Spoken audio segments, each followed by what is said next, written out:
just a few more to join, but I thought maybe we'll do a quick recap of yesterday's topic before we start on module number 4, which is the compute layer. But before I proceed, just a quick check again that my audio is clear to you. If you can hear me clearly, please please give me a quick chat or a virtual thumbs up so that I know that you are also present and good to go. All right, thank you. All right, very nice, thank you. Just a few more to join, but I thought maybe. Okay, how about the rest? A quick recap of yesterday's topic. Nice. Good. Before we start on module number 4, which is the compute layer. Okay, so basically, fundamentals check covered that my audio is clear and AWS global infrastructure. Remember, regions, availability zones, and then within each availability zone, you've got one or more physical data centers that cluster together. And the edge locations, these are for content delivery networks like your CloudFront, your Route 53 global DNS, and then you got local zone, which is like an extension of a region in a particular location or city that you can extend your cloud infrastructure into it so to be nearer to your end users or customers, basically. Big topic on security. We spend a lot of time because it is fundamental in terms of understanding about how to secure your accounts. And we talked about the fact that for a single account, we talked about authentication, authorization, like an extension of a security principles, your users, your roles, for example, grouping your users together in groups. The very important thing about role is to give you temporary privileged access, basically. We talked about policies. If you can recall, we talked about identity-based policies. These are authorization policies, giving a user, or group of users, or role a level of permission access into your cloud-based services and resources. We also talk about resource-based policies. These are attached to resources like your S3 buckets, your encryption keys, and so forth. And we talked about other policies that do not grant or revoke permissions directly, but they act as filter. They provide you with the maximum permission boundaries. We're talking about the IAM permission boundary as well as the AWS organization SCP, service control policies. We also talk about the fact about how most organizations will eventually have multiple AWS accounts.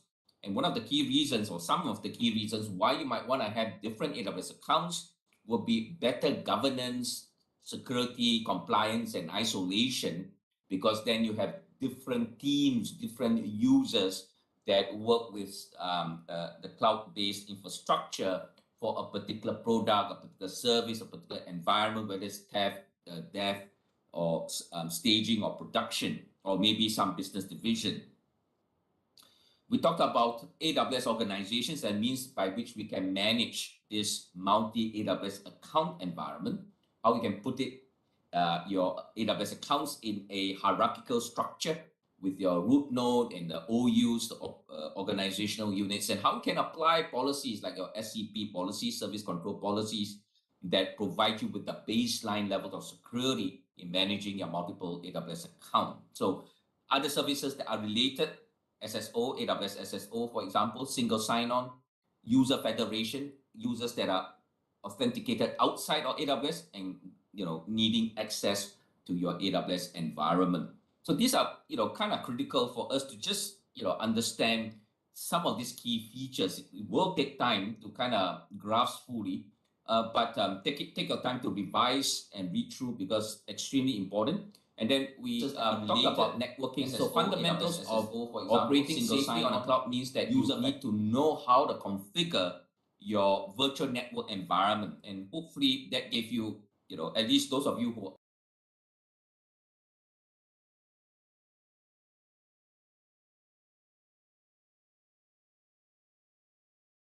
a virtual networking environment.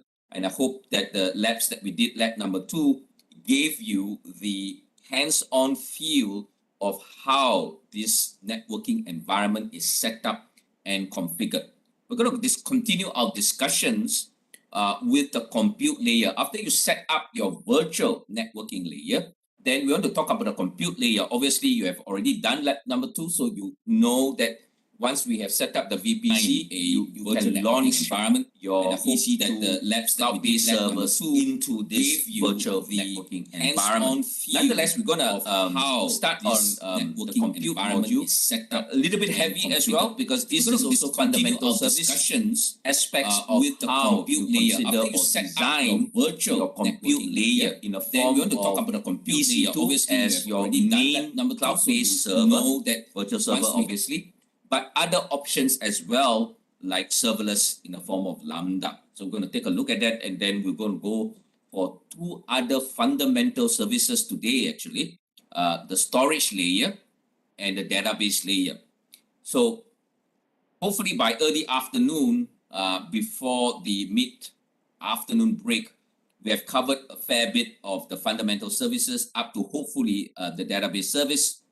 And then basically towards the end of today, hopefully we'll be able to cover monitoring, scaling, and hopefully at least some of automation. Let's see how it goes, right? So that we don't have too much to do in our last day tomorrow. Okay, right. With that, let me then start with some check-in poll questions for our compute layer. Do you use AWS compute resources such as EC2 instances or serverless computing today? That means your Lambda or API gateway. Do let me know through the chat.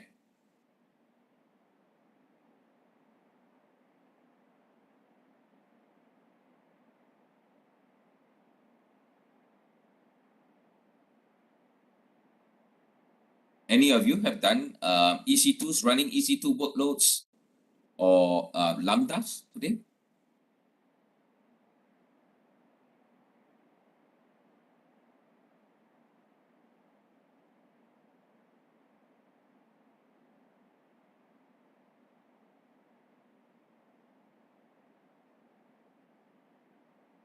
There are some, yeah, quite a few actually, but also quite a few, yeah, a bit of a mix. But those of you who have, please do give your experience, or if you want to share any experience in using or managing this type of workloads, that will be also helpful for the rest of the class, I'm sure. Right, so glad to hear that. I think will be a mixture. I think at least some of you would actually be also familiar with the Lambda. Also quite very good. All right, let's look at this compute operations manager feedback.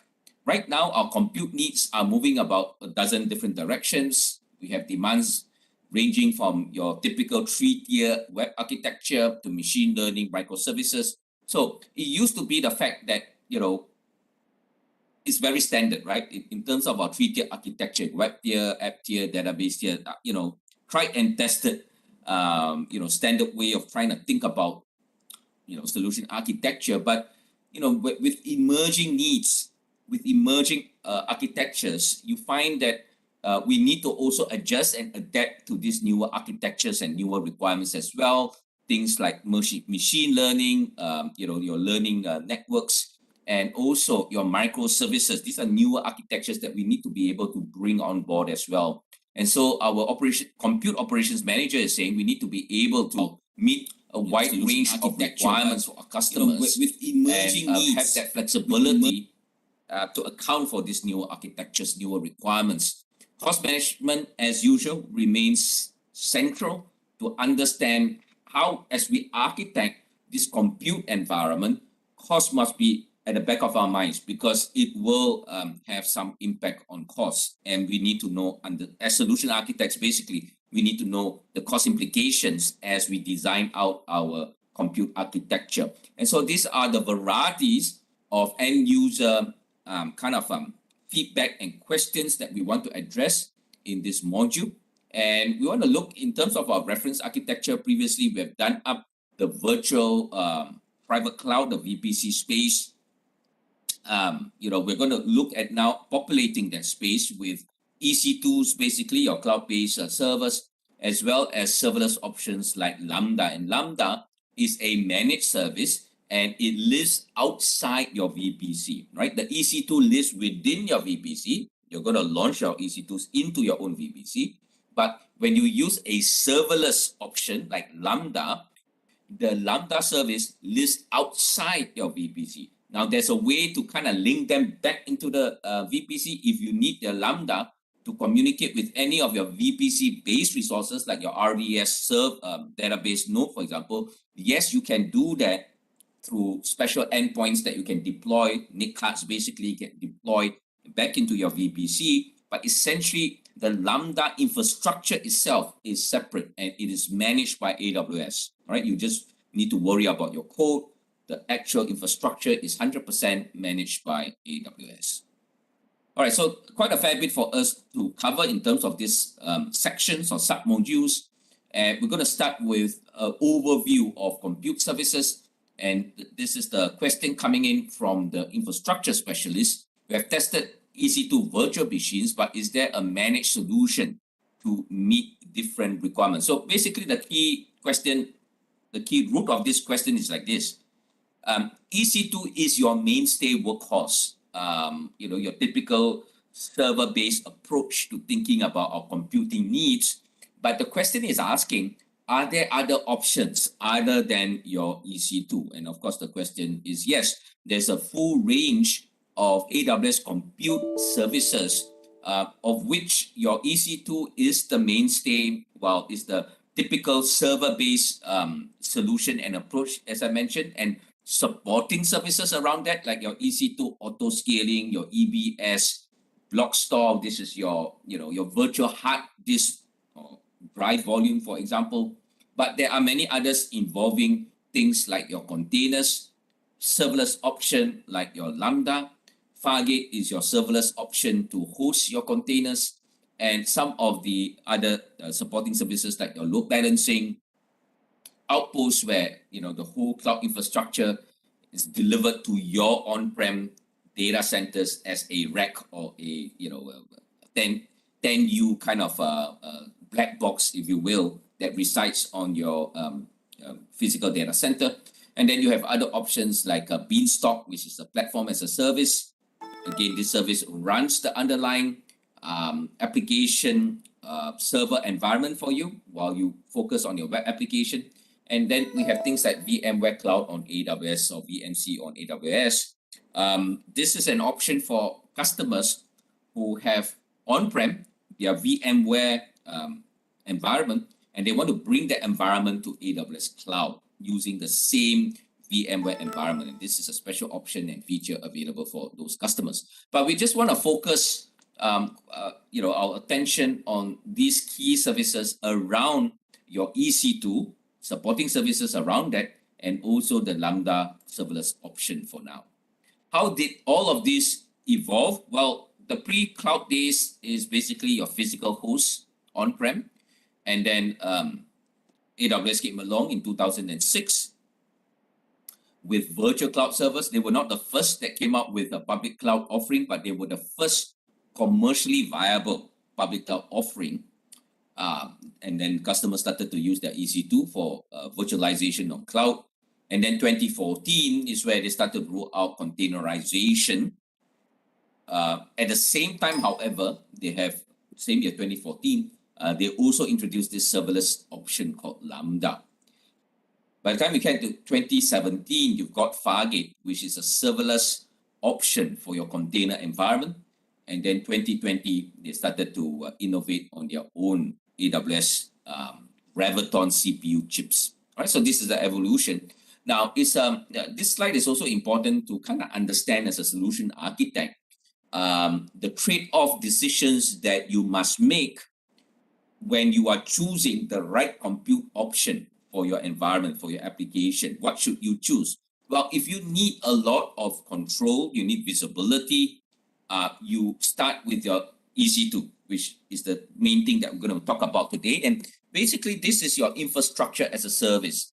Infrastructure as a service means that whatever you have in your physical data center, you probably have an equivalent, a very near equivalent on cloud as well. And EC2 is a prime example. You have 10 web servers, physical servers on-prem. You can have 10 EC2 web servers on the cloud as well. All right. So obviously on the cloud, the physical layer is managed by AWS, but the rest of the task and control and management from the OS layer upwards to the application and application data, including the virtual networking space, is on you, right? More control, but more responsibility and effort.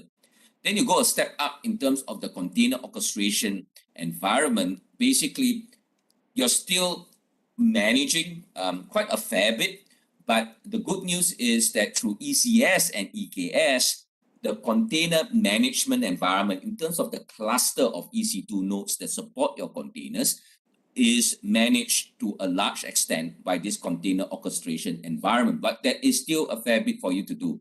The basic server infrastructure and network environment, you still have to set up to a certain degree. And then you take a step up is Fargate. You're talking about containers, but now the actual compute infrastructure is managed 100% by this Fargate service. So it's a serverless option, takes a load off your OS patching and trying to manage the servers, etc. But you do have a degree of configuration responsibilities around your application, container application environment, including certain security network settings. By the time you come to the highest level in terms of Lambda serverless, all of the underlying compute layer is managed by the Lambda service. You just focus on your application code, right? So this is the trade-off. Well, of course, at this level, you have no visibility and control over the compute server infrastructure layer. You cannot SSH into the operating system and do your own fine-tuning. You can't, right? You just focus on your application code. They will give you some configuration into the memory resources you want to allocate for the code, etc. But basically, the rest is due to managed by the service.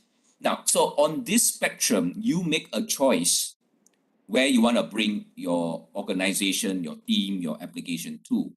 For legacy applications, we usually start with the bottom infrastructure and then you containerize your apps. So usually we are around the bottom two for typical or legacy applications. There may be some re-architecting of your application when you containerize them, as we'll talk about them tomorrow. So this spectrum basically here most of the time, but as you modernize your application, re-architect them into microservices, you may be moving up to here and Fargate as an additional step for serverless. Again, it's due to where your comfort level is and where your competitive edge is, where your teams are trained for. And so because of legacy reasons, a lot of our organizations are still here. A lot of companies are moving up to here in terms of the container management. But for newer native cloud applications, a number of organizations are increasingly moving to Lambda as well. Because when you're working at Lambda, you have decided that your competitive advantage is in the service itself, not in managing servers. Right? So, not everyone can immediately jump here because we have to support our legacy applications, basically. But for newer applications, newer innovation, newer services that you want to roll out to the market, this becomes at least one of the options that as solution architects we can consider. So share your thoughts if you have as a solution architect, where in this spectrum would you place yourself in? For example, if you are entrusted to kind of, manage a ticketing, maybe a technical support ticketing help desk type of application, where would you start? Would you start with the traditional type of approach to your server applications or the infrastructure layer, or would you think about Lambda? If you think about, let's say, your e-commerce site, example, your Amazon.com or your Shopee, whatever e-commerce site, where would you start? Would you start, with a legacy type of application approach, or would you have a mix with some functionality taken up by Lambda? All right, so these are the questions you need to ask yourself, and basically to be able to navigate through either through a traditional approach, more on servers, a pure serverless, microservices, or a bit of mix, right? A hybrid type of approach. All right. Let's move to EC2 instances. How do I know which EC2 instance type to use when I start developing, when I start my development? So this is an important consideration because your choice of your EC2 instance type has a great impact on performance and cost. And solution architects need to be able to help our teams decide on the right EC2 instance type. So again, this is the traditional one that we are taking a server-based approach. Sorry. So our EC2 instances basically give you your basic virtual cloud server. And they are, of course, at the end of the day, hosted on physical servers that are managed and owned by AWS. And EC2s are resizable. They give you a choice. They give you flexibility in choosing the EC2 specifications. And you can also resize them. Of course, you need to shut them, to resize them. That means there'll be downtime. But there is that flexibility to resize your EC2s. And you can also configure scaling, what we call as auto scaling, to provision or add or terminate or subtract from your server environment, your server capacity as the needs change. The basic template for our EC2s, you have done this in the labs, is your AMIS, your Amazon Machine Image. And basically, your Amazon Machine Image consists of the base operating system and any additional applications, tools, utilities that you might need or you have installed and configured. So it's the base OS with applications, tools, and utilities, basically. And it becomes like a blueprint template for us to launch and create other EC2 instance. So for example, if we are property developers, our architects will perhaps come up with a blueprint template design for a 3-story bungalow, let's just say. Based on this blueprint template, our construction team can have 5 units of this design, 20 units of another design. So from a particular blueprint template design, they can create the actual physical bungalow units. Over here, basically the AMI gives us the blueprint where we can create one or several running instantiation, that's why I call them instance, based on that blueprint template called the machine image. So these are the basic components of the AMIs. Of course, I kind of mentioned the base OS and applications, but it also actually, if you kind of open up the box and see what is in your AMIs, it basically consists of templates to create your volumes or disk volumes. Basically, you have the root volume. From the Amazon Machine Image, we will create at least one volume, which is your root volume. That is where your base operating system and your applications components that you have pre-configured is there in the root volume. But you may also have additional disk volumes, your second, third volume for, let's say, application data, right? And if you capture that as part of your machine image, it will also have it points to a snapshot that will be able to create your second, third disk as well. This is given by the block device mapping. So for example, I could be running an EC2 server, and I have the root volume running, but I've added a second or third disk because through the application, there'll be application data, etc. And if I kind of take a fresh image of a running EC2, then that machine image that's created will have this block device mapping that will point to this server basically consists of a root server, a root volume, and 1 or 2 data volumes, for example, right? So that's called block device mapping. And the launch permissions to determine who can access this machine image to launch it. Benefits of that is repeatable. Basically, I can have, one instance running from this template or 10 or 100, right? It's repeatable. It is reusable. If I kind of test this out and it works in my dev desk environment, I can bring it out to my production environment as well.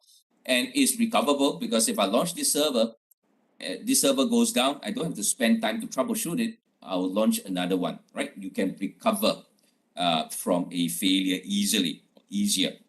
It is also good in a sense of a backup. So from a running EC2, for example, I can take an image of that server, and that in that sense is a point in time capture of the state of that server at that point of time. And so that becomes something that you can roll back with, use that image taken at a particular point in time and launch new server instances from that particular image. So basically, where to get your AMI, you have seen this obviously in your labs. Just bring my management console across here.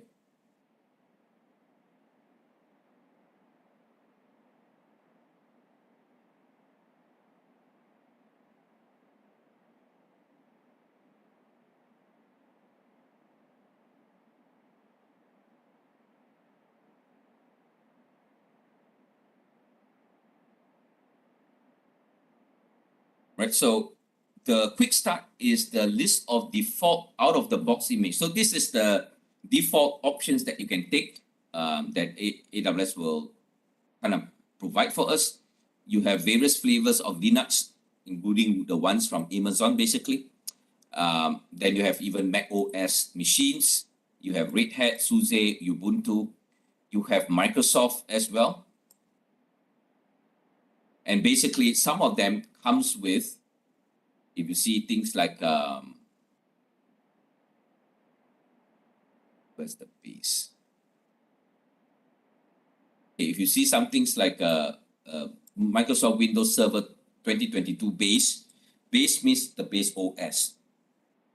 If you choose something like Windows Server 2019 with SQL Server 2019 Enterprise, that means is the base OS plus the Microsoft SQL database pre-bundled in this machine image. Obviously, once you launch this image, you don't have to take that extra step to install. It already comes pre-packaged, so to speak, right? So you can look through your choice and see what fits your needs as a basic level. Another example, Deep Learning AMI is based on Amazon Linux 2, but it has these frameworks or tools pre-installed: MXNext, TensorFlow, PyTorch. These are all your typical machine learning frameworks, so you don't have to install them separately, basically. Okay. If you see free tier, it means that first 12 months, when you first create a new AWS account, for the first 12 months, you are under a free tier level, and certain resources, if you use them within a certain limit, you don't have to pay for them, right? So they waive the charges for the first 12 months. So quick start is the default list of machine image. And if let's say you have run this server and you have done your own installation, you have installed your own application, your tools, maybe you added a second disk to it, you can capture or save that server state as your own custom image.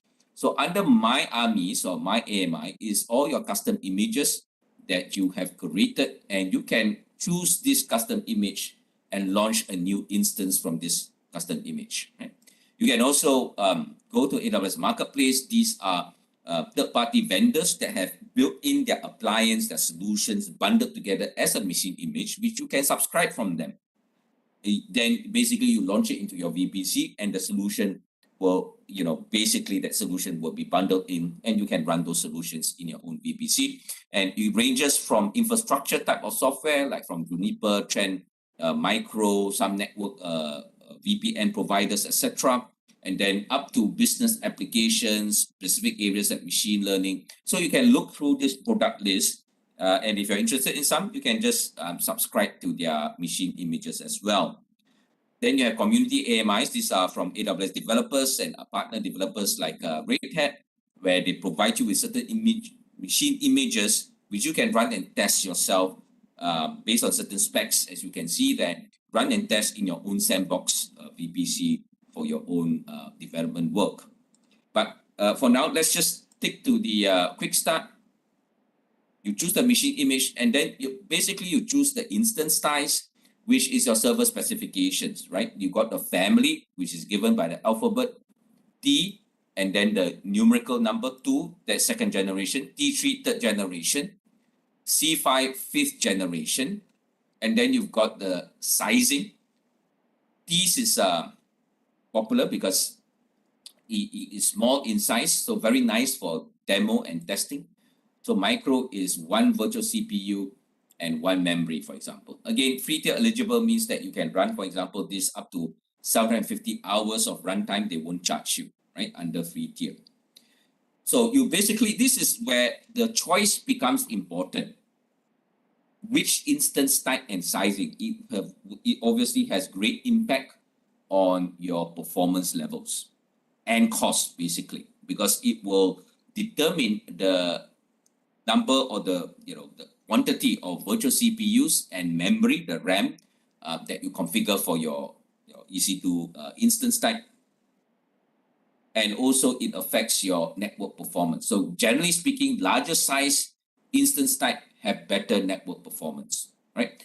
Then you have the C series. These are compute optimized, basically. If you look through all the list here, some comes with not just a CPU, but GPU as well, graphics processor unit for floating point operations. Some has a lot of local disk called instance store. We'll cover that later. M, for example, M family is for mainstream, so balanced mix of CPU versus memory. And then if you notice, let's say from M4 large, you got 2 virtual CPUs and 8 gig. Go from large to extra large, it doubles up. So 2 to 4, 8 to 16, for example. Then from extra large to 2 extra large is another doubling, right? The ratio remains the same, basically 1 to 4. But the actual quantities move as you do the sizing. All right, so this kind of looks easy. We just click about, but you need a lot of thought. Which specific instance type and sizing do you need? And of course, you need a few rounds of fine tuning and to get performance adjustments to get the choice right. Okay, but this is an important role for a solution architect to also get it right. Then, of course, you have seen in the labs that once you have set up your virtual networking environment, your VPCs, then you launch your EC2s into the VPCs. Right? Those VPCs in public subnet, you can assign a public IP address. We've seen that from yesterday. And then we just call out now that you can also assign a role or associate a role with your EC2, because you may have an application that needs access to S3 bucket, to DynamoDB table. But how is your application going to get that permission to access these resources in a safe way? One way, best practice recommendation, is to create a role that has permissions to access the S3 bucket or the DynamoDB table and associate that role with this EC2. So once you associate the role with this EC2, let's say an app role here, your application can then have certain code to extract out the role-based credentials and access your S3 and your DynamoDB, basically. Okay. And then the user data you've done in the labs as well. This is your startup script. You run that startup script. It will run the first time the EC2 launches to set up certain services, to install certain services, certain packages, etc. You can put your script in here so that you run the first time it boots up. And then basically, as I said, your default is one root volume that you cannot take away. This will have your base OS and any applications that you have prepackaged as part of your machine image. We'll talk about some of these options in terms of volume type, basically your virtual disk volumes a bit later. But just to call out now that you can add additional volumes, as I said, right? You can add in another disk here, and you can decide the behavior, for example, upon termination. As you can see, the root volume is deleted on termination, but if you want to keep the root volume even after you terminate the EC2, you can obviously persist the data on the disk. For your additional volumes, the default behavior is to keep the EBS volume even though you have terminated the EC2. So these are some of the choices that you have. Also, a call out, you can also decide on encryption. If you want to encrypt your disk, then you can use a default encryption key or your own encryption keys to encrypt your disk volume. Then importantly, add tags. For example, to be able to classify your servers, or maybe call center ID, basically. as long as you have some form of a way, some form of even AWS will not force us to adopt any syntax, but basically, as long as you have one that is relevant for your environment, you can add these tags in order to classify your servers. And then, as we saw yesterday, you need to configure your security group. You either do it on the fly here, or you can select a pre-existing security group. This is also what you did in the labs yesterday. Let me just choose one that I have. Review and then launch. Right? Your key pair basically protects your access, remote administrative access to your servers. So you basically launch. So these are the key things that by now you should have at least done one or twice, basically, in launching that server. And basically, it will, as you know, take about 5 to 10 minutes, basically, to launch it. Okay, so this is just a quick run through of how you actually configure and run your server. And for those of you who are still new, then some of the components you just want to remember, the fundamental components would be a machine image. And then important consideration when you're managing your server is how you create your custom AMIs, which is an important consideration because in your organization, you would have your own tools, utilities, security, scanning software, etc., that you need to install to make up your environment. So one way to do it, you launch the instance as I just did, and you install the tools. That means after that server is ready, log in, start to install what you need, and then create an image from that running instance, basically. This will become your golden image or your reference image that your developers can use. So as cloud architects or the cloud security team, this is a very important part for you to do because you need to install all this security and tool utilities to bring it up to a certain compliant level, create the AMI, and let your developer teams to use this for their work. So your developers, in other words, must comply with the fact that they cannot go and choose their own image. They must comply with your security policy to choose a predefined or a custom image to create new instances. And one important consideration is that as you build this custom AMI with the tools, securities, packages, etc., there is also an opportunity to have dynamic configuration through the user data. Because, of course, when you install tools and all that, they still also need to be updated, for example, your antivirus or security software. So you can do the base level installation and configuration, capture that as a machine image. But then upon launch, your users can input user data. Obviously, you can have a process by which they must use a certain user data script to launch. And so in that user data script, when the EC2 instance first boots up, you will have a script to maybe download the latest patches, updates, configurations, so that when your new instances are launched, they not only have the baseline level of tools, security packages, etc., they have run certain scripts to get them updated. So in other words, the end goal is to have instances running that are compliant to your security policies, etc., and in your server working environment, etc. All right, there's a question from Charun Chai. Can I customize the virtual hardware specs? You can't. You have to follow the preset level. So, for example,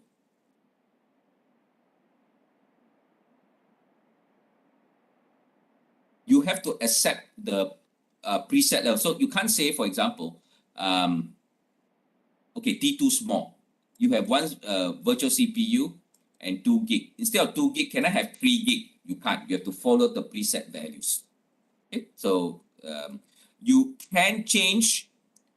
There's a little bit of flexibility to change how many virtual CPUs you kind of run on a physical CPU. There's a little bit of flexibility in terms of the CPUs to change that, but not for the memory, right? Other specs, for example, of course, in terms of networking specs, you can, for example, if let's say I choose a particular subnet, I can maybe put in the subnet IP if I want and add secondary IPs. I can add new, additional NIC cards, virtual NIC cards to it, and add their IP. So yeah, this you can configure basically. Right? And then, as I said, in terms of the storage, you can obviously there's quite a fair bit, but in terms of the instance type and sizing, basically you have to follow the preset values. As I said, the only flexibility there is that the number of virtual cores, you can have some adjustments, there's some rules to that. You have some adjustments, but not too much.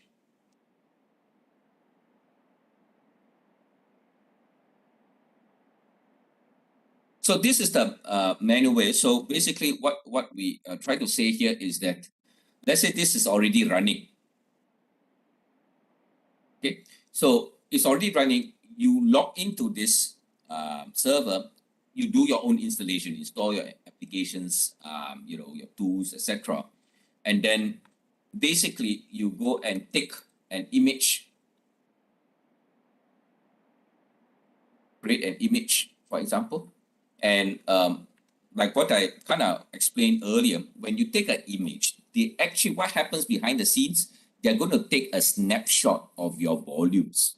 Basically, the root volume itself will have a snapshot, but because you recall, I added a second additional disk volume, a snapshot will also be taken of that second disk, right? That is what will happen. And so we have this concept of block device mapping, so that once I create this image, the next time I run it, they will recreate, they will have pointers to call up the snapshot of the root volume and the second data volume here to recreate them basically, right? And run a new instance from there, right? So this is the place where you kind of do that to create the image, etc.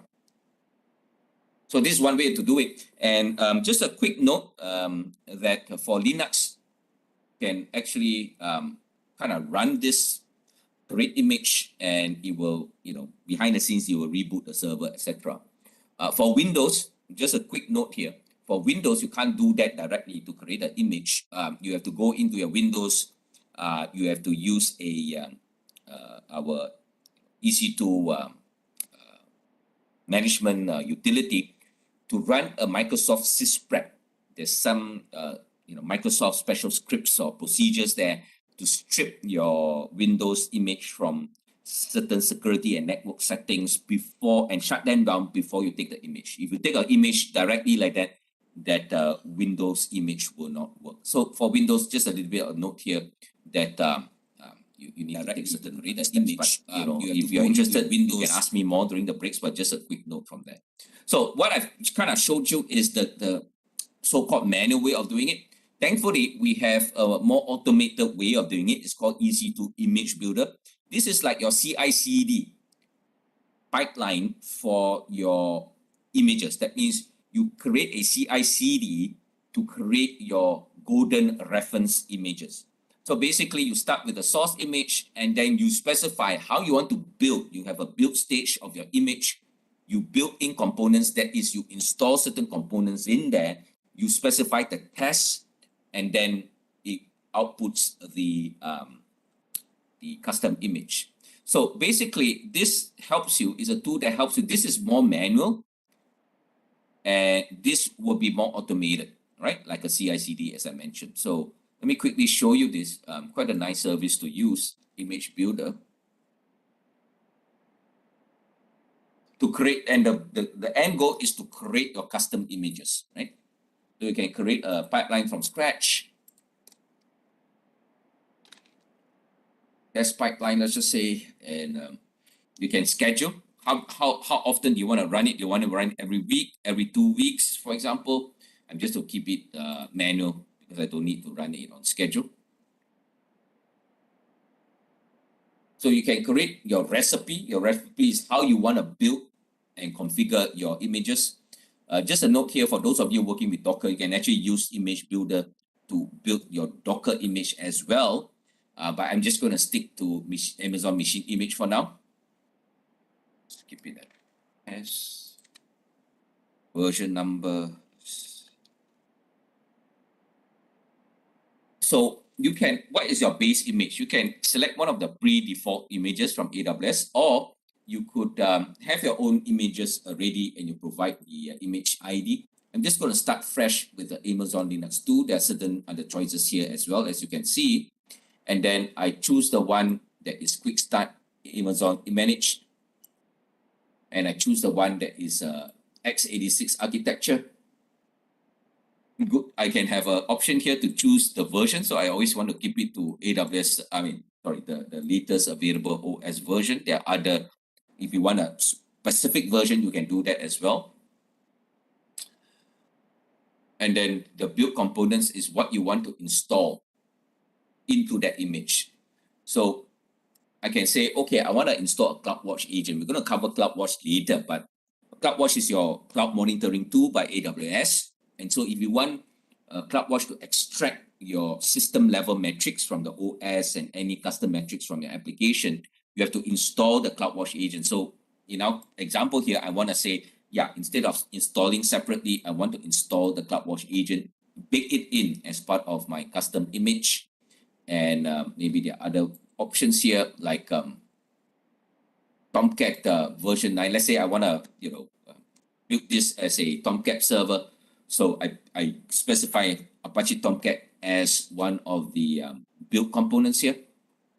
In terms of testing, I can run certain tests to ensure that this image is able to function in a certain way. Maybe I want to just make sure that it can reboot, or maybe I just want to make sure that I can attach a EBS volume and you can actually use it, because when we build certain things, there may be some errors or corruption. We want to make sure that they all pass this type of test.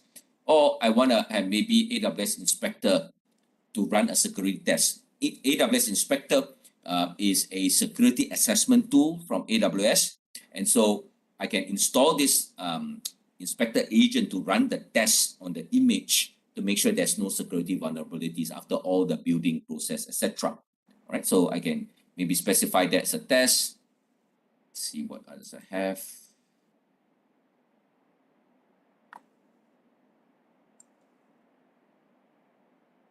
Oh, now it's a bit slow, but maybe add on another test here. So 2 tests to run, and next.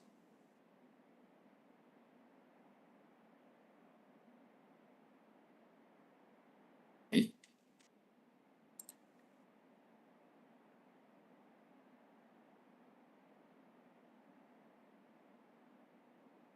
And then basically, once you set up your base image and your build and test, what actually happens when they could, they run this pipeline for you is that they're going to actually spin up EC2s with your base image to do all this build, right? So whatever base OS image that you have created or machine image, they will launch EC2 servers using your base image, and they will start to install your build components. What you want installed, they'll start to do it, and then they'll run the test.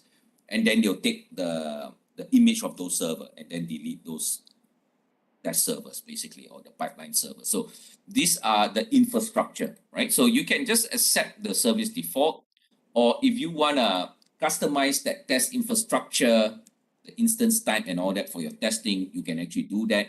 But, just for convenience, just accept for now, I'm just going to accept the service defaults, and they would kind of manage that for us on our behalf.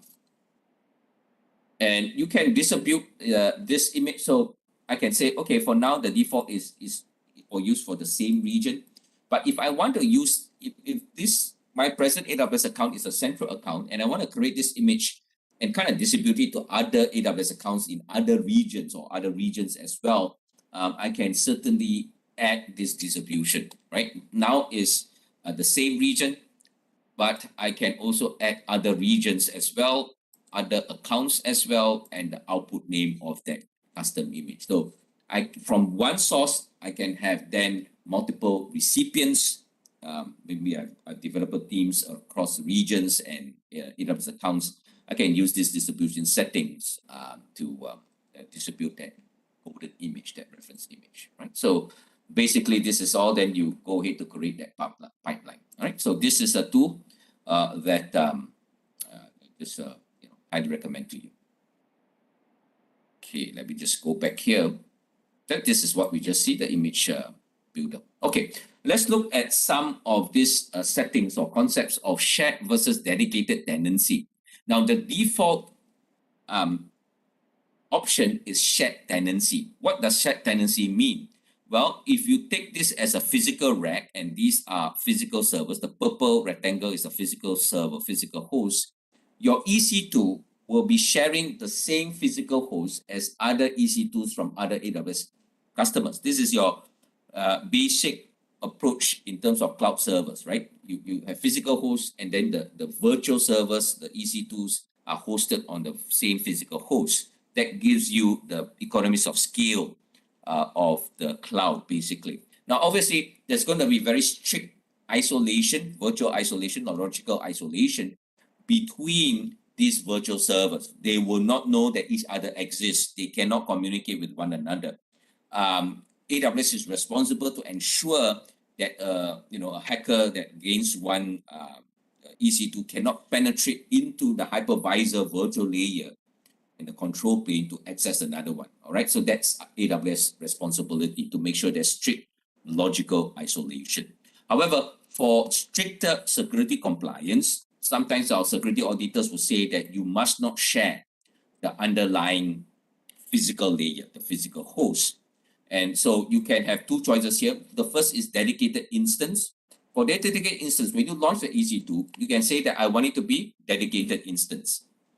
If you choose that, AWS will look for an available physical host that does not have any other EC2 instances from other accounts yet.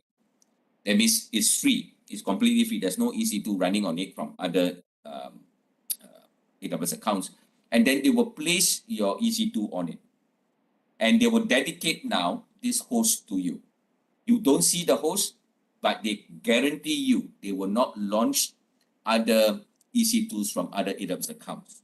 When you launch other EC2s with dedicated instance option or your own EC2s, they may place it because it's from the same AWS account. They may place it in the same physical host, but they will guarantee you they will not place EC2s from other AWS accounts. Right? So this is your dedicated instance. Then the other option, even stricter, is called dedicated hosts. In dedicated hosts, you actually subscribe or purchase, so to speak, specific hosts. Basically, when you go to the setup page, you can choose certain configurations, including dedicated hosts with a number of physical CPU cores.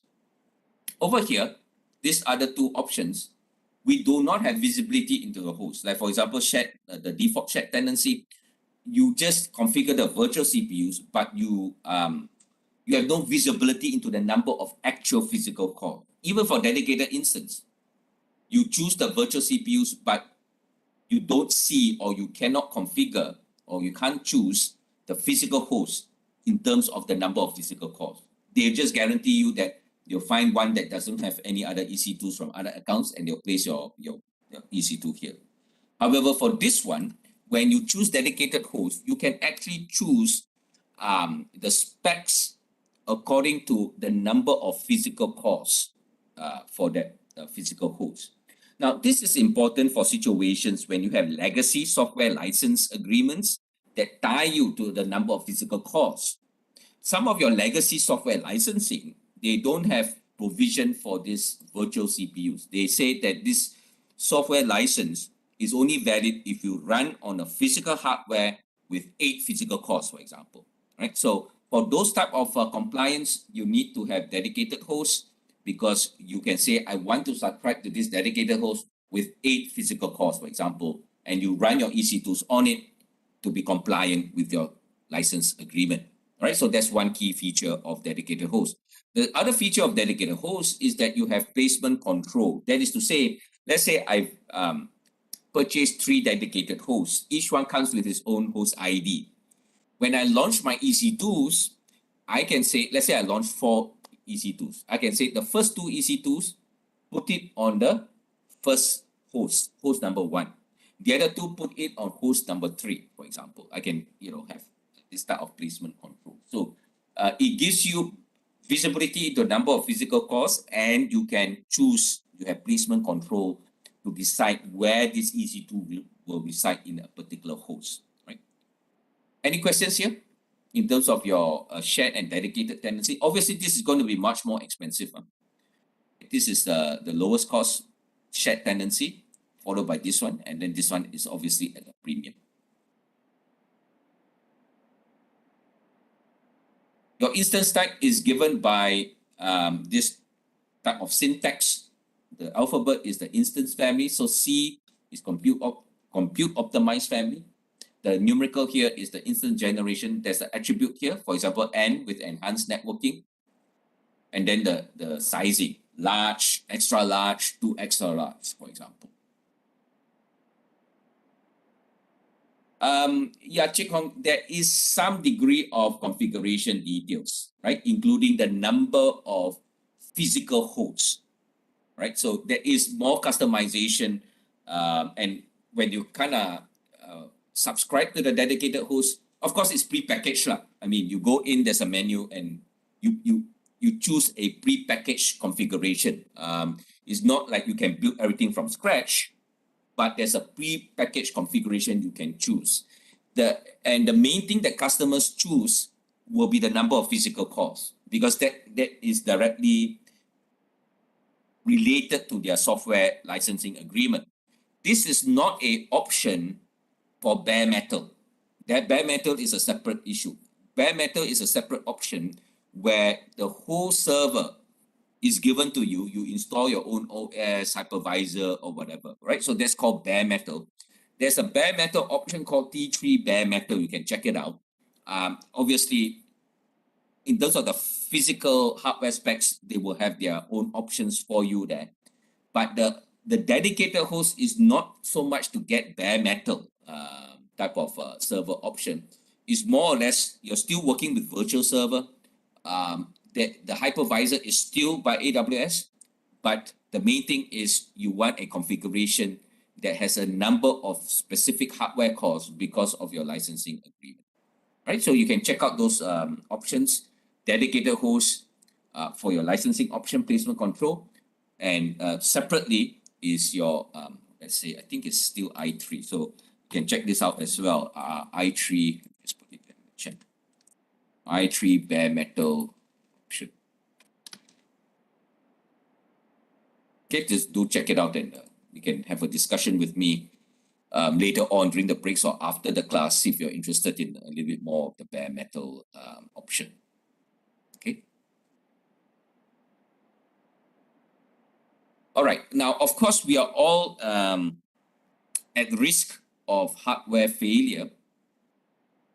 So even for shared tenancy, what if the physical host goes down? That is why when we are dealing with infrastructure as a service, we want to make sure that you have more than one EC2s that are running, that are supporting your web front or your web service, for example, or your e-commerce service, and have it in 2 availability zones, because it's not just a single host failure, but the whole availability zone may go offline. So that is, again, best practice where you have multiple nodes. The uptime SLA is 99.99 basically, so most of the time is up, but hardware failures have to be factored into your risk consideration, because it could happen, right? So you need to then have strategies of high availability, multiple nodes, etc. Okay. So the simple answer is, yeah, we will be, there's always a chance that we'll have an outage or downtime when there's a hardware failure. That's why you have multiple nodes, right? And we'll talk about certain placement control later on in this module to kind of minimize the risk. We call it a spread placement group to minimize the risk of a downtime due to these hardware failures. All right.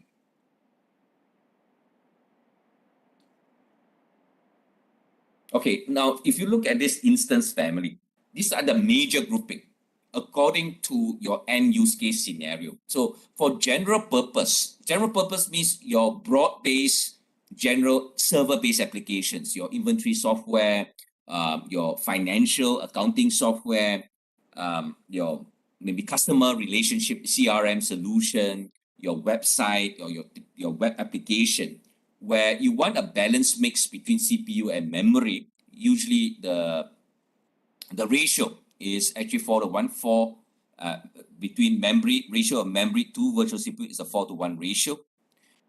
These are the families under this general purpose. You have got the T series, smaller size, and the M series, that is the mainstream option. And then you have applications that take up a lot of memory. For example, your database. Database engines require substantive memory because of database caching for performance, etc. And so these are the memory optimized. The R series, you can think of it as RAM series. It has 8:1. So you can see the comparison here, right? Between general purpose and memory optimized is 8:1. Much more, the proportion of memory is much more to CPU. And this is the R series. X has even more. The X1E, for example, has 3.9 terabytes of RAM.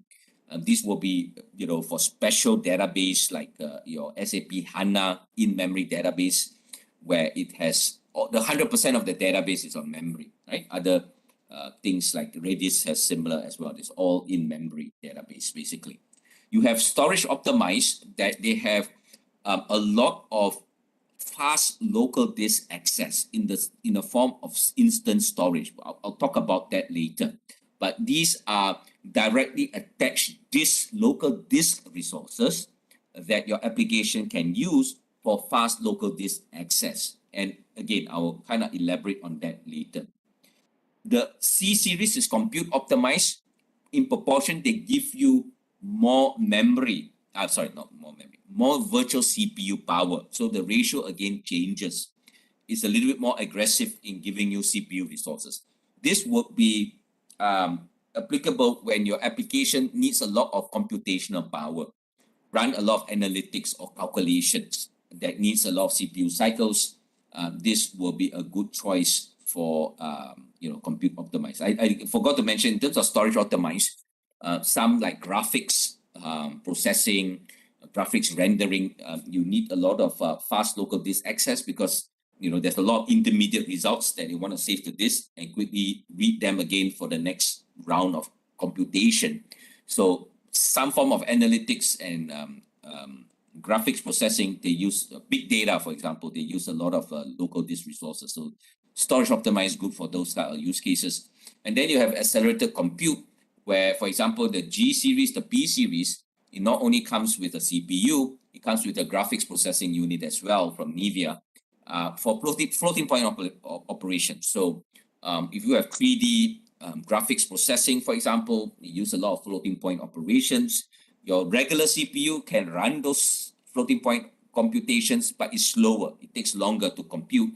Whereas your graphics processor unit is hardware optimized to run those floating point calculations. So things like your graphics processing, your blockchain algorithms also use a lot of GPUs. Gaming, of course, that's related to graphics. Acceleration, obviously, use a GPU. And your machine learning also uses a fair bit of the GPU as well. So for those type of applications, your accelerated compute is a good choice.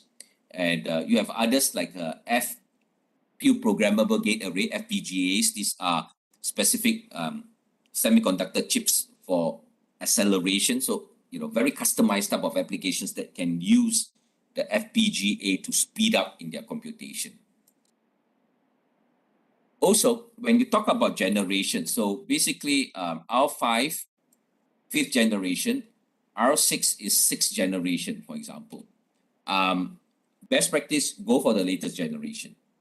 The latest generation, because of advanced improvements in the CPU chips, features, etc., you have more performance at lower cost. Basically, that's the key takeaway when you take a newer generation. So on screen here, you see a test that is this third-party IT consulting firm. They kind of test running this, 1 billion SQL transactions per month. using a particular Hammer DB, and they're running it between M4 and N5, right? Same specs, but it's just different generation. You've got cheaper for better performance, basically. Okay, so always, so that tells you when you're running your server environment, it's not just a one-time exercise to choose your EC2 type and sizing. It's an ongoing kind of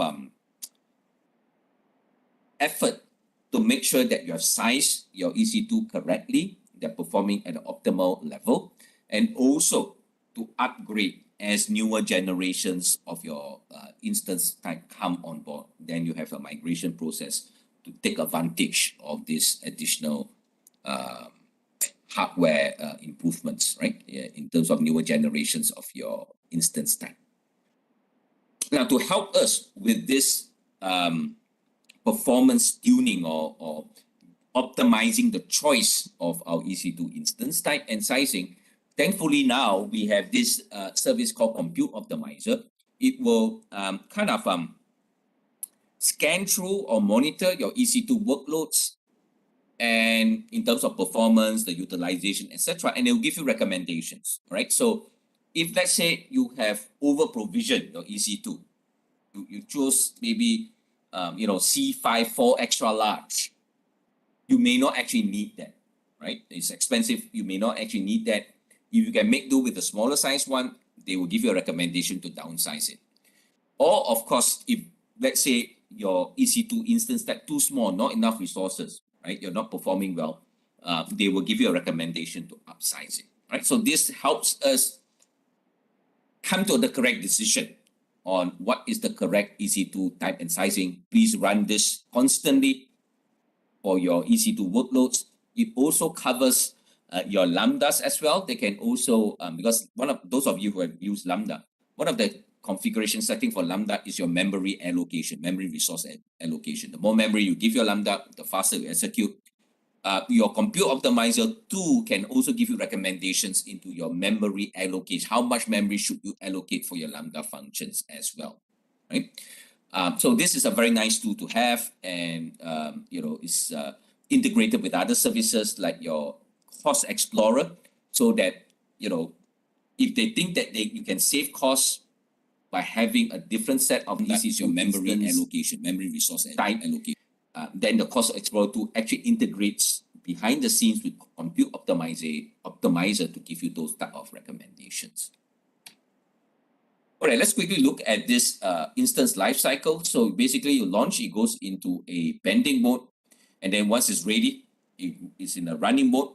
They may be still running some tests, but as far as the hypervisor is concerned, the the virtual machine is up and alive and running. And then from here in the running state, you can do a reboot. Basically, from the EC2 service itself, you can do a reboot, or you can log into the OS to do that reboot. We generally recommend you should do it at the EC2 level to ensure consistency. Then you can stop it.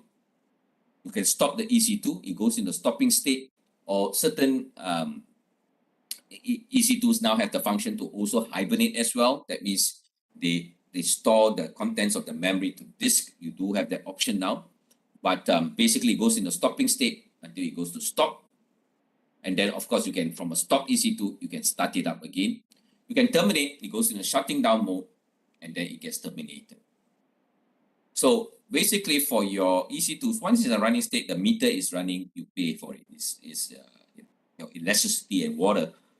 But if it goes in a stopping state and shutting down state, once it reaches this state, they'll stop the meter. That means they won't charge you for that. The only exception is if it's a hibernation during this stopping stage, they may still charge you for that because they are pulling contents from your RAM to the disk, right? So certain other details, but I think it's fairly straightforward to understand in terms of this major life cycle.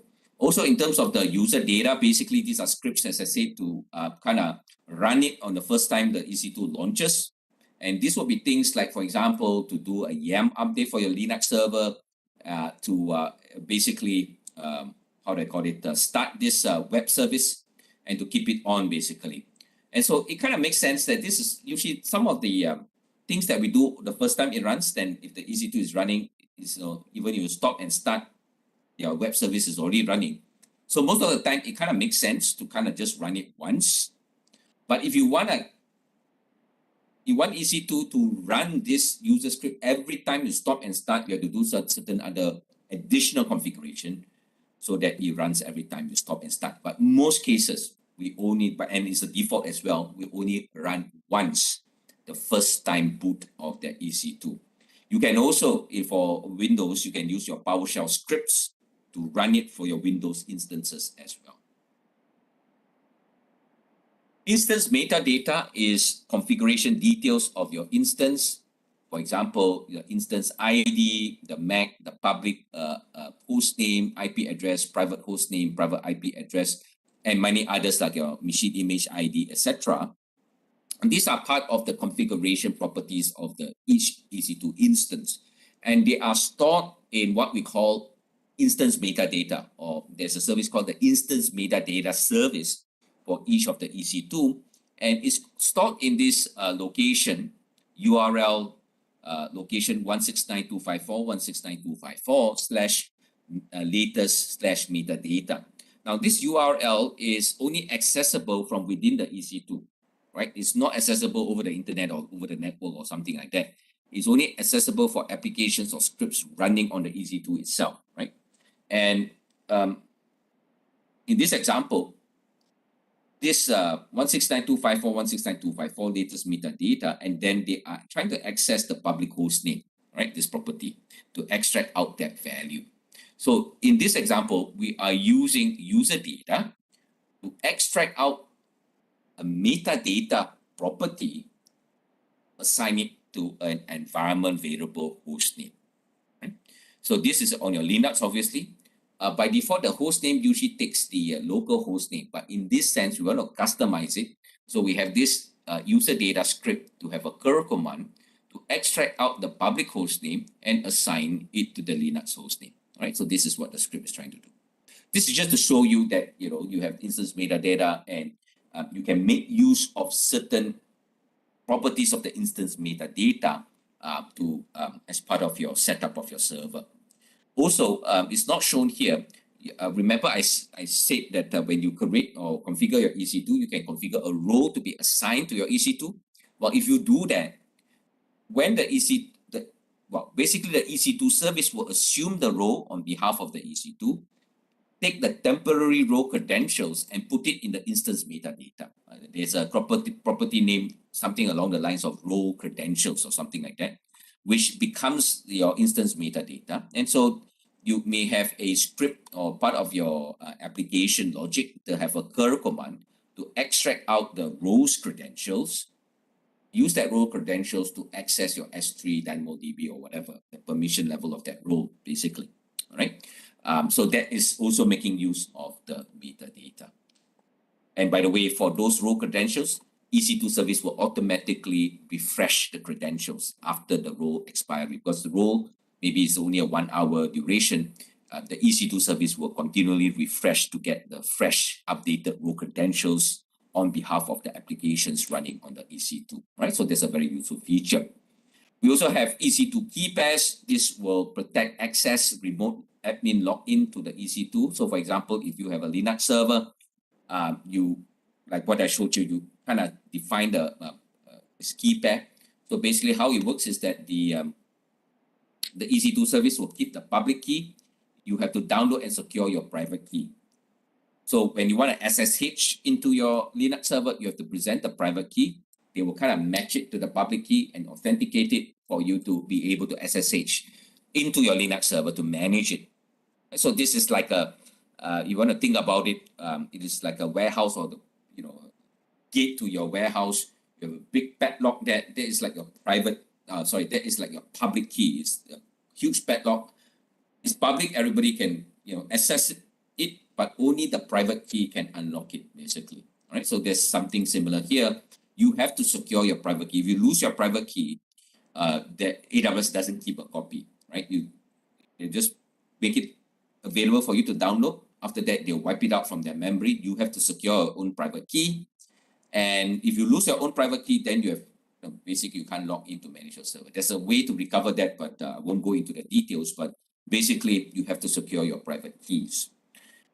Now, for Windows, they have also a key pair, but it works differently. For Windows, you use the private key, present your private key to the EC2 console, and basically they'll decrypt and present to you a default Windows administration password. So administrator password, so they can use that password to log into your Windows server to manage your Windows server. Best practice, after your first time you log in either to your Linux or Windows, then create new sets of your administrative passwords or your administrative keys as a best practice, so that there's separation of duties. I may be the cloud administrator. I created the public, I passed to you the private key as developer.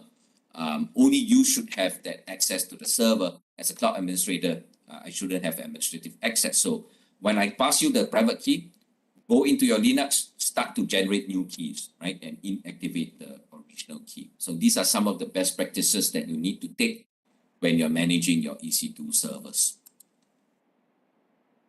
Tags, I kind of explained earlier, tags help you to classify, categorize your EC2 instances so that if we want to run certain scripts, you use certain tools to run, like for example, after later part of the today, I talk about Systems Manager. This is your native tool from AWS to run certain scripts on your EC2 servers, for example. Out of 100 servers, you can specify, okay, I want to run this script or this command on servers with the dev2 tag. So out of 100, maybe only 15 are with the dev2 tag. We are able to kind of, just focus on those servers or find out EC2s with this dev2 tags and run the script, leaving the rest untouched. So this is the way you kind of, work with tags, very convenient for searching, filtering, to identify a subset of EC2 instances to basically run a particular command or run a particular script. Okay.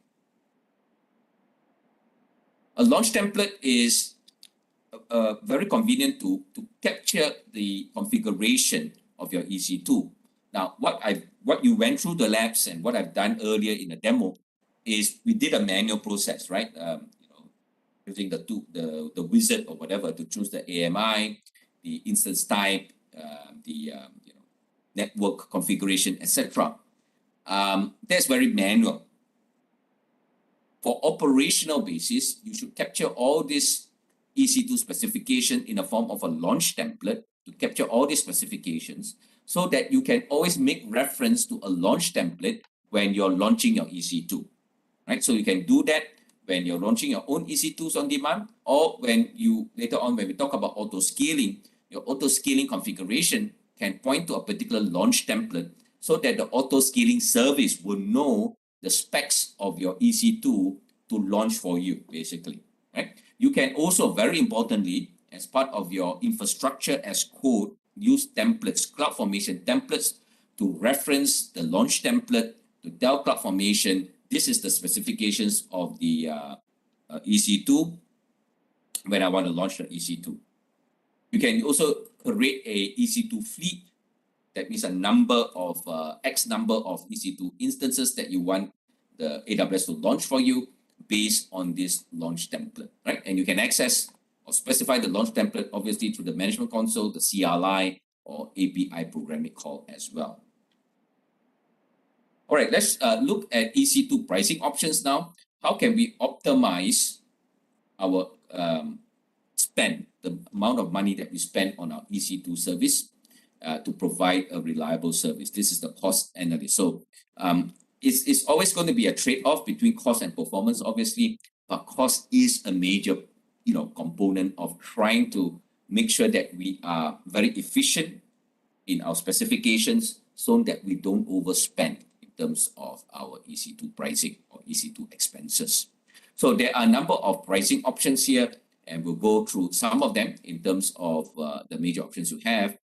Now, the default, I'll start on the right, because on the right here is the default option of on-demand instances. This is pay-as-you-go, flexible, no upfront commitment for testing, for demos, etc. Very easy, convenient way to run the EC2s. And this is where it's flexible in the sense that if you need it to run for 24 hours, you run for 24 hours. If you want to run for 3 hours only, that's fine. For a simple test, you just take 1 hour, do some testing, you can shut it down or terminate it immediately. So this gives you a lot of agility and flexibility in terms of getting yourself a cloud virtual server, right? But it is, in compared to the others, here is where you pay at the highest rate level. If you have long-running EC2 workloads, let's say you already launched your EC2, your e-commerce site, your e-commerce application, it's going to run at least for 1 year. You're quite sure of that. You can go for a reserve instance for long-running workloads, either 1 year or 3 year contract you can purchase. And it will be a upfront commitment because you are sure that you're going to run this workload for at least, let's say, 1 year. You get a discount off the on-demand price, maybe up to 60 or 70% off the on-demand. So anytime you have stable, long-running workloads, think about reserve instance or also savings plans as well. I will cover later, because this upfront commitment will give you up to 60 or 70% discount of your on-demand. So immediately there's a huge impact on your costing of your EC2s. Now, one way to remember the difference between reserve instance, how it works, and on-demand is this. On-demand is like hotel. You take a business trip or holiday, you go to a hotel, there's no upfront commitment that you must stay X number of days or whatever. If you want to stay 2 nights, you just pay for 2 nights. You want to stay for 5 nights, you pay for 5 nights. No upfront commitment, very flexible.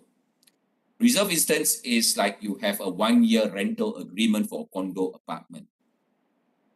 If you compare the per night cost of their rental agreement to your hotel stay, the hotel per night cost is going to be much higher.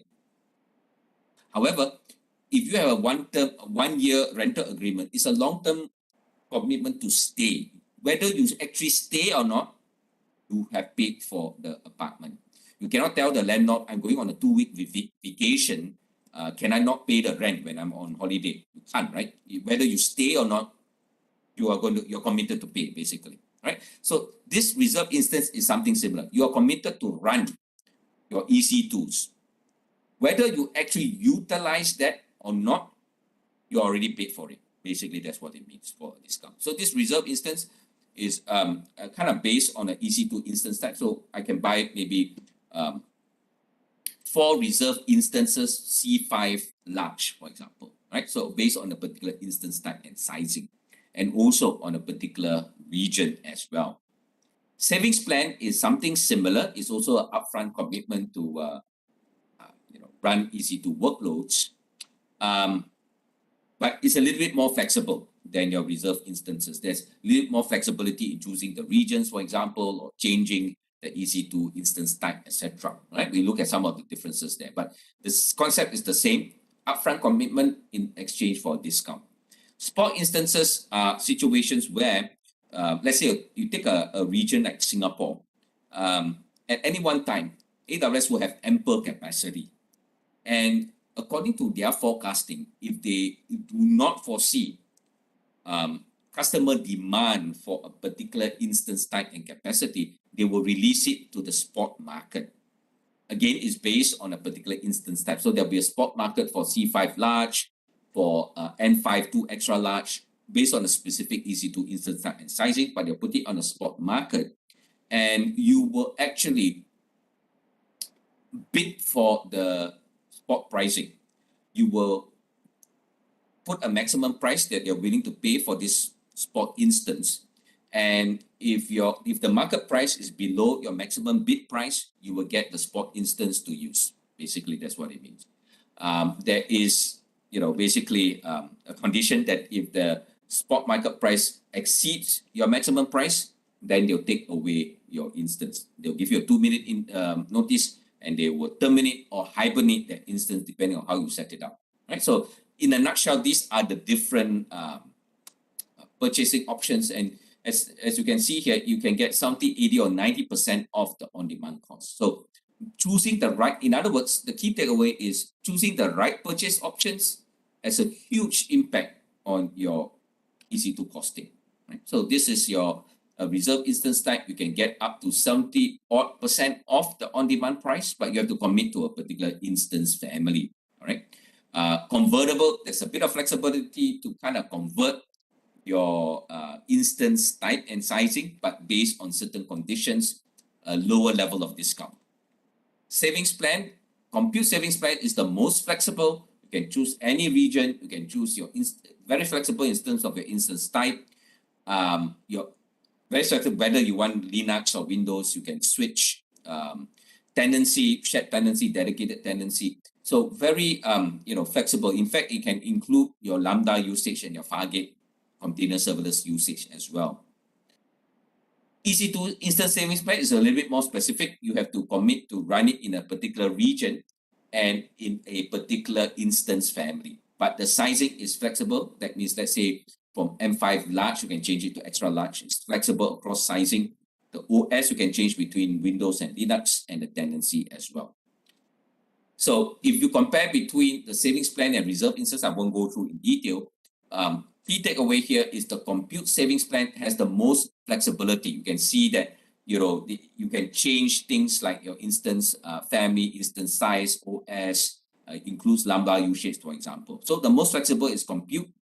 Then you have followed by your instance savings plan, and then the older pricing option of reserve instance, not that flexible. Basically, that's the key takeaway. All right, so I'll leave it to you to review this table for yourself. In terms of spot instance, now this is where you want to bid for unused spare capacity from AWS. Well, you can actually put in a spot request where you put a maximum price. There's your ceiling price that you want to bid for a particular EC2 instance type and sizing, the desired number of instances, and whether it is a one-time request or persistent request. Now, if it's a one-time request and you get the instance, right, that means the market price is below your maximum price, then it runs for you, no problem. But if, let's say, the market price goes beyond your maximum price, then it's interrupted. That means it terminates your spot instance, for example, right? So it's a one-time off request. You will not try to request again. But if it's a persistent request, you can launch it. And for persistent request, you can actually, on your own choice, choose to stop it as well. So you go in the stop state, they won't charge you. And you can start again the spot instance yourself, and it will try to get, depending on the market price, you try to run your spot instance again. Also, if you have a persistent spot request, that means you always want to keep X number of spot instances there persistently. If, let's say, the price, spot market price goes beyond your maximum price, it gets interrupted, but it will keep monitoring. If, let's say, the spot market price goes below your maximum price, it will start to make the request automatically again for you. So anytime there's changes in the spot market, your EC2 instance gets terminated, the persistent request would keep monitoring so that if the spot market price down goes below your maximum, it will put in a fresh request and try to get in that spot EC2 for you.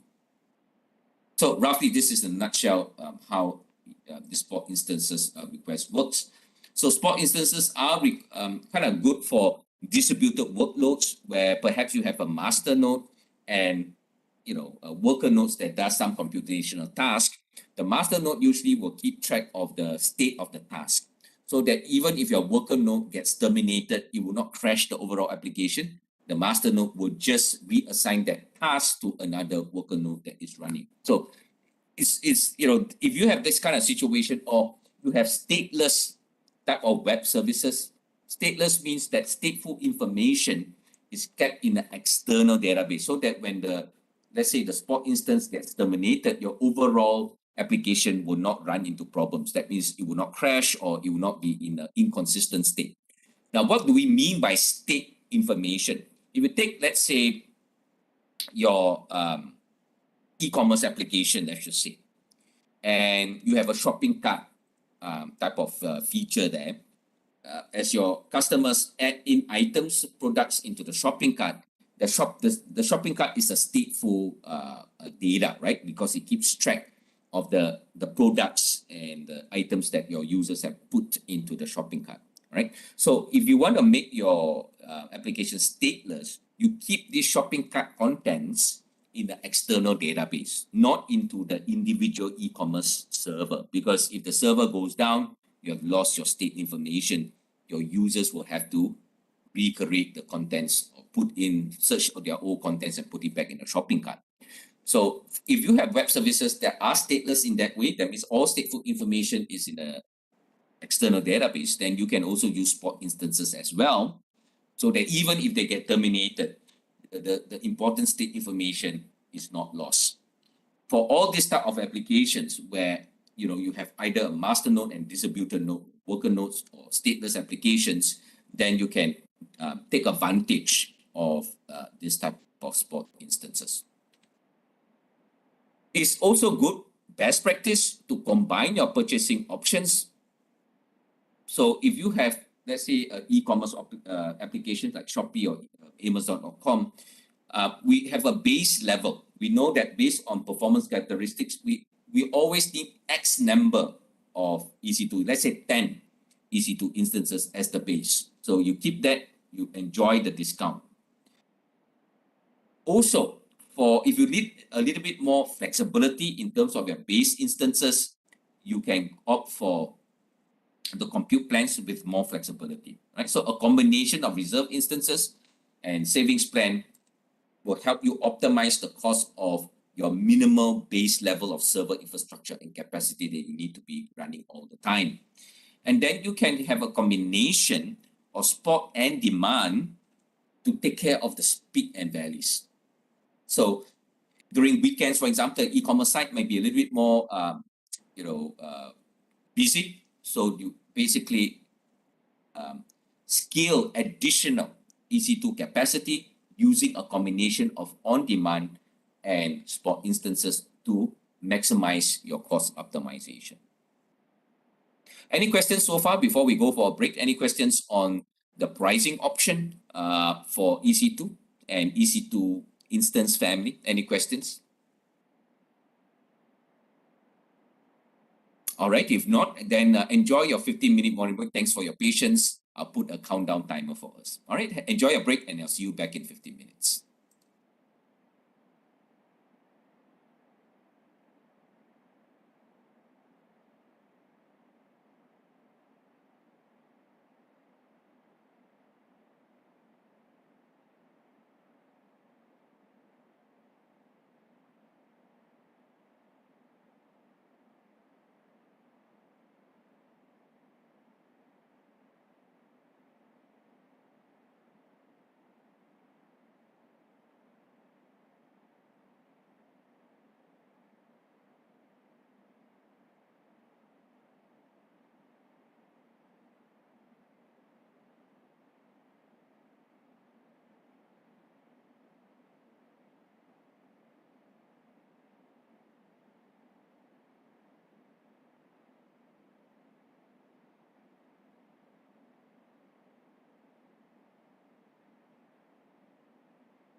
All right, welcome back to our session. And as usual, please let me know if my voice is clear. And if you're ready to go, please give me a quick chat message or virtual times up so that I know that we are good to go. All right, thank you. Thanks for that. How about the others? Are you all okay? Are you back in session?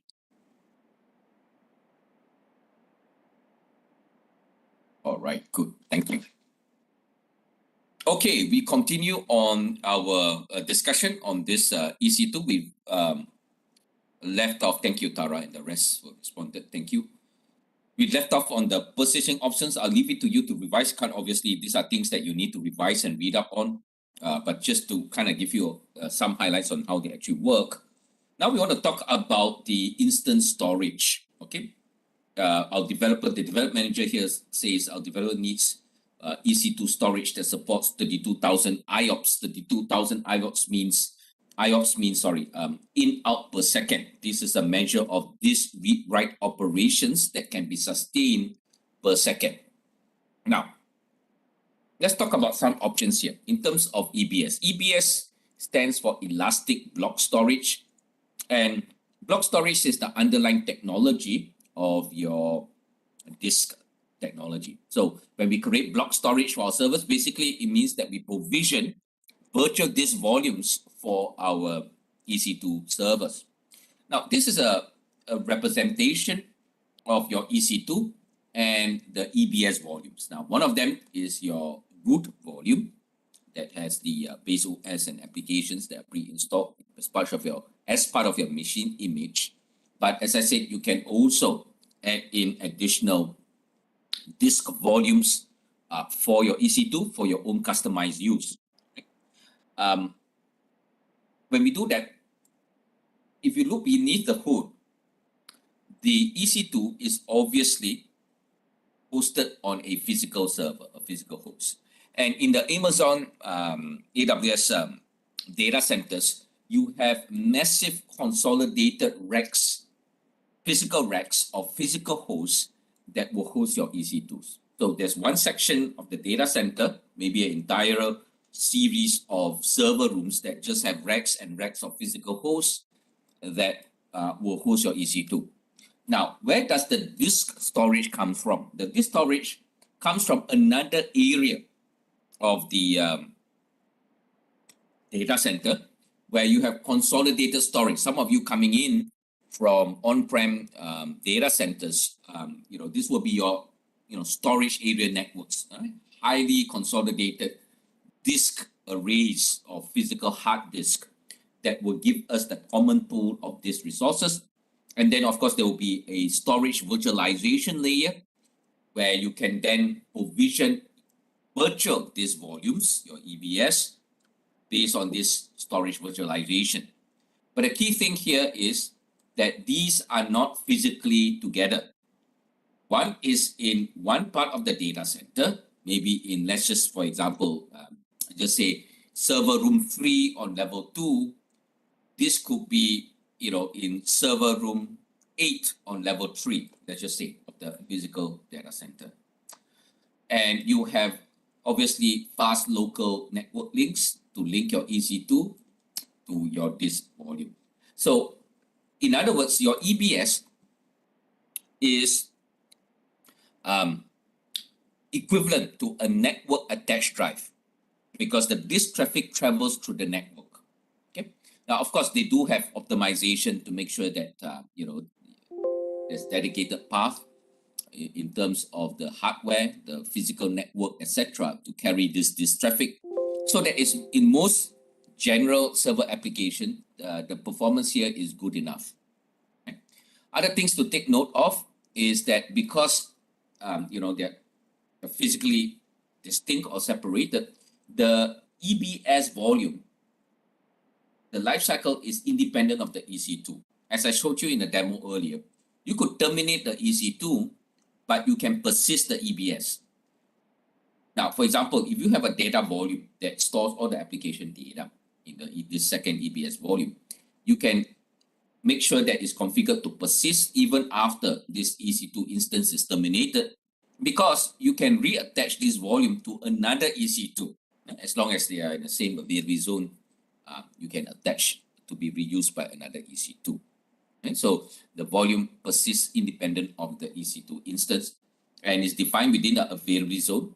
And the data is also replicated within the availability zone. So it's not just a single physical disk, there are redundant copies across the availability zone. Right? So there's a high degree of resiliency here and 5.9 availability. So this is your EBS, your network attached drive. And this is generally the life cycle. You create the EBS volume, you attach it to an EC2 within the same availability zone. It's in use. You can create snapshot. A snapshot is a point in time copy of the state of the disk. And that snapshot data, if you will, is stored in the S3 bucket behind the scenes. This is is managed by, this bucket is managed by AWS, so you cannot directly access the bucket, but your EBS snapshots are stored in a special S3 bucket. You can detach the EBS volume from the EC2 and you can delete that. Some information on the EBS volume types. So basically, you have two generations of this technology, the newer type, latest generation, SSD, solid state drive, and then you have the hard disk, older generation based on magnetic head. So this is semiconductor based, so it's all electronic signal, it's based on a semiconductor based substrate material. Whereas your hard disk, the older generation magnetic head, you have a magnetic disk, you have a magnetic head that magnetize and demagnetize sectors of the disk to represent 1 and 0. On the SSD is electronic charge, so it's all electronic signaling. So this will be high performance, this will be older generation, less performance. If you think about it, because of this electronic signaling, they can take things like random access data. For example, your database is all random access. If you read the database, we don't say that, oh, you have to read the database row by row in a sequence. No, it's based on the SQL query, so it can be random. But because it's random, because it's electronic signaling, even though the data may be stored in different part of the disk, it's all electronic signaling, so that you can extract out the data fast. Whereas for the magnetic head, if it's random access data, the disk will spin, but your magnetic head will have to jump all about the place to read in a specific location. And because its physical movement is much slower, anytime you have any kind of physical mechanical movement is slower than electronic signaling. So in other words, your older generation HDD, they won't perform as well for your server type applications, your database especially. However, they will be good enough if you have sequential data. Now, what are sequential data? Situations where you read and write large data sets as a whole or large files as a whole to the disk and from the disk. For example, if you're doing, let's say you're saving an MP4 movie file on disk, it's sequential data because you have a huge chunk of movie file, MP4, and when you save it on a disk, the disk needs to spin, and it's sequential in the sense that the magnetic head just needs to, as the disk is spinning, it just needs to go from outer rim and just move inside as the disk spins. Very nice. It's good enough performance. If you read that movie file, again, it's sequential. The disk will spin and it kind of moves from inner rim to outer rim. So for this type of sequential data, it's your older generation is good enough, basically. Okay. Big data.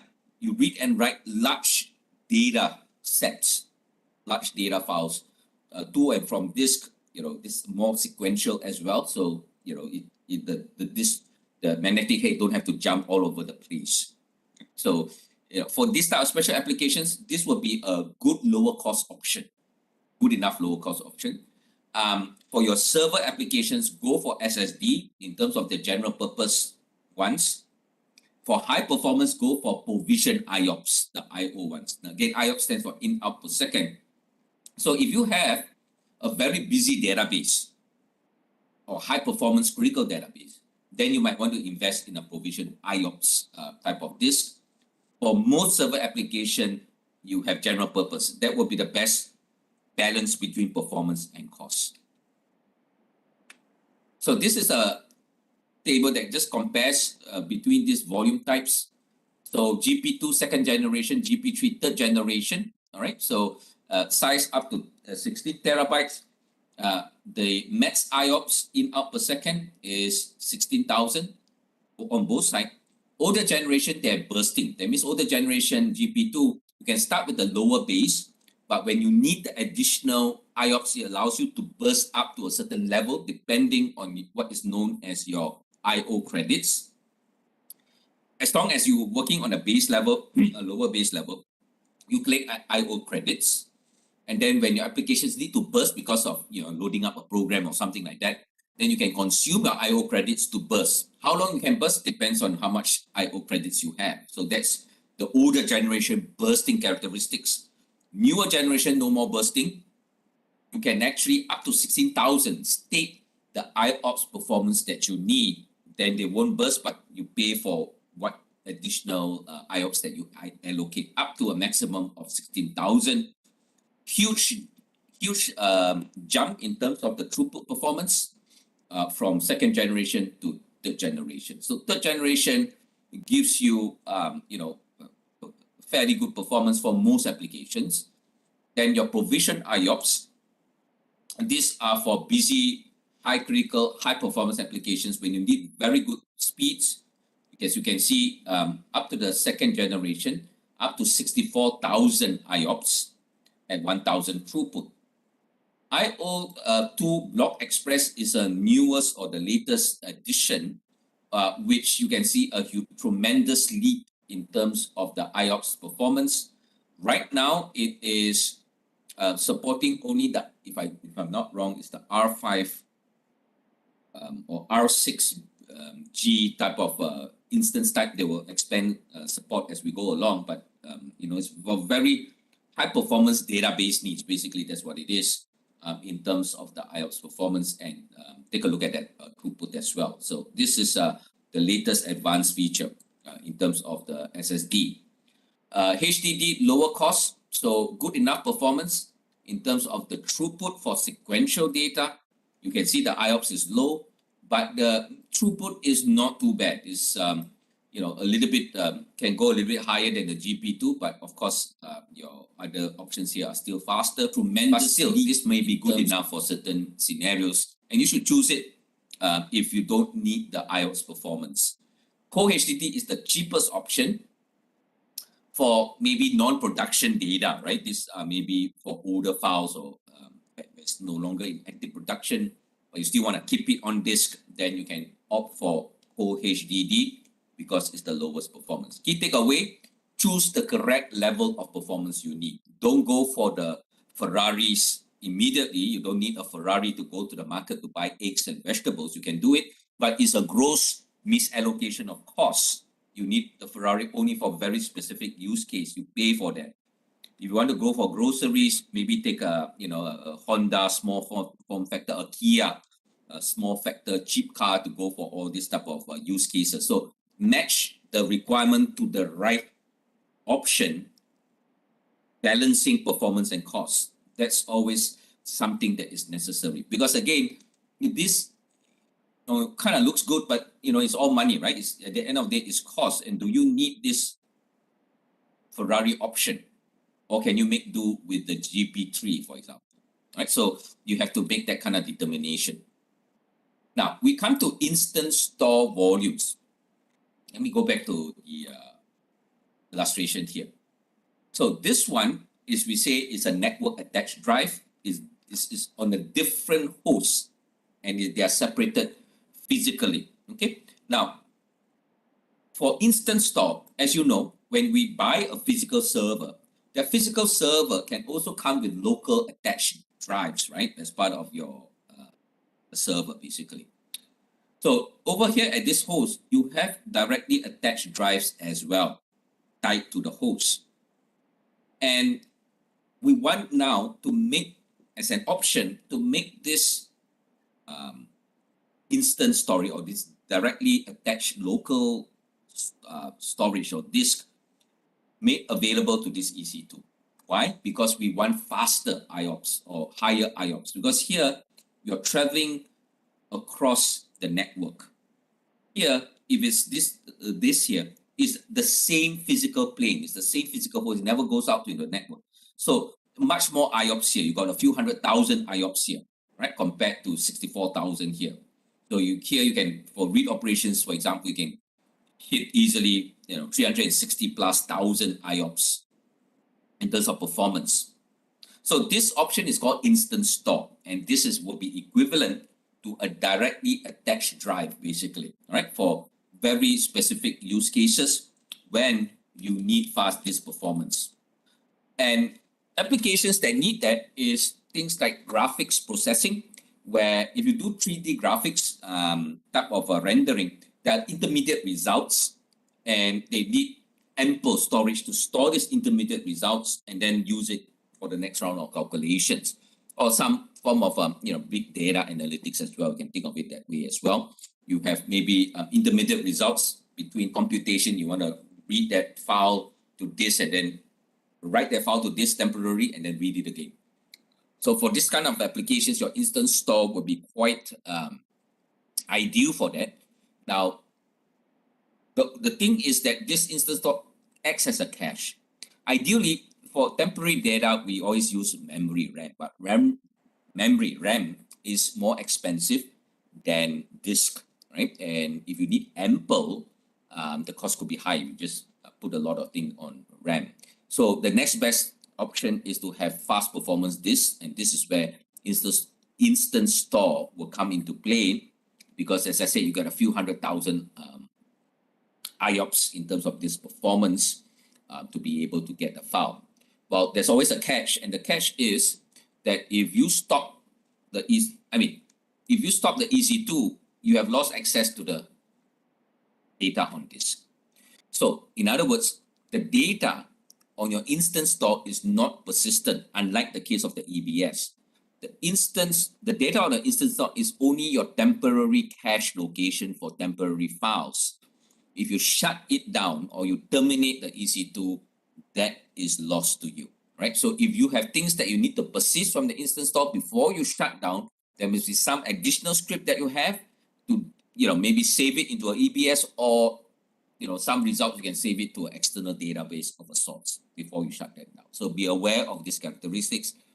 Very fantastic performance, but temporary only, ephemeral only. Okay? Next, we talk about high performance computing. So the development manager is asking us, I need to know which EC2 instance type and features support high performance computing. Right, so let's look at this particular section as well. AWS obviously supports high performance computing when you do have kind of workloads that run very specific kind of analytics or workloads that require this kind of high performance computing. You're talking about engineering, where you do a lot of fluid dynamics, for example, a lot of massive numbers of calculation that needs to be done. Things like DNA analytics or genomics. Mining companies, when they kind of send those echoes to discover whether there's oil or any type of minerals under the sea or under the ground, they have to work on substantial amount of data that can be supported by high performance cluster, autonomous vehicles, etc. Right, massive amounts of computational needed. And so if you take a look at, if you kind of have this high performance architecture that you need to design around and figure out what the options are. In terms of compute, obviously you have your EC2s, and you have things like auto-scaling, spot instances to help save you money. In terms of networking, we'll talk about certain options later, but just to point out, in terms of network performance, you have enhanced capabilities in the form of elastic fabric adapter that can support up to, let's say, 100 gig worth of network bandwidth. Because remember, when you talk about high performance computing, you have this cluster nodes that need very fast communication because they need to share results. So they're working on certain shared data sets that the network performance needs to be extremely high. And AWS has additional features that support this higher level of network performance as well. Now, it's not just about having multiple nodes together, it's about also automation and orchestration, meaning we need to get these nodes working together. We need to schedule jobs for these nodes. And these are the services that help us orchestrate that compute, parallel compute nodes or high performance nodes for us. And there are two main services here: Parallel Cluster that integrates with AWS Batch. AWS Batch will help us schedule jobs. That means we put in our jobs to do certain form of analytics. AWS Batch will optimize the placement or the assignment of this task into underlying EC2 instances or worker nodes that will actually take on the task. And then in terms of the storage, well, you have a number. We talked about EBS already in terms of the disk volume. We'll look at certain object storage and file storage in the next module as well. But you do have a number of these options for storage services that supports your HPC cluster. HPC networking. Well, the basic networking that we kind of use for EC2 is the virtual NIC card. The typical one goes up to 10 gigs. You have Elastic Network Adapter. This is a higher level of performance. It's a tool that you can configure on your EC2s for supported EC2 instances that can go up to 100 gig. And they have optimization routines that optimize the sending of data from your EC2 to the actual NIC card, the physical network interface of your physical host. So there are some optimizations around that. But the highest level to support your cluster is, in fact, is up to 400 gigs, as you can see here. This is a more advanced type, obviously, and it has OS bypass. That means it kind of bypasses elements of or layers of the OS so that your applications can actually work with that physical network device directly to send this network data. So it's actually quite the highest level of networking performance here. Now, let's talk about placement groups, because this has a bearing on your strategy of how you want to deploy your EC2 nodes. Now, in general, when let's say you launch 10 EC2 instances, you have no control of where they are placed. Basically, the EC2 service will locate available hosts and place them where they are available. So out of, let's say, 5 or 10, some may be close together, some may be spread out. You have no control or visibility. With placement groups, you have a control where you can determine whether do you want this, when I launch my 10 EC2 instances, do I want them to be spread across different physical racks or hosts, or do I want to group them together? Now, if I want to avoid hardware failure, because Chik Hong was asking earlier, what if there's a hardware failure? There's every chance, right, that the hardware could go down, right? The server could go down, the whole physical rack power outage. To reduce and mitigate that risk, you can have maybe a spread placement group where if you launch the EC2 instance, they will spread it. They will ensure that they are not placed in the same underlying physical rack. So that is to minimize your risk of a single hardware failure bringing down your application. However, for high performance compute, on the other hand, for a cluster node, you want to place them together, close as possible together. If possible, on the same physical rack, but they can't guarantee that. But as close as possible to maximize network performance, because these compute nodes need to communicate to one another, right? So let's look at the first, this grouping them together is called cluster placement groups. And they guarantee you when you launch, let's say 5 instances in a high performance compute node, they will put them in the same availability zone. When you kind of launch your EC2 instances, sometimes if you don't specify, right, the subnet and all that, it may be spread across the availability zones. But when you have a cluster placement group, they kind of guarantee that it will be in the same availability zone for the best networking performance. Where possible, although there's no guarantee, if they are in the same physical rack, obviously that's going to be the best network performance. On the other hand, if you want to minimize the risk of single hardware failure bringing down your application, you have multiple nodes in that application, you want to place them in the spread placement group, because in a spread placement group, they will ensure that okay, I launched this to the 6 EC2 instances in this spread placement group. When AWS places them, they will make sure that they are in different hardware racks. And you can also spread them across a delivery zone for maximum resilience. So that if this hardware rack goes down, it's not going to pull down more than one of your nodes, for example. The next is a mix of the two. It's called partition. It's called partition placement group. You can say, okay, I want this partition placement group to consist of 3 partitions. So if I launch 3 instances into this partition placement group, they will spread. The first one goes to this one, next one goes to this one, another one goes to this one. So it kind of gives you that spread strategy to minimize the chance that a single hardware failure will bring down more than one node. You can also have a control to say that I'm going to distribute this way. When I launch my EC2 instance, these 2 placed on partition 1. Another 2 placed on partition 2. You can control it where you want to place into the partition. Right? So this gives you a strategy, let's say, like MongoDB, right? You have a master node and you have your compute nodes, right? So you can spread out the master nodes so that they are in different partition, and the worker nodes, you can place them accordingly together with the master for the better performance. So things like MongoDB, things like your Hadoop distributed file system, they make use of these partition placement groups for the best mix between spreading and also grouping certain nodes together, right? So this is called a partition placement. Right, so this is a summary in terms of the use case and how you use these placement groups. Right, cluster for HPC, a spread to minimize hardware failures, and partitions to group your nodes according to their partitions, and NoSQL like Cassandra, HBase, and HD, the Hadoop file system, and the Hadoop database. They kind of make use of this partition concept.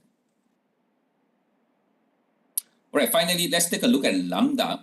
This cost analyst is asking us, our AWS compute expenses are growing fast because your compute does cost money.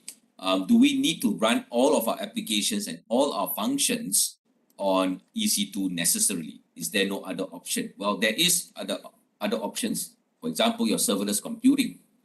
So if you use your EC2, basically you are running and maintaining EC2 servers and you're placing your code or application. However, in serverless computing, you just focus on your code. AWS manages the underlying infrastructure. Right? So that's the key thing about your serverless compute. In terms of the Lambda itself, basically it consists of your code, and your code can be in one of these popular programming platforms, your Python, your Java, Ruby, etc. Right? So you focus on your function code, you upload it to the Lambda service together with your needed client libraries and dependencies. You can upload them to the Lambda service. And then there's no need for you to manage any servers. You basically allocate a memory allocation up to a maximum of 10 gigs to support the execution of your Lambda. So of course, more memory means faster execution. And there's in terms of the Lambda characteristics, it supports only up to 15 minutes maximum computational time. So these are clearly not for your typical legacy applications when it's running all the time. Basically, you are implementing perhaps a microservice architecture where it's a very focused functionality that runs when it's need to, does a particular function, give you back the result, and stops. You're talking about a sweet spot typically of maybe a few hundred milliseconds to a few minutes. But they give you up to 15 minutes because it could be that your microservice needs to talk to an external service or database or whatever, and you have to wait for a result, right? But sweet spot, I would say, is a few hundred milliseconds to maybe a few seconds. So up to a few minutes if you need to wait on an external service. But it needs to be very focused, and it is stateless. You do not keep state in your Lambda function. If you have state information, you can work with an external database or file storage like EFS. We'll talk about EFS later. All right, but the Lambda code itself must be stateless. It must not keep any stateful information from within the Lambda function. And then you basically define a event source. What triggers your Lambda?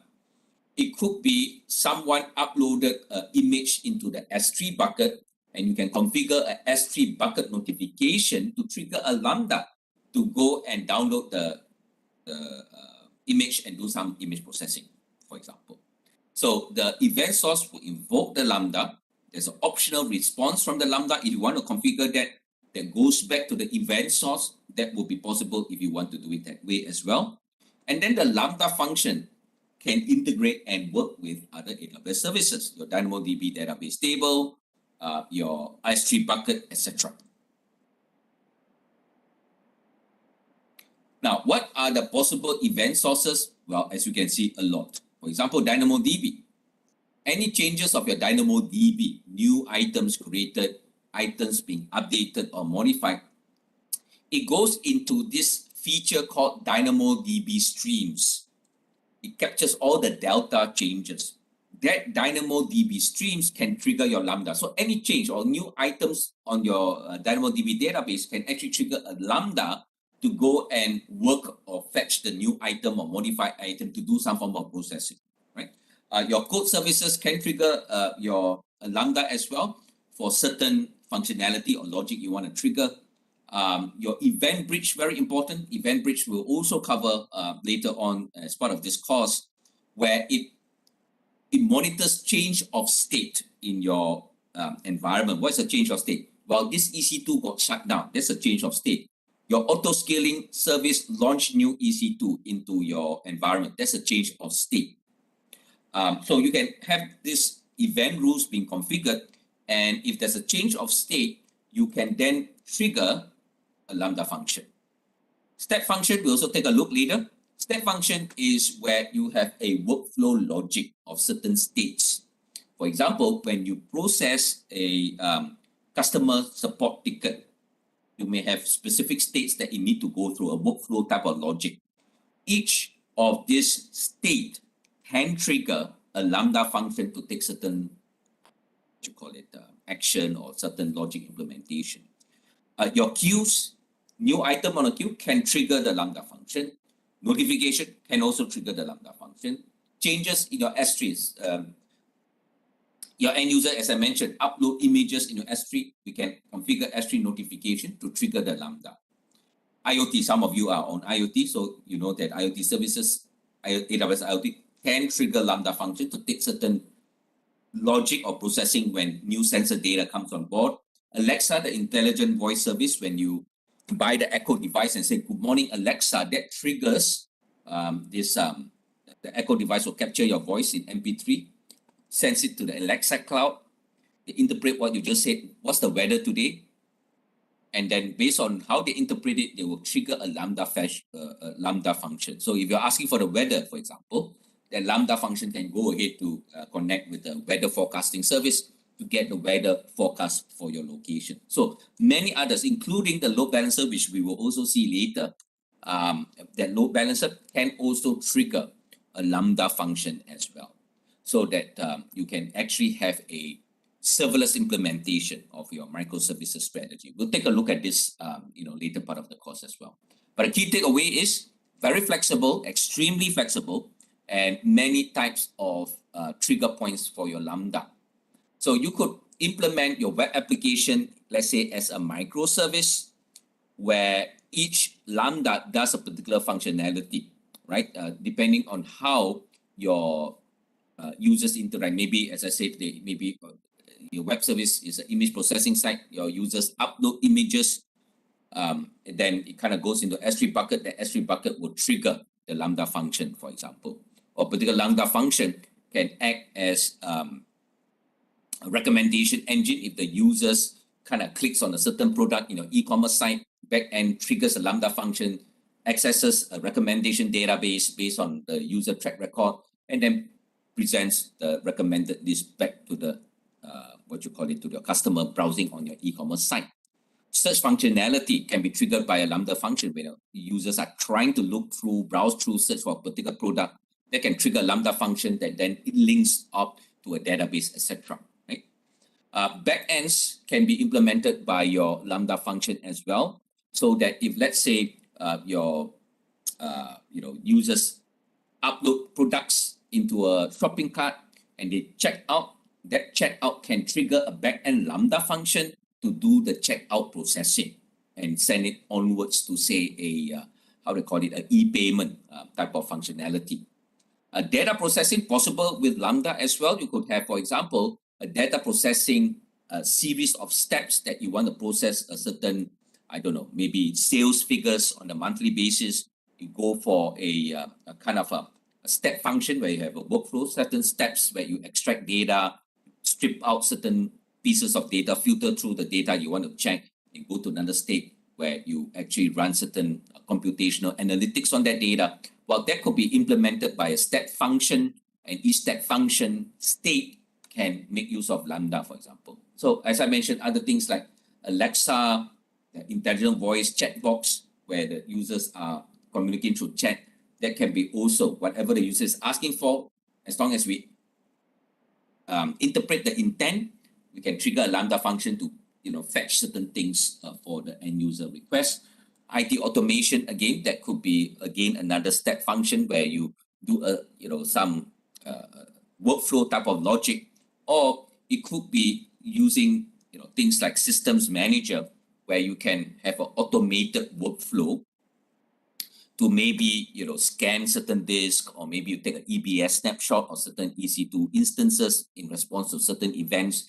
That could be also triggered by Lambda. So a lot of use cases, basically, in other words. And one example here is, let's say you have a simulated slot machine browser game. Could be Lambda. You don't need a web application on the EC2 for this type of simple functionality.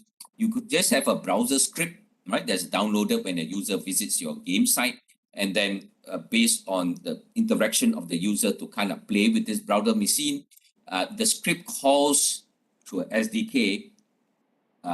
It invokes actually, or calls or invokes the Lambda function. The Lambda function maybe kind of generates a random sequence of images and then returns the result back to the end user. Right? So this type of functionality, simple logic, you don't need an application running on EC2 for that. Go for Lambda, much cheaper in terms of this implementation, because you only pay when the function is executed, right? EC2, you're paying 24/7 as long as the server is running. Lambda, you only pay when the function is executed. All right. Any questions so far that you want to bring up? Any thoughts or questions that you want to raise at this point before we do the quiz?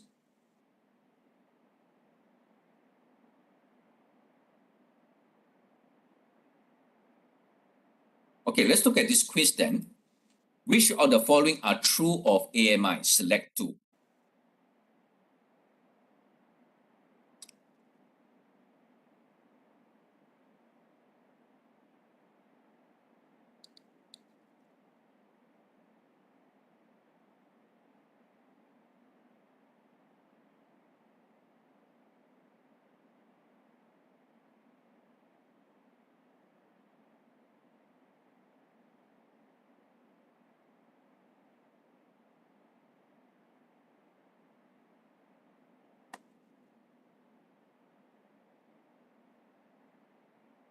Basically your Amazon machine image. Yeah? So what is true about your Amazon machine image?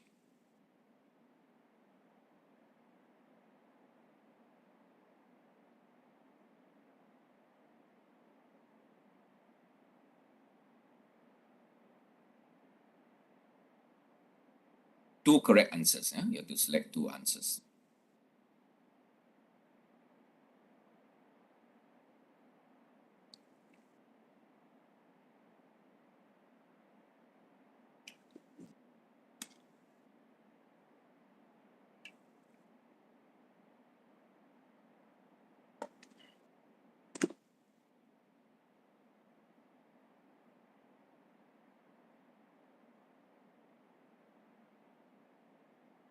Okay, final call. Anyone else would like to respond?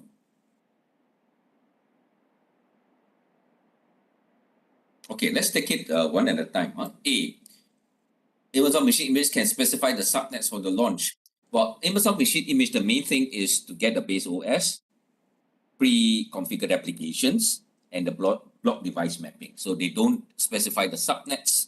That is later part when you configure the EC2, you can choose the subnets if you want, but that's not part of the machine image. Right? So A is not correct. B, Amazon AMIS basically can include block device mapping that specifies the volume to attach to the EC2 when so on. So this is correct, right? Because as I said, definitely there'll be at least one to the root volume. Then if you kind of attach or you have a second or third disk, that will be included as well as part of the block device mapping. So B is correct.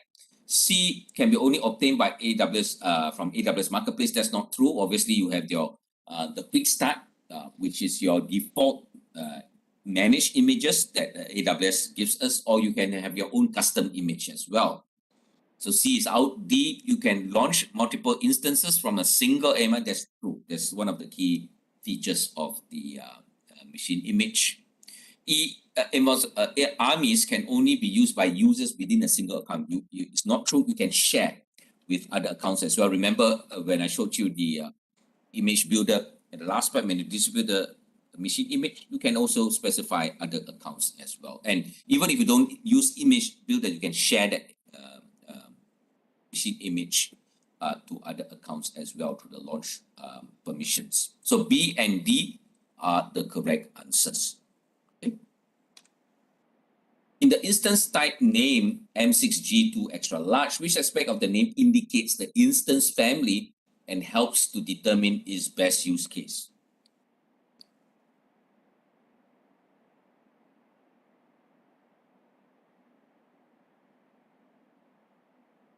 What tells you the family?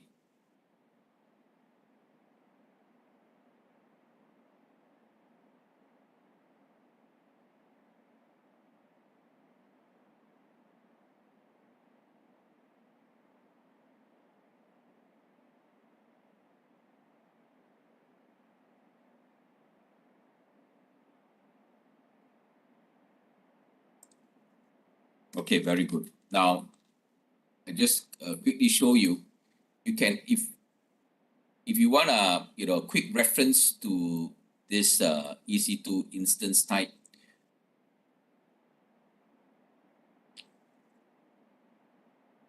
just Google EC2 instance type, right, to get the information. So again, you have general purpose, right? So you have Mac, you have the E4G, basically. You got the M6G, basically. So this M, as we saw in the question, M is basically mainstream, can think general purpose, and the G is based on a Graviton chip, for example. So you can read about Graviton 2 processor, the ARM architecture. These are some of their specs that you have, and sizing, and a fair bit of detail on what this means. And then you have other types like M6A. So it's also M6 generation, uses AMD chip, right? So they put it A like that. So you can again read through some of the specs here, right? So again, you've got general purpose, you've got compute optimized. So you can see the compute optimized options, memory optimized, accelerated computing, basically, and storage optimized chips as well. When you can storage optimized, that means you have this instance storage that we talked about, right? Now, your other, I forgot to mention as well, just a quick mention that storage of your instance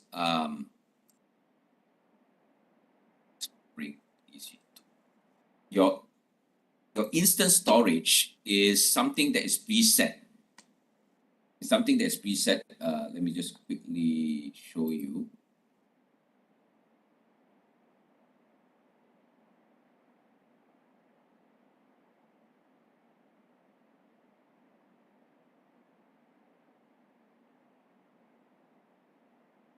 Seems a bit slow today.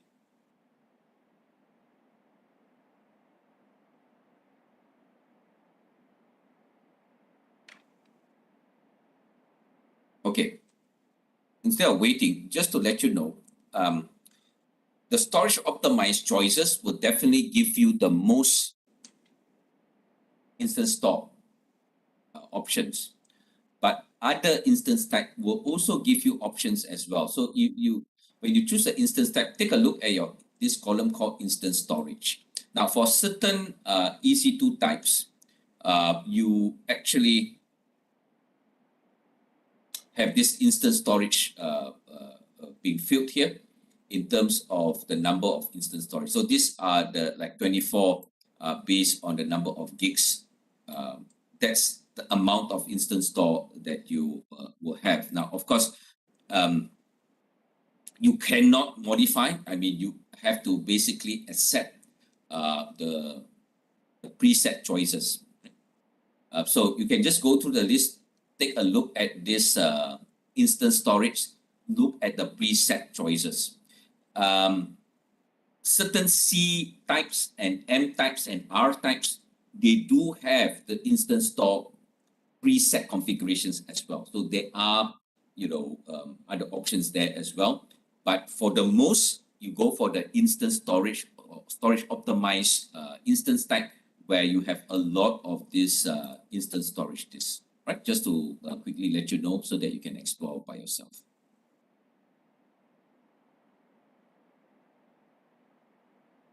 So the answer is A, M. Huh? Which of the following are true statements regarding Lambda Select 2?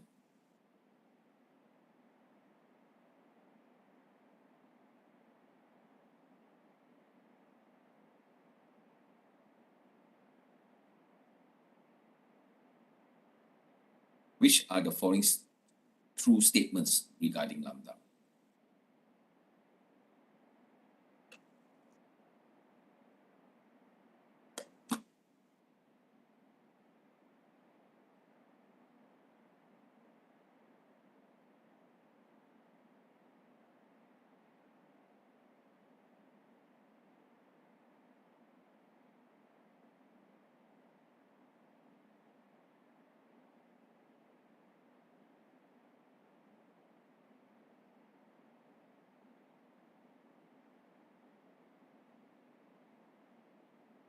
Okay, very good.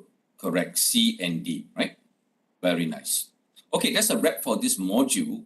Again, it's quite a heavy module, but quite a fundamental one. Hopefully, it was useful for you. Obviously, a lot of details there that will require revision before you get the hang of it. But hopefully, that will give you sufficient to as a baseline for you to revise later.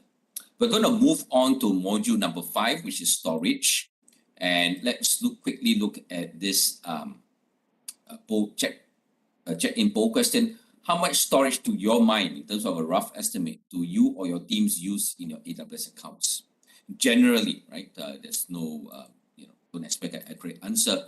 But generally speaking, the extent of your usage in terms of storage consumed, either in the EBS or in other types of storage, how much storage do you currently have or currently use?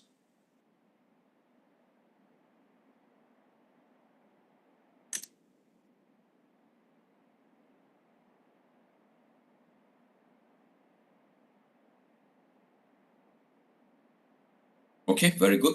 Most are up to terabytes. Okay, well, that's quite typical. And Chinook is actually up to petabytes already. Okay, so very substantive.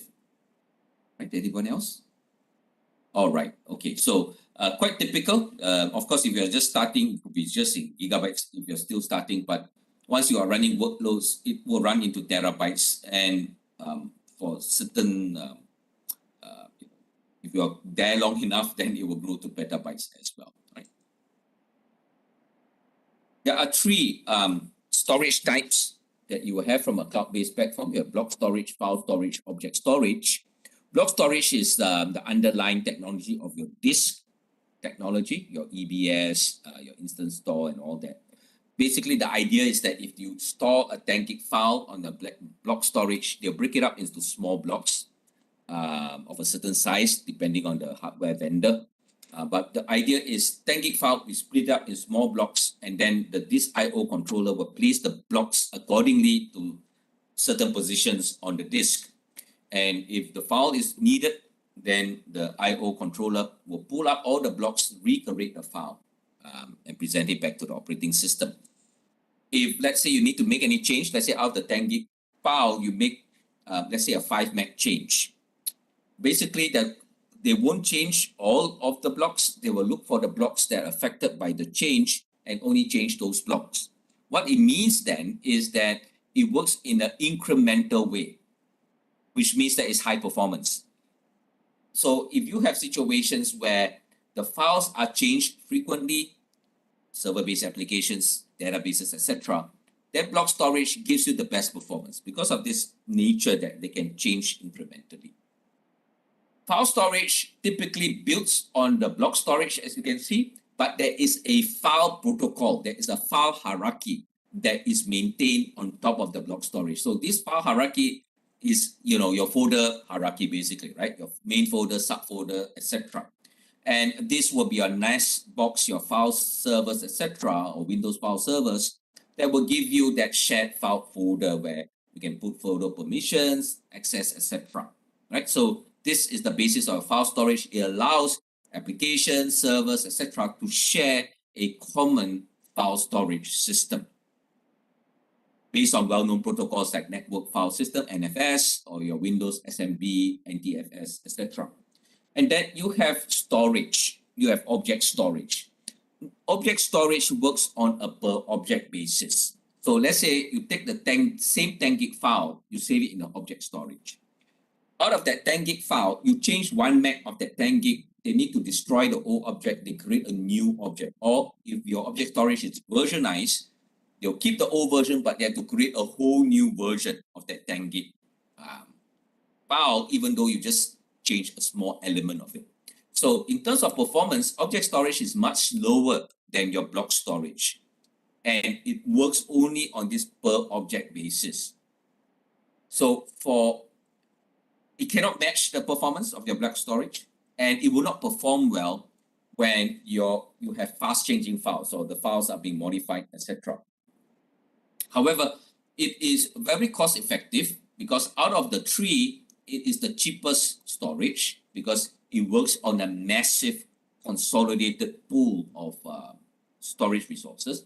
So it's very cost effective, whereas your block storage is expensive because it's provisioned and allocated to your EC2 only. You provision 10 gig, the whole 10 gig is yours. Here is based on a massive pool of consolidated storage. And it works very well for worm applications. That means write once, read many times. So things like your Instagram, you upload images to object storage, you don't change that JPEG, right? You add more images, but it's not very frequent that you actually change or modify the JPEG. It's write once, but multiple reads, because like Instagram, you have a lot of followers, family, friends, colleagues, and followers. They will read many times all that image. So it's write once, read many times, perfect for object storage because of its cost effectiveness and being able to support that level of performance. It's not server application. For users, it's quite okay. You kind of view the object storage. Medical applications. You take X-ray images, CT scan, upload. Again, you don't change the image. It's a kind of fixed image. You have multiple copies of that image, that's fine, but is write once, read many times from the healthcare applications, medical applications, etc. CAD/CAM drawings, engineering drawings. Once the drawing, huge file, CAD/CAM files, you don't change it often. Once it's in the final state, you upload to the object storage.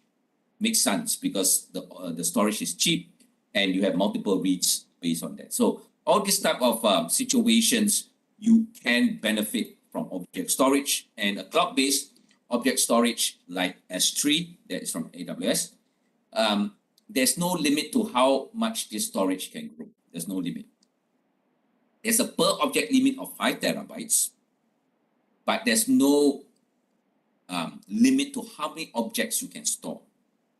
So your storage consumption can go from 10 gig to 10 terabytes to 10 petabytes. Your S3 is quite happy to grow for you. Also, it's very convenient, very scalable. Why? Because in block storage, you allocate the EBS volume from the, let's say, Linux operating system. You still have to format the disk. You have to mount to it. You have to extend if you want to resize it bigger, etc. So a lot of tasks around preparing the disk for use.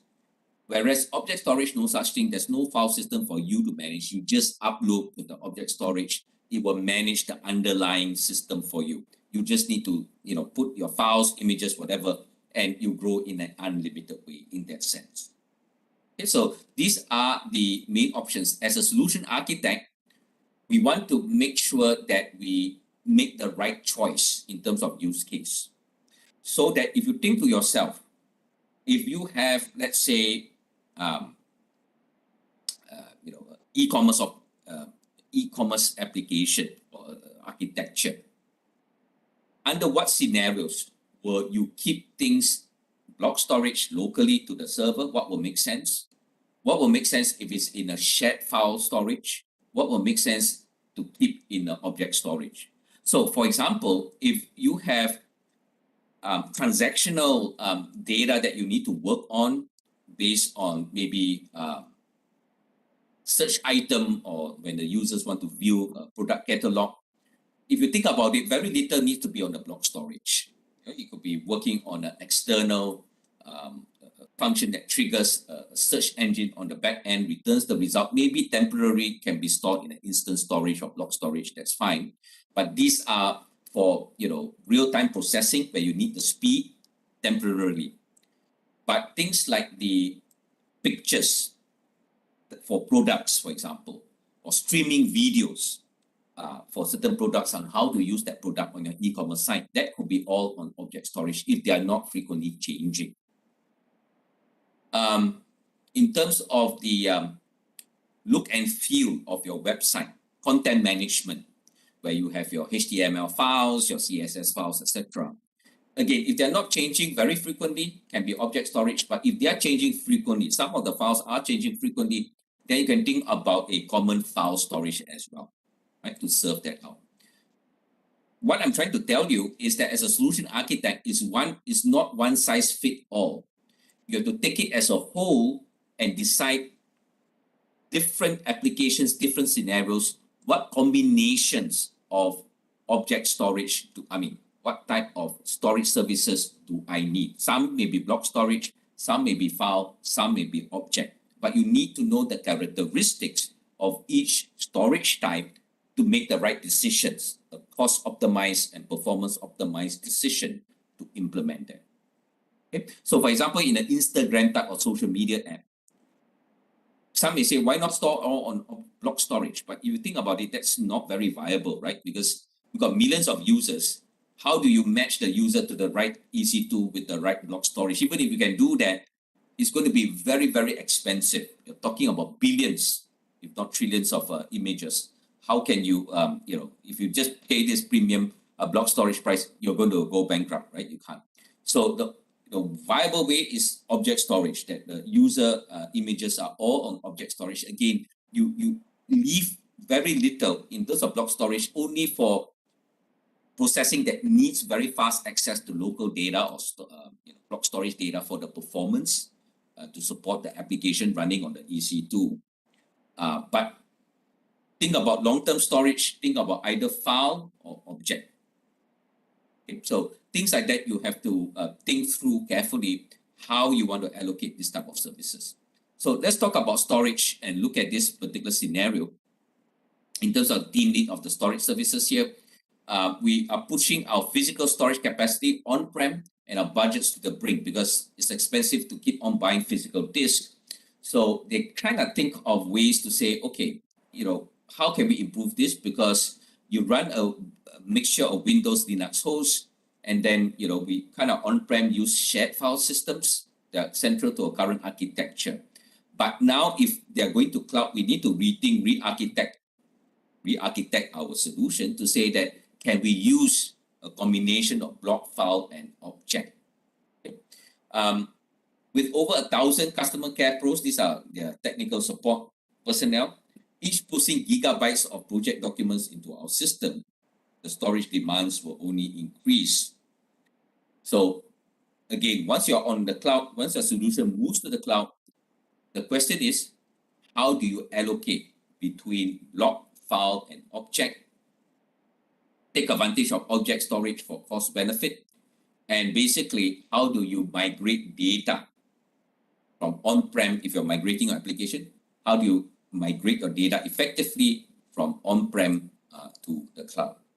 I forgot to mention, one of the customers was sharing with me, interesting example where they were moving some on-prem, migrated to on-cloud, and some of their files, they had files in their on-prem situation, and so they said, yeah, let's go for a file storage. So once they move over the cloud, they move all their common files into the file storage. On-prem, they're working with NFS. On-cloud, natural fit is EFS, the Elastic File System. But then over time, they found that, the files actually don't change very much. This is quite expensive, right? Why not go for object storage? So actually, they migrated their solution to use object storage instead, because they found that the files don't change. If the files don't change very much, more or less stable or static, then object storage gives you lower costs. They did have to re-architect and change some codes because their applications were using NFS, the Network File System protocol, but because they modularized their application, they just needed to change certain modules to start working with S3 instead of NFS to be able to make use of S3. So it shows you, the example shows you that it's not just a one-time decision, it's a continuous thinking of how to improve the architecture. Okay? So you want to bear that in mind as well. Let's look at this end user requirements, various feedback as usual. And now we want to look at overall, what's the storage infrastructure we have? From the last modules, we have talked about block storage. Now we want to look about object storage and file storage as well. So let's look at some of these storage services. The development manager is saying, let's collaborate and plan storage migrations where block, file, object storage needs. So this is a nice diagram. It shows you at the center, these are your key storage services. You have your block storage, you have your object storage, you have your file storage. Over on the left are services that help us move data in terms of either direct data migration, like data sync will help us do that in terms of streaming data, in terms of having storage gateway that has a hybrid architecture where your main workloads are on-prem, but you want to back up to the cloud. Well, storage gateway service helps move that data from on-prem to the cloud being your backup and recovery type of platform. And then you have data security and management to protect your data. We look at certain access management control, for example, through IAM, encryption, KMS, Lambda that helps, for example, you load new images or objects or files to S3 can trigger your Lambda to do some processing duties. You have QuickSight, for example, for data visualization. Basically, you have analytics to check what is in your, let's say, S3 bucket, and you display your data using QuickSight, for example. Right? So there are multiple services that kind of work on the data after you have migrated or moved it or stored it on the cloud. So let's move on to S3. The finance manager is saying, I want to reduce the cost of storage for older images as they age. So if this is like a Instagram kind of social media app, our users are uploading images, by the thousands and millions into the object storage. But it's all very expensive because you're dealing with huge volume. Is there any way we can optimize on the storage cost further? And we see that S3, as we go along this module, S3 will help us do this type of cost optimization. So S3 is the object storage. It's simple storage service, S3, and it gives us this object storage solution. And basically, it is a very flexible, very convenient service to use for innovation, agility. Basically, you don't have to have much to set up the S3 bucket. So very agile, very easy to use. It gives us a very nice storage solution, whether you're talking about innovating in terms of machine learning data sets you need to store somewhere, in terms of implementing a data lake, in terms of having an IoT where you have lots of sensor data, etc. S3 can be an integral part to provide you with a highly scalable and cost-effective storage solution. And it's very cost-effective. I might have mentioned that as well in terms of across the storage options. S3 object storage is the cheapest because of the consolidated nature and massive scale of the S3 or object storage. Potential use cases, very popular for backup and restore as an option for organizations. Again, the main workload could be on-prem, but you back up to the cloud using S3. For business critical applications, basically the applications can make use of S3 as one of their storage components. So whether you're going to save log files in there, whether you want to save user data in terms of, let's say, e-commerce transactions from particular users, you can keep records in a CSV file, upload it to a S3 bucket if you want as part of your architecture. Or in terms of archiving and compliance, basically you save your log files or your user data or sales information, whatever, into the S3 buckets, and then you have certain rules that keep it for certain duration of time, and then finally migrate it to archiving.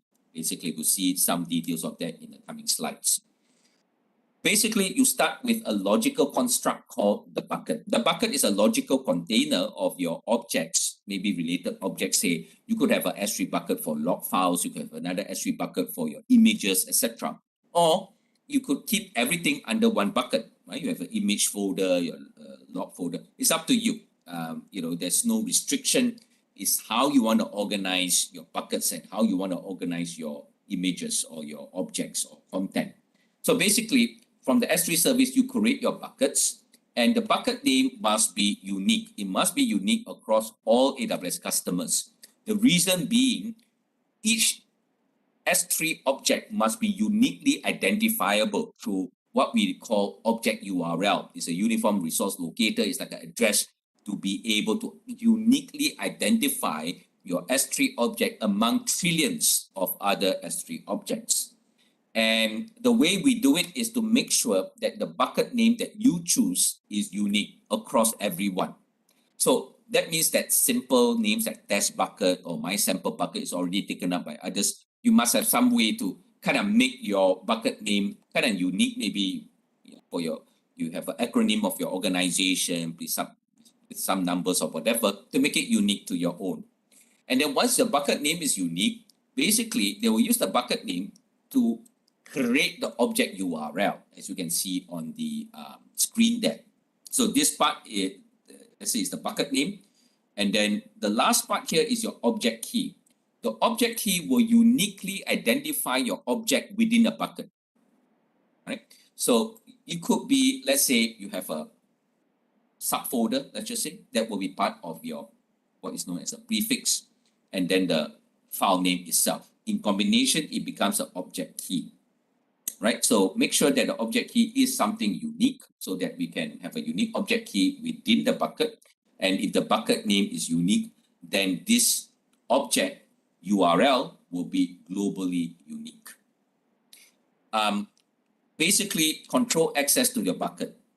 When the bucket is first created, the default ownership is private only to the bucket owner. No one else has access. Some buckets you make it public. For example, you want to keep your marketing brochures basically, or you want to configure your S3 into a static website, you can actually do that. The contents will be publicly available, your HTML files, etc. So you can make the bucket public. In most cases, you want to impose access control so that certain users have a level of access, other users will not have access. All right. So most use cases, we want to have a access policy being configured. There are certain default security features when you create, for example, a new S3 bucket. They by default block all public access, irregardless of the bucket permission or bucket policies. This is a layer of protection, right, to ensure that by default your buckets are not publicly accessible, so that you have a degree of protection.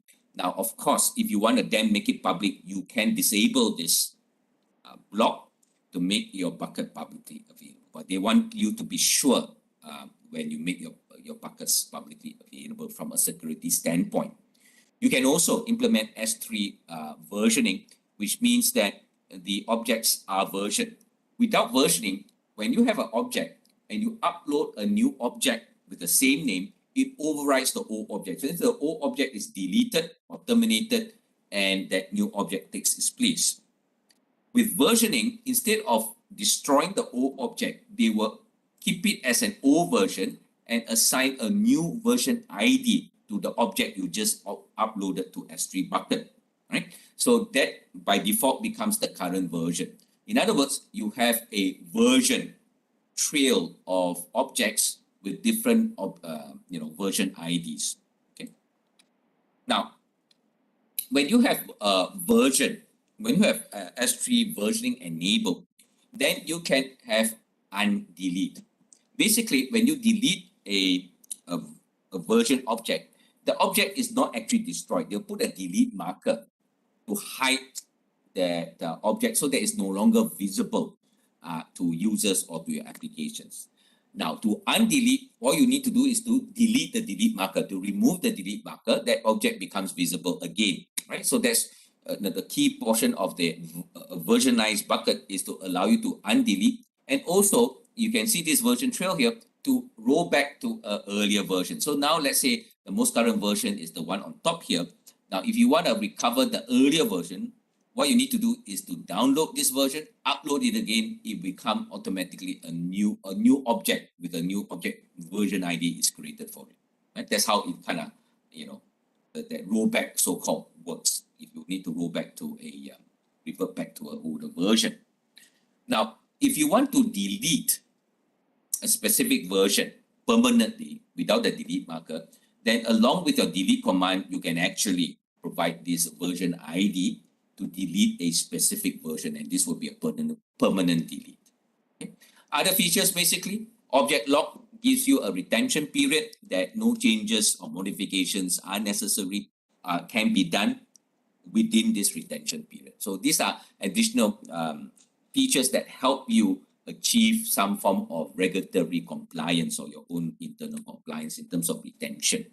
Also, we want to draw to your attention that there are these S3 storage classes to help you save costs, because the standard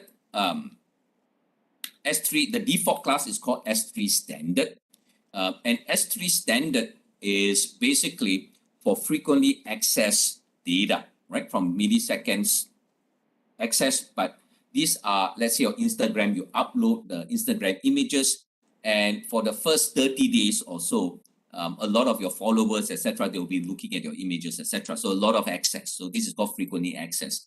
And then you go all the way down to non-production. Only for archiving and retention, you can archive them into a S3 Glacier storage class, the cheapest storage class, basically, for non-production data. Right? So the key idea here is that if your content or objects are frequently accessed, then you should put in S3 data, S3 standard for the best performance. However, let's say you take Instagram as an example. After 30 days or 35 days or so, you see that the access pattern starts to go down because it's still already not much access anymore. If that's the case, then what you can do is to migrate those objects that are a little bit older into S3 standard infrequent access. Advantage, cheaper storage. They'll charge you less per gig of your storage, right? Even cheaper, go to one zone infrequent access. Now, S3 standard and S3 standard infrequent access is a regional service, so that is redundant automatically among at least 3 available zones. So that if one zone goes down, your object is still there. In exchange for a discount, if you want to, you can also opt for one zone IA. One zone IA means that it is only into one available zone only. It's only into one available zone. So that they give you a discount, but of course, if that available zone is destroyed or goes down, then you lose your data, right, under this. However, you can use this as maybe a 4th tier backup, a backup of a backup of a backup, for example. Or they are recreatable type of content, for example, thumbnail sketches, right? The original images are there, but when you create thumbnails, you can save it into one zone, for cheaper storage. And worst case, if it's lost, you can easily recreate from your original images. So strategies like that help you reduce your overall storage costs. Now, you have to know your data access method in order to make the right decisions whether to migrate your objects from, let's say, S3 standard to X3 standard infrequent access. You have to make the right decisions, right? Because here's the thing. If, let's say, I know for sure that after 35 days, my images are no longer frequently accessed, then I can create a lifecycle rule to move from S3 standard to S3 infrequent, S3 standard infrequent access. Then after 90 days, for example, I may move it to S3 Glacier, the cheaper storage class. Okay, that assumes that I know my storage access pattern. But if I don't, and it's a little bit unpredictable, I can opt for S3 intelligent tiering that automatically monitors the access to my objects. And if they say that if this object is not accessed for the last 30 days, they'll automatically move to an infrequent access tier to save me money.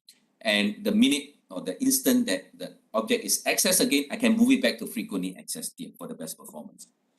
After maybe 90 days or 180 days, intelligent tiering can also archive my older objects, right? So if you want a more automated way to manage, then you can opt for intelligent tiering. There's a management fee per object that they'll charge you to do this type of management for you. What you don't want to do is to every time keep 100% S3 standard, because you're not cost optimizing, because this is the most expensive class in terms of storage costs. Now, I just want to also draw your attention to the fact that S3 will charge you on the storage consumed, but also on a per request as well. That means if you get a get object API call to retrieve your object, there's a charge. They'll charge you per request. For S3 standard, they charge you higher for the storage, but lower for the per request. For S3 standard infrequent access, the storage cost is lower, but the API request is higher, which is fair because these are not supposed to be accessed frequently anyway, right?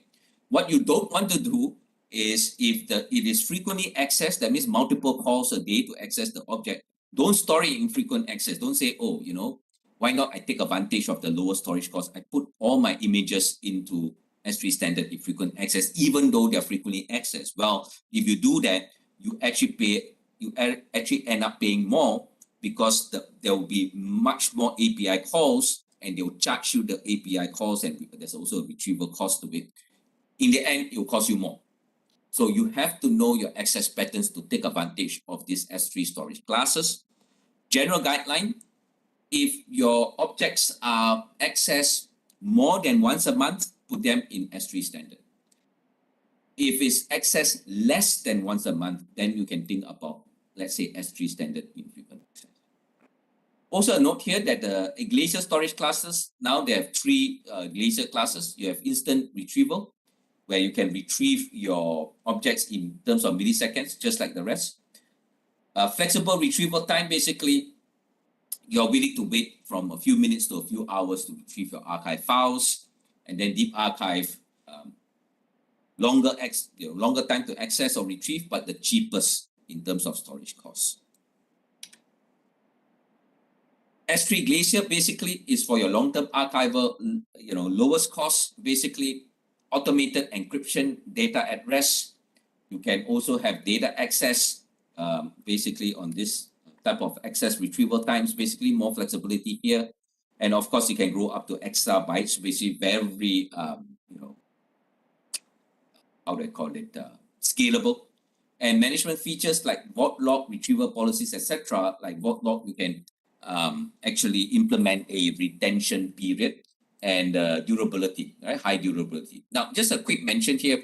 You can use S3 Glacier through this type of S3. That means your objects came through S3 and then got migrated to the storage class, eventually end up with S3 Glacier. Now, if you went through S3 like that, you don't have much management features. You trust S3 to just manage for you. You don't have things like vault lock, where it's a retention policy that you can set. However, you can also use S3 directly, not through this S3 classes or lifecycle like this, but you can actually use the Glacier APIs directly to upload your archive files from on-prem to Glacier directly. If you do that, then you have the full range of management features available here. Right? So it's just something to take note of in terms of two different ways to work with your Glacier. Through S3 service and directly through Glacier APIs. In terms of the S3 Glacier archives and vaults, well, if you're using, let's say, your S3 Glacier APIs directly, you upload your files, let's just say, and it becomes an archive. So it's an object storage, but we name it as archive.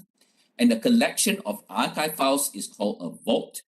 And you can basically define a vault lock policy to determine the retention period of these archive files.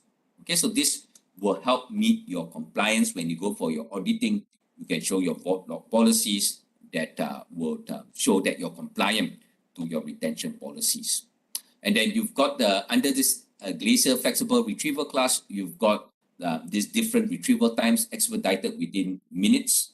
Standard, you're willing to wait up to 3 to 5 hours. Bulk, up to 5 to 12 hours for large archive files that you want to retrieve.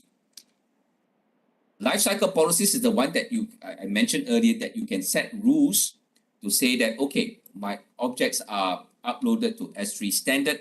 After 30 days, please move it to S3 standard infrequent access. And after 1 year, 365 days, move it to what you call it, this Deep Glacier, right? The lowest cost.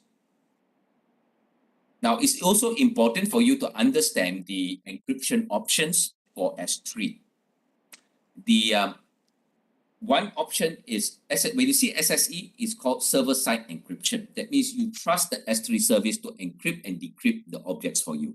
Another type of encryption is client-side encryption. If for very strict compliance, you have your own hardware security module where you have the encryption keys and you are performing your encryption, decryption on-prem, for example. So let's say you encrypt the data first and then send it to S3. So that's called client-side encryption.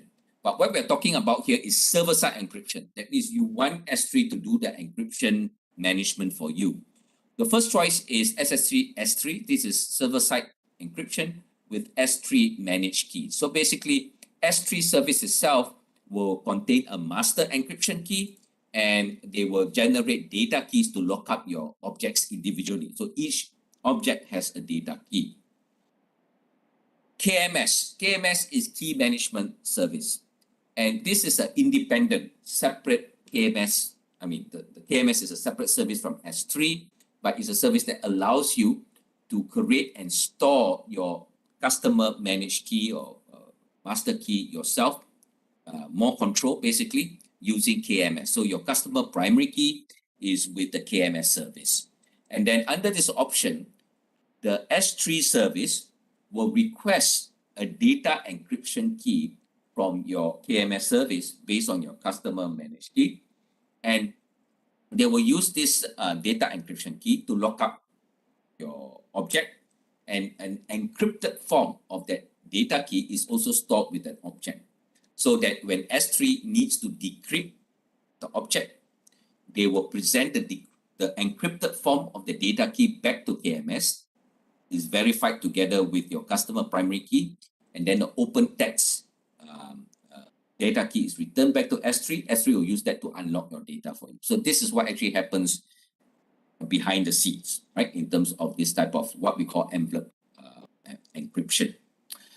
The last option here is customer managed key, SSEC. Customer managed key means that you have your own security hardware module and you are generating your own encryption keys for stricter compliance. However, it's still server-side because you want this S3 service to encrypt and decrypt your objects. Why do you want to do that? Well, encryption and decryption takes a lot of resources. So you'd rather have S3 do that for you. So with this SSC, you generate the keys, the encryption key, and then when you upload your objects to S3, you also send the key along with that and tell S3, please use my key to lock up my data. So they will do that. They will use your key, they will encrypt, and then they'll delete off the key. They will not keep the key, they'll delete off. So your object is encrypted. When you want to decrypt, you want to read that object, you want to extract that object, you have to present in your request, you present the encryption key again.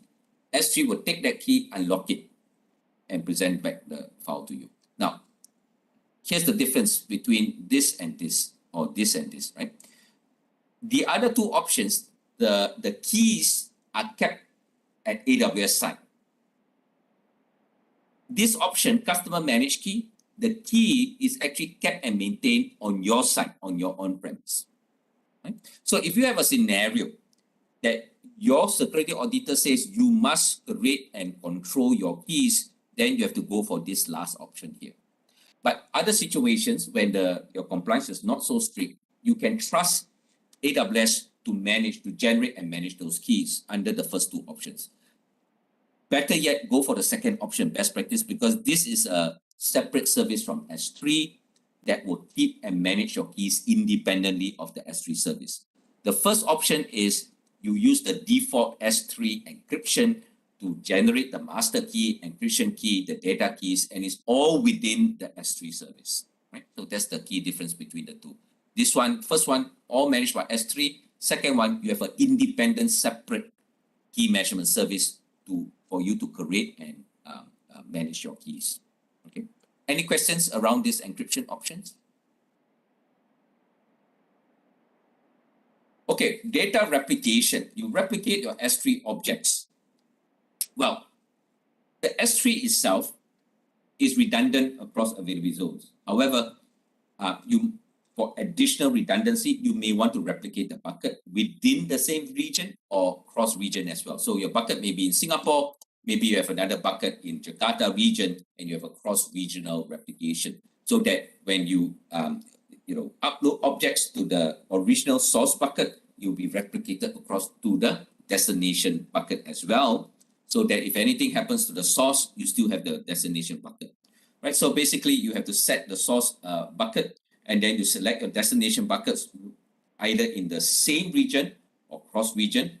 And then you can also have an optional owner override to change the ownership.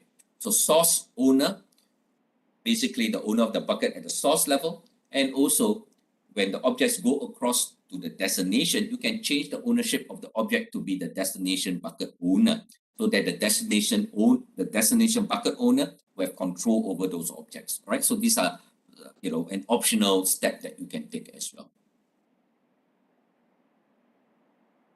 S3 event notifications are something that you can configure that is in response to certain changes. For example, new objects are uploaded to the bucket, or some objects are copied, or some replication has completed. You can trigger all these notifications.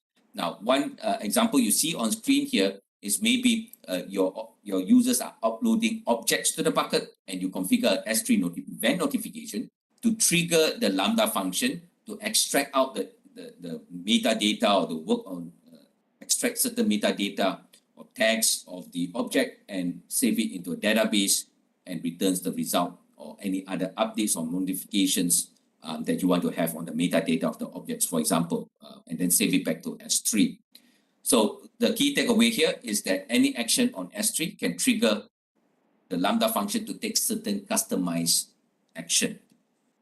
But actually the scenario here is, let's say we have a YouTube service where our end users or content creators, they upload their YouTube files or video files or whatever into this S3 bucket, right?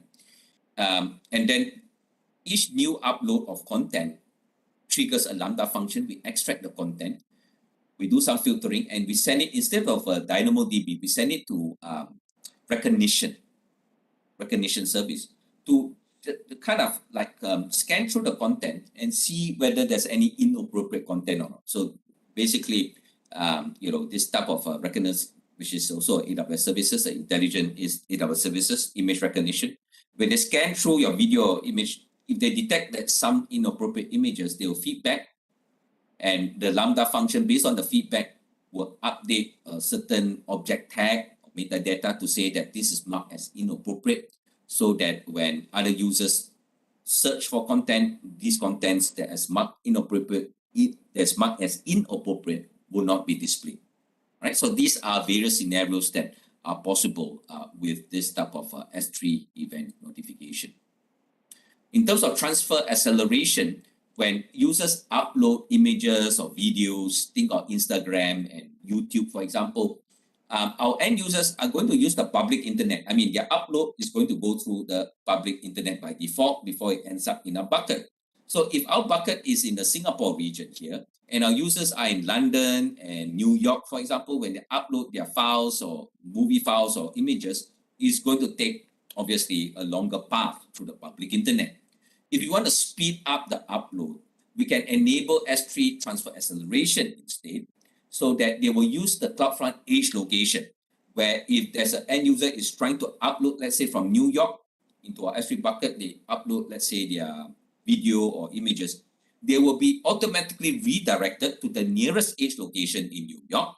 And then from the edge location in New York to our S3 bucket in Singapore, is all using AWS private global network, not the public internet. So in most cases, for far away users, they will benefit from transfer acceleration, faster upload path.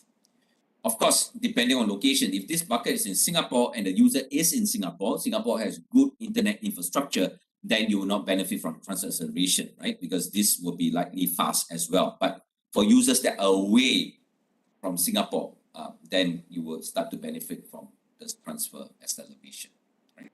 Now, there's one feature here that they will actually check before they actually use transfer acceleration. The service will actually check whether you will benefit from transfer acceleration or not, because they charge you per transfer.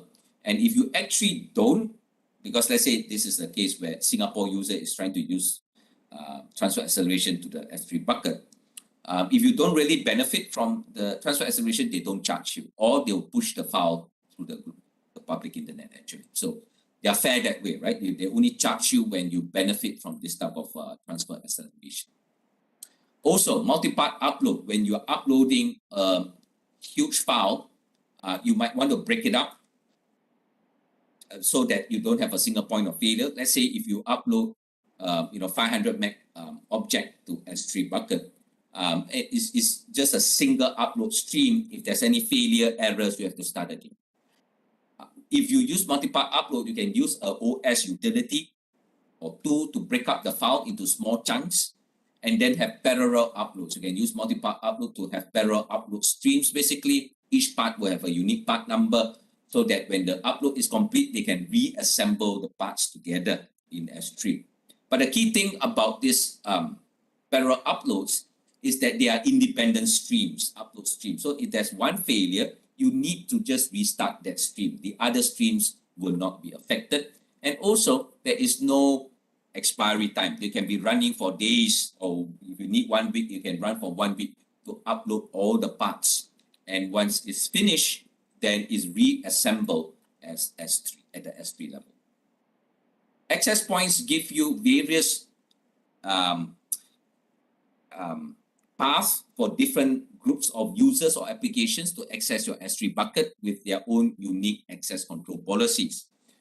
If you have a single bucket policy, this is a bucket policy again, is a resource-based policy to protect the S3 bucket, that's fine. But as the usage of the bucket grows, you have more groups of users coming. It's very difficult to implement access control logic or requirements in a single bucket policy. There is a size limit to that bucket policy document. So, it's very hard to keep it nice and simple when you have multiple groups, large sets of groups of people with different access requirements coming into your S3 bucket. So the way to address this is through S3 access points, where in addition to the bucket policy, you can create different access points, and each of the access point has its own endpoint for your different types of different groups of users, one for finance, account, sales, for example. And each access point is protected by their access point policy to say that, okay, for finance, you have, let's say, read-write access to this finance folder. For accounting, you have, read-level access to this particular folder and read-write access to another folder. So you can have all this access policy being captured that protects this access point. Now, if the finance user try to access the access policy of the account, then of course they can't get through because they are not, they're not authorized using this access policy. They have to go back to their own access point. Okay. The bucket policy, you can make additional configuration to delegate the access point decision to these various access points. So if users come directly to the bucket, to the main bucket, this bucket policy will ensure that the control is passed back to the access policy so that users cannot get direct access. They need to go through their access points. Another enhanced feature using access points will be to use S3 object Lambda, so that through certain access points, we have a Lambda function that does some form of a logic. We call it a VDEC Lambda function. Maybe you want, for let's say for images, maybe you want to resize certain images with maybe the main image is of a certain resolution. Before it goes up to your end user, maybe you want to have the Lambda function to resize it maybe. Or maybe the information is, let's say for this analytics information, you contain some private information of end user, their credit card information, etc. And these are, obviously sensitive information. Well, you could have a Lambda function to kind of, obfuscate or hide or, randomize this into junk, basically, in terms of credit card. Maybe you hide the data, etc. before it goes back to the application, so that the personal credit card information of your end users are not exposed to the analytics application. So this is another enhanced feature to have that Lambda function do some form of logic before the data or the object is presented to the end user application. Okay, basically, how does S3 charge us? Well, they charge you for the storage consumed. They charge you for the per request. Remember, I said when you have this API calls to the S3 bucket, is charged on the per request as well. For certain storage classes, the S3 standard infrequent access, there's also a retrieval cost to it, a retrieval fee per request to retrieve and read the data. They also charge you with data transfer out to the public internet or to other regions. So anytime your object goes out into the public internet, there's a data transfer out charge. And if let's say your bucket is in Singapore, the S3 bucket is in Singapore, you have an EC2 in Jakarta region. Reading from this S3 bucket is a different region, so there's a data transfer out charge as well. What you don't have to pay for is data transfer in. When you bring in data into your S3 bucket, you don't have to pay. And you don't have to pay when it is accessed within the region. So your EC2 in the Singapore region is reading from an S3 bucket in the Singapore region. There's no data transfer out charge.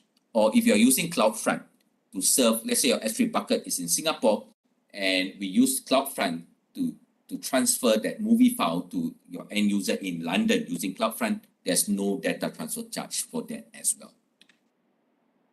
So best practices, always make sure that you use storage class for cost optimization, because S3, the default storage class, is the most expensive. When it's a little bit older, try to have this lifecycle rules to migrate it to a cheaper storage class. Data protection, implement versioning so that you can undelete, basically keep all versions of the objects, and have replication, cross-region bucket replication, for example, for data protection.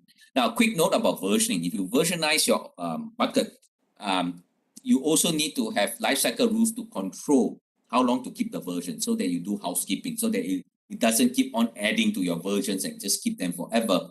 Have some form of lifecycle rule to retire older versions of the objects. It's possible through lifecycle rules as well. Security, basically make sure that you know what you're doing in terms of access control. Recall that you have a default public block access. So if you want to have public access, then you can unblock it, but make sure you know what you're doing. Implement data at rest encryption, access points for different sets of users, object ownership. You can change object ownership so that the bucket owner will be in control of the objects. For example, if your end users upload objects to your S3 bucket, the end users or the user that uploads the object is the object owner, right? So there's a setting or configuration to change that by default to say that objects that are uploaded to my bucket, the bucket owner, which is me, will take control, will take ownership of that object, right? And then basically for overall analytics and insights, you have CloudWatch, a monitoring service to monitor your S3 bucket into, how many bytes of data is being processed, being stored, etc. You can also use CloudWatch to monitor your bucket. So basically, in terms of these use cases, you have multiple use cases for your S3 bucket, but key things to note: worm, write once, read many times is a sweet spot for your S3 bucket, right? But anytime you have also growing data sets for your IoT, for your data lake, for any type of content or media content or static content, S3 is a very attractive low-cost option. It can also cater to spiky access patterns. Basically, unpredictable access patterns, you can manage them through S3 tiering, which I talked about a bit earlier. And then it has options for long-term archival as well to retire data to your S3 Glacier. Okay, now just a last section before we break up for lunch. I just want to cover this file storage. This security analyst is saying, Chik Hong has a question. CloudFront charged by gigs as well. Yes, they charge you by the number of gigs that they process for you through this CloudFront service. So yes, it's also charged by gig. All right, shared file systems is very easy for us to fall behind on batching. Are there managed options for file servers? So basically, on-prem, you may have been running your file servers. But anytime you run a file server, you have to manage the servers, batching, etc. So is there any managed service from AWS? Is what the security analyst is asking. So thankfully, yes, there are file storage services from AWS as well. Now let's look at this this scenario. What if I have back here? What if I have multiple instances that need to use the same storage, shared storage, basically? Now your EBS, I might have mentioned earlier, I should have mentioned earlier, the EBS, in most cases, you attach one EBS to one EC2. The EC2 can have multiple EBS, but from the EBS perspective, it's only attached to one EC2 at any one time for most use cases, right?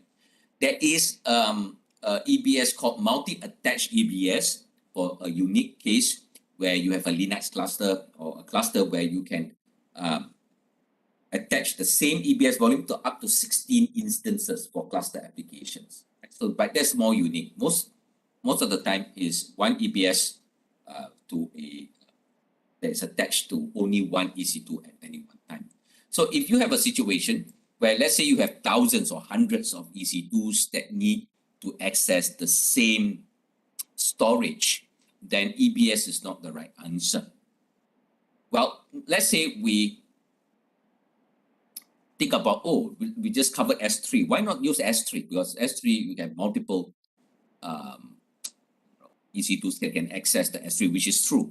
But it's not ideal for a typical file system where you have modifications, changing of files, etc. It doesn't perform well. Why is that? Why is the S3 not ideal for this type of shared file system?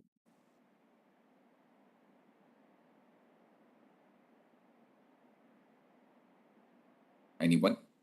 Why do you think this object storage is not so suitable for this type of shared file system?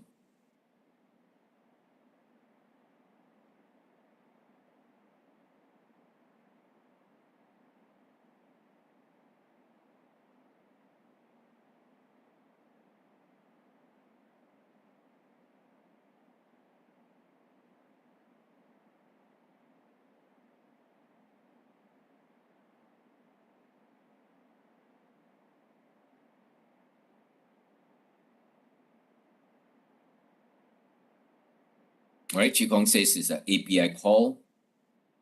Okay, anyone else?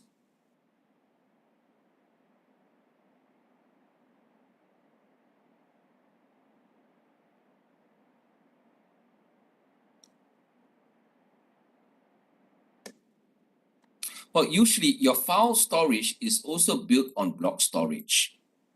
So when you have situations where you change file modifications, you change the files, etc., your object storage is not going to be performing well.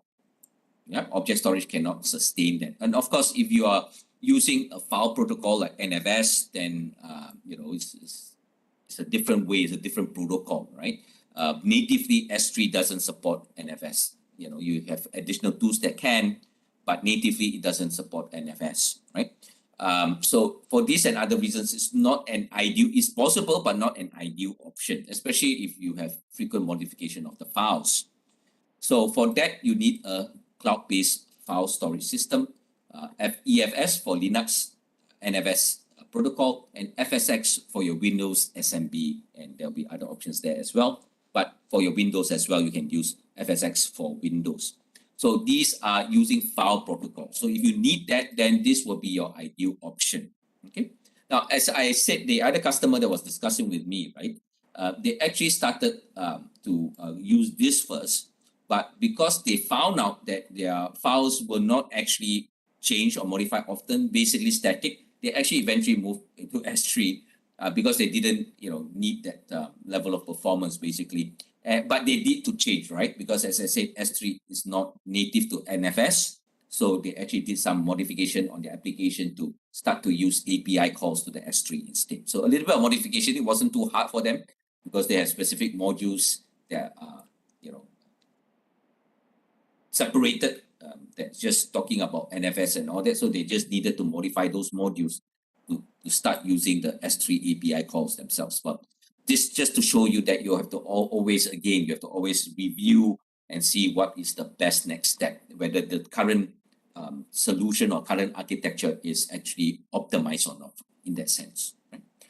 In terms of your EFS, this stands for Elastic File System. This supports NFS 4.0, 4.1, and basically it is a regional service so that out of the box, you've got, without worrying about having multiple file system, if you use this managed service, you've got redundancy, HA by default, because the file system itself is redundant across the availability zones in your particular region, all right, for the standard EFS. And then you attach this EFS to a VPC, and for each availability zone, you choose a subnet which we will deploy a mount target. The EFS mount target is actually a NIC tag basically, but it presents itself as an NFS mount target so that from your Linux instance, you can mount to this. You have obviously Linux level instructions there, commands there to mount to the mount target, right? Now, there's a recommendation for high availability. That means per availability zone, deploy a mount target. If you just use one mount target, other EC2s from other availability zones can still access it, no problem. But of course, if this availability zone goes down, then you have lost access. So general best practice, deploy your mount targets one per availability zone. Choose one subnet from each availability zone to deploy out your EFS mount target, right? But multiple mount targets, but they're all linked to the same file system. That's the basic idea. And this EFS is highly scalable, and you don't even need to provision any storage. It will automatically scale the storage. If you need more storage, it will scale more. And if you happen to have less storage requirements, it will shrink as well. So it adjusts the storage level automatically for you. Also, there is, well, you have EFS standard, but you also have EFS one zone, single availability zone. This is have multiple availability zones, so higher resiliency, but for cheaper cost, you also have one zone EFS now. But for either case, you can use this other service called AWS Backup to back up your files, right, on a regular schedule.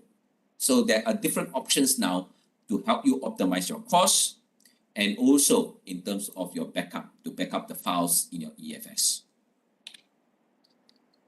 So basically, as I mentioned, you create the EFS and then you attach it to the VPC and you kind of deploy one mount target per availability zone. Okay? So your EC2s will mount to these mount targets. Next, you have FSX. You have FSX for Windows that supports SMB and NTFS, the Windows distributed file system type of functionality. And then you have another one called FSX for Lustre for Linux clusters, basically. So this is an industry Linux cluster kind of system where it's FSX for Lustre is compatible with that. And so these are for your high performance computational needs, where it supports what you call it a large throughput and IOPS in terms of performance, right? Then there are other options as well from NetApp and OpenZFX, ZFS, sorry. These are also different storage systems, third-party storage systems that now integrates with your FSX solution so that your EC2 workloads, if you want to use NetApp's solution, you can now use FSX for NetApp kind of a storage solution and also for this OpenZFS, right? So these are additional options that you have. Kisham, in terms of the snapshot, basically this is where you have your backup facility, right, through AWS Backup. So it kind of basically keeps a snapshot of the content of your EFS and then stores up into this service called AWS Backup. All right, so this is your backup facility for your EFS. Okay, Kishan. For your FSX, for your Windows file server, basically it's based on Windows, what you call it, file system, as well as DFS for this regional fail, the availability zone failover. It uses Windows distributed file system. Basically, it can support your Linux using Samba system as well in terms of the Samba directory. But by the default, you can use this service AWS Managed Microsoft AD basically to be able to do your domain joins from your file system. Okay, so this starts with one zone, but if you want to have multiple zones, you can choose it to have this second zone there for failover options as well. As I said, the failover options then will be enabled by this Windows DFS distributed file system. So this will be for your Windows workloads. For Lustre, as I mentioned, these are for your Linux clusters, basically parallel file system, the highest performance when you need, that support things like machine learning, big data analytics by using this cluster node system. So you have your compute instances, and basically they have a mount point to this Elastic Network Interface to gain access to your FSX Lustre.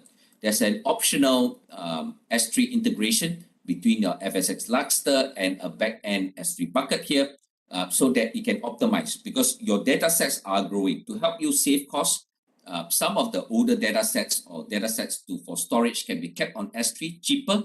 But when you need to work on this file system, the FSX service can pull these files into your Linux cluster for fast performance. And then you need to store the results, it goes back to S3. So in that way, the interaction between your FSX, file storage, and object storage helps you optimize the overall storage costs, right? Because if you keep 100% of your growing data sets on FSX alone, that has a cost implementation because it is all stored in SSD. But if you have this optional S3, well, some of that can be offloaded. Some of the results, long-term results can be offloaded to S3. So this is what the slide is talking about here. Your FSX can have this S3 bucket as a, as an optional storage, what you call it, place where the results of your application is stored in the S3 bucket. And if you need the data for processing, is pulled by this FSX Lustre for high performance processing of it. Okay, there's a question here from Apichai. If I have some applications run on EC2 or your cluster, your container, Git image or Docker file, when to use EFX? Okay, that's a great question. That's a great architectural question. And the rest of you can chip in as well. But this is a very nice scenario. You have various choices, right? You use your EC2 or your containers. You do have a choice in terms of keeping content like images or document files, right? So how do you choose between S3 and EFS? That's the architectural question here. What will be some of your considerations? I mean, I'm opening up this question for the rest because this is a good architectural question. Whether your workloads are on EC2s or let's say containers, you want a cloud storage system to store things like images, files, etc. So what are some of your considerations or criteria to choose between things like S3 or EFS file storage?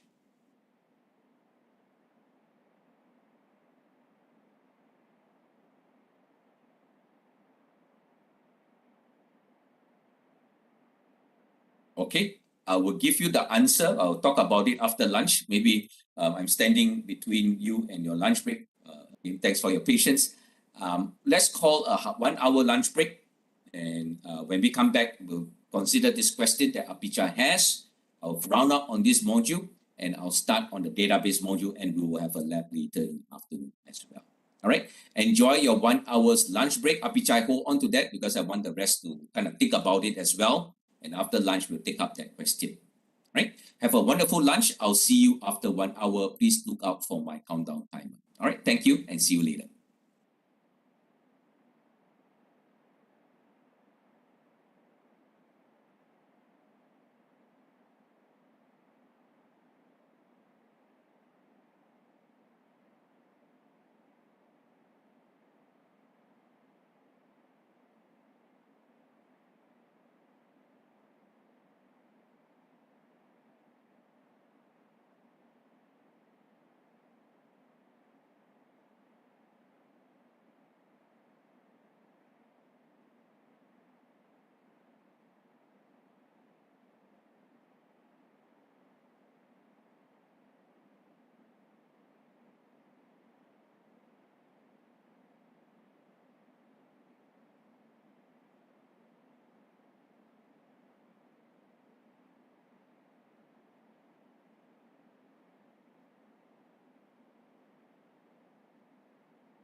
Okay, welcome back to the session. Hope you had a nice lunch break. It's about to continue right now, but first of all, as usual, I just want to make sure that my audio is clear. And so if you are back in session and my audio is clear, please do let me know. A virtual thumbs up, please, or a chat message. All right, thank you for that. Right, how about the rest? Are you all back?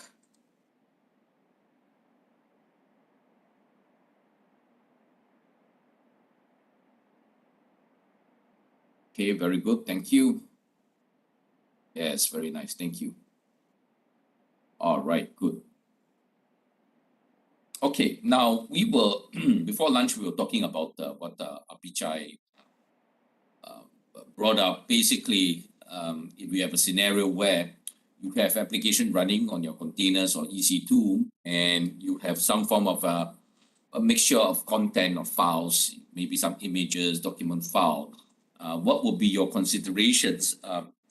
Whether if you need some shared file or shared storage location or service, how would you decide between S3 and EFS? What will be your major factors of consideration?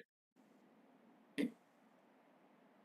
So Hisham so far answered that you will go for S3 so that you don't have to go through all this managing the file system, like formatting the disk and mounting the file system, etc. So S3 is a highly scalable cloud file system that it is transparent to us. We don't have to worry about it.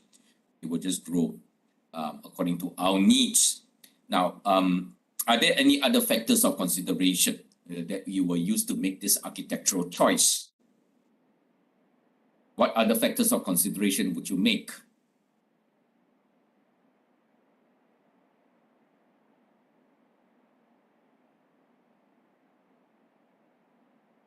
All right, very good. You got Chee Kong in performance. What aspects of performance would you be thinking of, Chee Kong?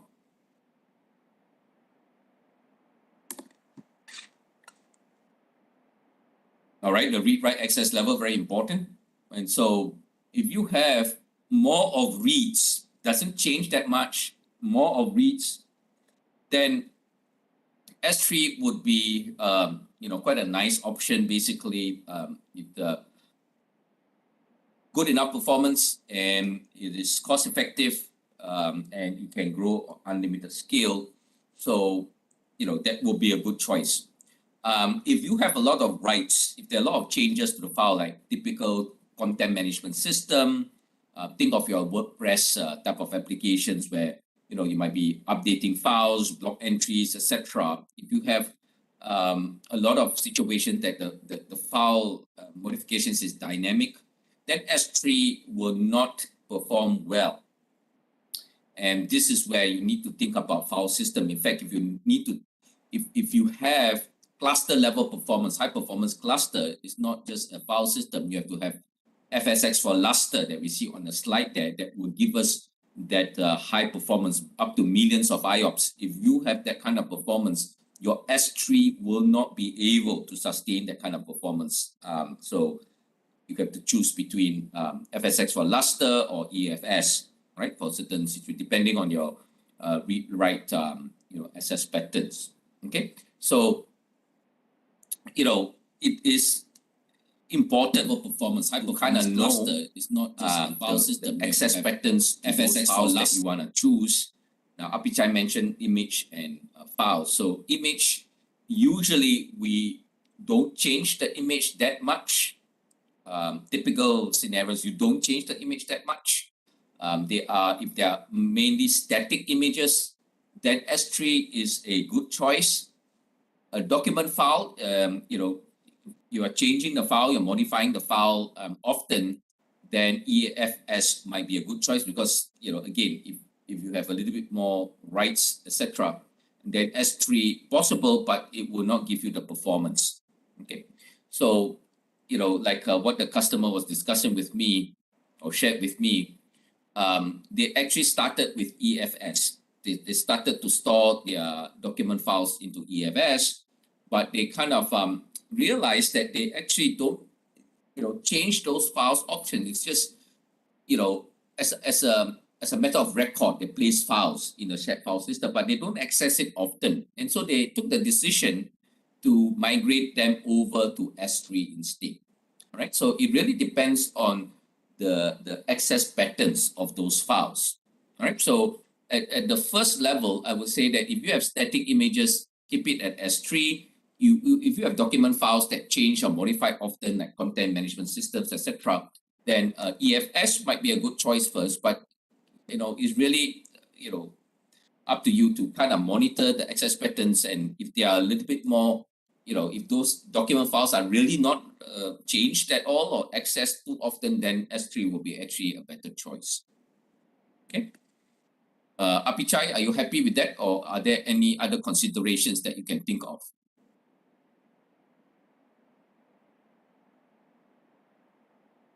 Or anyone else? Are you kind of happy with the discussion so far, or any other considerations that you will bring up? Of course, one other consideration is, what is your application currently used at? Some customers on-prem, they are already using NFS to kind of work with those files. So EFS is the natural choice because it's the same tools. They don't have to change anything. So that might be one consideration as well. But I would say that the read-write performance, as Chik Hong mentioned, that will be key. What is the characteristics of the access patterns to the file? All right, that will help us decide which storage service to use. Any other questions, comments that you want to make? Apichai, are you happy with that? Are you back in session?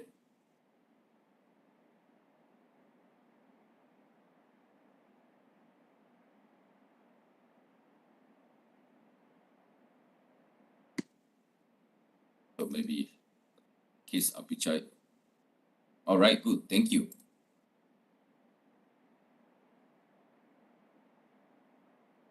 So Kesham, you are right to say that this is part of the consideration. S3, I don't have to mount and all that, but important to keep in mind the read-write access and the performance aspect, because that would determine whether the S3 provides you with the required performance, right, in terms of the read-write performance.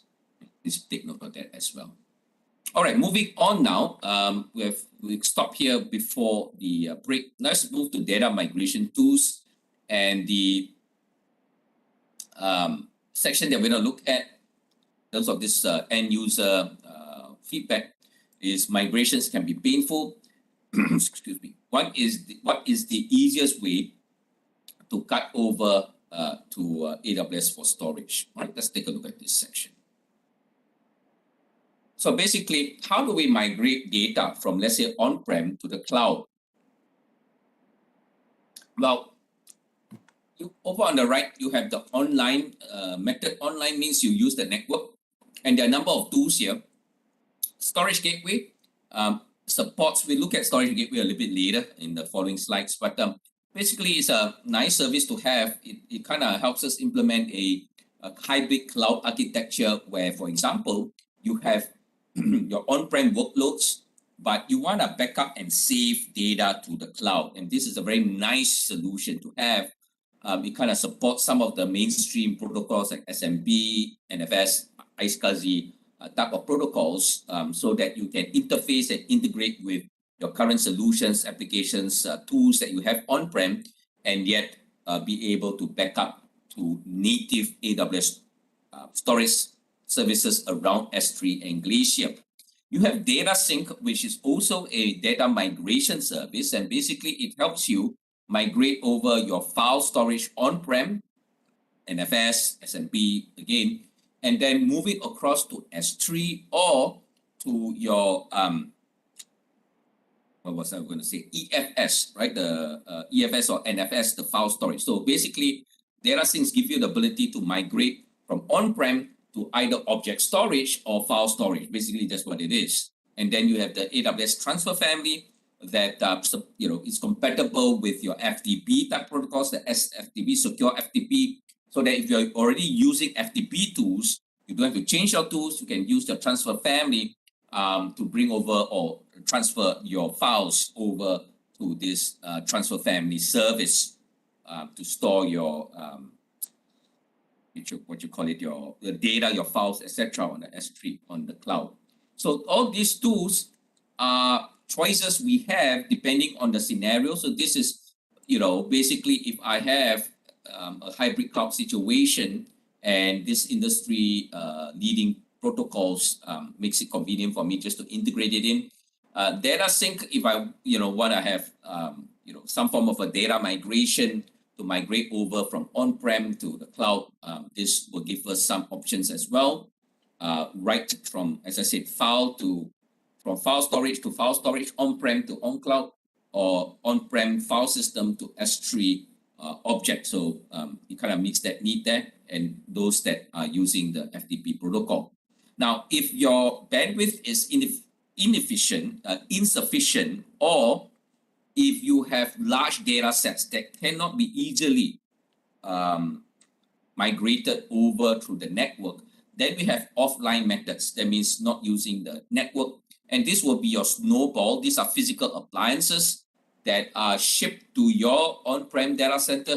You pump in the data and it shifts back to AWS data centers. In fact, they are, in terms of this physical appliance, this offline method, there are three major groupings of devices. One is called SnowClone. This is the smallest form factor, 8 terabytes worth of storage, where you can save your field data. Let's say you have, if you're a mining corporation, oil exploration, or situations that you have remote locations that don't have good internet connectivity, and you want to collect field data from your sensors or your on-field type of servers, etc., or workstations, you can send this SnowClone, you save the data in, and you ship it back to AWS.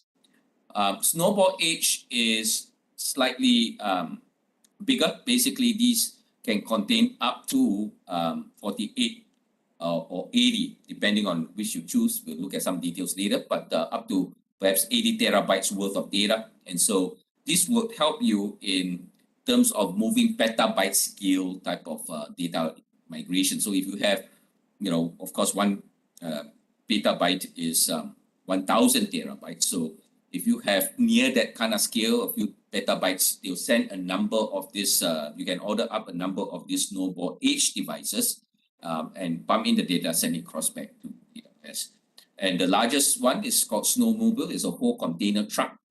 Each one of those snowmobiles can contain up to 100 petabytes of data. So if you're retiring a whole data center and you have a lot of legacy or archive data to be migrated across to AWS, you might want to make use of Snowmobile. It supports exabyte scale type of data migration. What you call it? 1 exabyte is, of course, 1,000 petabytes. Now, choosing between Snowball Edge and Snowmobile, the rough cut over is if you have more than 10 petabytes, you should be thinking about Snowmobile, right? Because you have too many of these Snowball Edge devices that would be needed, harder for you to manage. But within a few petabytes, you can still make do with Snowball Edge. If you have 10 petabytes and above, you might want to think about Snowmobile. In terms of the Snowmobile process, basically you use the management console, for example, create a job, and then either using the SnowClone, depending on the amounts of data you want to send, either using the SnowClone or the Snowball Edge, it gets shipped. These physical appliances get shipped to your on-prem data centers, where you put in the data there, and then it goes out it goes shipped back to the AWS data center, where they upload into your S3 buckets. In terms of data sync, this is where you will deploy a data sync agent on-prem. Basically, you can maybe install it on a VMware virtual machine or a Microsoft Hyper-V, for example. And then the data sync agent will connect or integrate with your on-prem file system, like NFS. And then basically it connects then back to the data sync on cloud, on AWS cloud, through an encrypted tunnel, a TLS. And then from the data sync service, it will then populate your S3 buckets or your EFS file system, right? So that is another possibility when you do have on-prem file system. Now, it does support FSX for Windows as well. So it does support SMB for your Windows workloads if you're going to transfer those files. Storage Gateway, as I mentioned, is a good hybrid cloud architecture component for you to back up data to the cloud. So for example, if without Storage Gateway, you have your on-prem application servers that you want to back up to the cloud, and you can maybe use the HTTPS encrypted over to S3 bucket.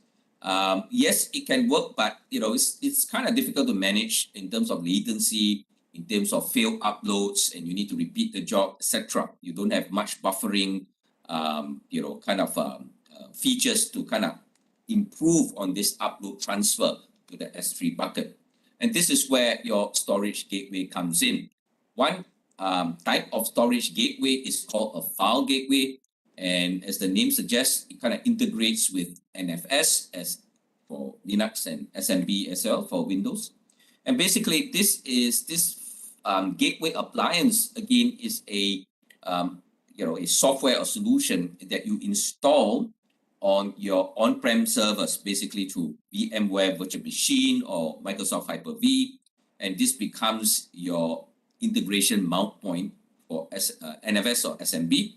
And then from this mount point or this appliance, it kind of connects through HTTPS to the storage gateway service, all right?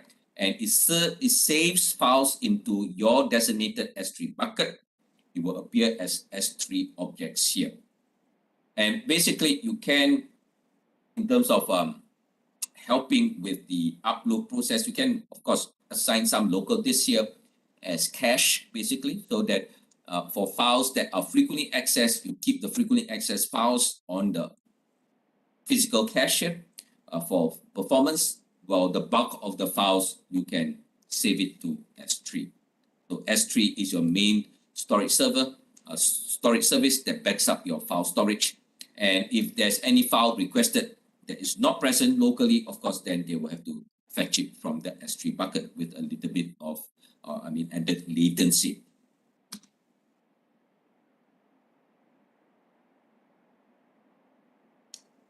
Talking about latency, just to mention about the S3 versus EFS as well, to Apichai's question earlier. One of the other consideration in using S3 is that if you are willing to have a little bit of latency in extracting the files, because when you're using FSS, especially for FSX for Lustre and even EFS, accessing the files could be faster, right? But if you're willing to kind of, you're tolerant of some level of a latency, then S3 will be an option there. Right? So, in a nutshell, FSS or this file storage systems does give you a little bit more performance, kind of capabilities as well. Just to keep note of that as well. Okay, back to storage gateway here. There are actually three types of storage gateway. You have the file gateway. Again, supports NFS or SMB, and it saves your files in an S3 bucket. This is your S3 bucket, so you could have your own S3 lifecycle rules to kind of migrate it to, let's say, S3 standard infrequent access and eventually to Glacier. The other type is volume gateway, and it will appear, or it's really using the iSCSI protocol, so it appears as a iSCSI mount target for your on-prem application or file server. So to them, it's like a disk that they store data in. Behind the scenes is uploaded to a S3 bucket, and this S3 bucket is not your bucket. It is managed by the storage gateway service, but it is a S3 bucket behind the scenes. And the key thing here is that once it goes over to the cloud, we store actually, for this volume gateway, it's stored actually as EBS snapshots on the storage gateway service S3 bucket. And because they are EBS snapshots, you can actually create EBS volumes from the EBS snapshot and attach it to your EC2.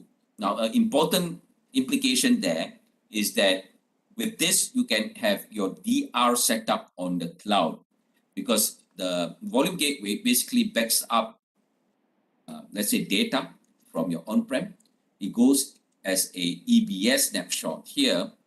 And then if there's a major failure on-prem, you can actually create EBS volumes and then attach to the EC2 to resume the service. So it can be part of your DR, but of course you need to test it out in terms of the EC2 sizing and whether it can recover the files and resume the service. Obviously, all these to be tested out, but it is a pathway to enable a DR option on AWS Cloud. Also, if there's any disk failure here or corruption here on-prem, you can also download the latest EBS snapshot or the particular snapshot point in time and recreate a new disk presentation this here, so that your file servers or your application servers can recover the data on disk. The final one is iSCSI VTL, Virtual Tape Library. This integrates with leading backup solutions like VM and Commvault, Legato, and others. And so basically, it will appear as a mount target for your virtual tape library, where your backup solution will save your archive data to tape. Basically, behind the scenes, it goes into a special S3 bucket. Again, this is something that is managed by this bucket is managed by the Storage Gateway Service, and it stores your data or archive data on S3 bucket. And when you eject the tape for off-site archiving, basically what it does is that it will move your tape contents to Glacier, right? That's the equivalent of ejecting the tape for off-site archiving. So this is also quite a neat solution that's supported by AWS partners like VM and Commvault. Hisham, any upload bandwidth limit for data sync? It assumes that you have fairly good network bandwidth. There's obviously the higher the better, obviously. But if the network connectivity is too slow, then obviously you may have certain outages, times out, and all that. So you need a fairly reliable network connectivity, right, between your on-prem and the cloud. It's going to be over the public internet, obviously, but if you do have things like direct connect and all that, that will give you better bandwidth, right? So bandwidth is a consideration. There's no doubt about it. And if at the end of the day you don't have enough bandwidth, then you have to maybe think of things like the snowball edge device and all that. Right, so yes, you have to test out your bandwidth. All right, let's look at this knowledge check. Which of the following is a petabyte scale data transfer solution? Let's say up to a few petabytes.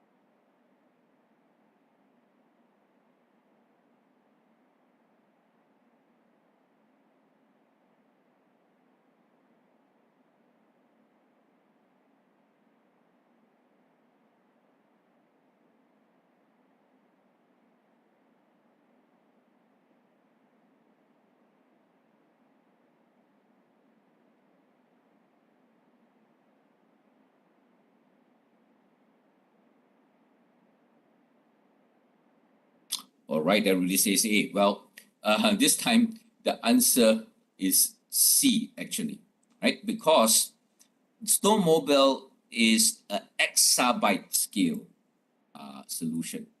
Exabyte is 1,000 petabytes. Snowball Edge can take up to a few petabytes, up to 10 petabytes, basically. If you choose a Snowball Edge storage optimized device, it can store up to 80 terabytes worth. So if you have a few petabytes, obviously you're going to, need to order more than a few of these edge devices, but it can handle up to a few petabytes. Of course, multiple devices. But generally speaking, up to 10 petabytes, after you exceed that, then you should think about your snowmobile. But snowmobile is actually for exabyte. One snowmobile can take up to 100 petabytes. So if you have 1 exabytes, obviously you need 10 of those trucks or around 10 round trips to be able to complete that data transfer. Right. So in general, we still consider Snowball Edge able to handle petabyte scale type of data transfer. So if you just take 1 petabyte, that will be 1,000 terabytes. And so, you know, if one Snowball Edge can take to 80, you probably need about 12 or so devices to be sent. So they still consider that as a petabyte scale. But yeah, Snowmobile is actually exabyte. Okay, so answer is C. Which S3 feature can force an action to occur after an event takes place within a bucket?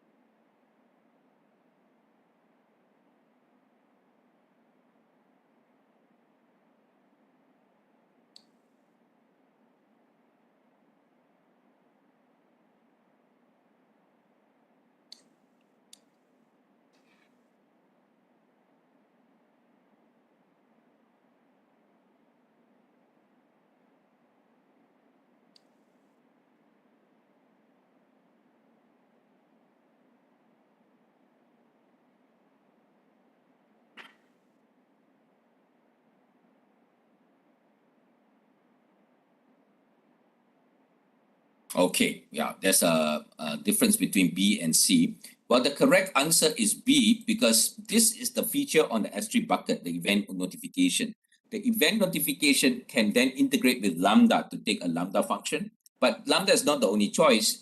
From S3 event notification, you can actually place a message on a SQS queue, a queue system, or you can trigger a notification through SNS, simple notification service. So there are three choices basically for your S3 bucket event notification. If let's say a new object is uploaded to your S3 bucket, you can configure event notification to trigger a Lambda, place a message on a SQS queue system basically, or send a notification. Right? So Lambda is one of the possibilities for event notification to trigger, but the feature itself on S3 is called event notification. Okay, hopefully that helps clarify. Any questions? You have two Linux applications in different available zones that must share a common file system. Which solution should you choose?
Okay, very good. Yes, the answer is EFS. Well done.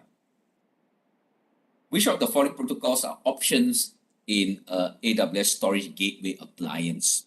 Meaning what protocols are supported? What are possible protocols supported on AWS storage gateway? Select three answers.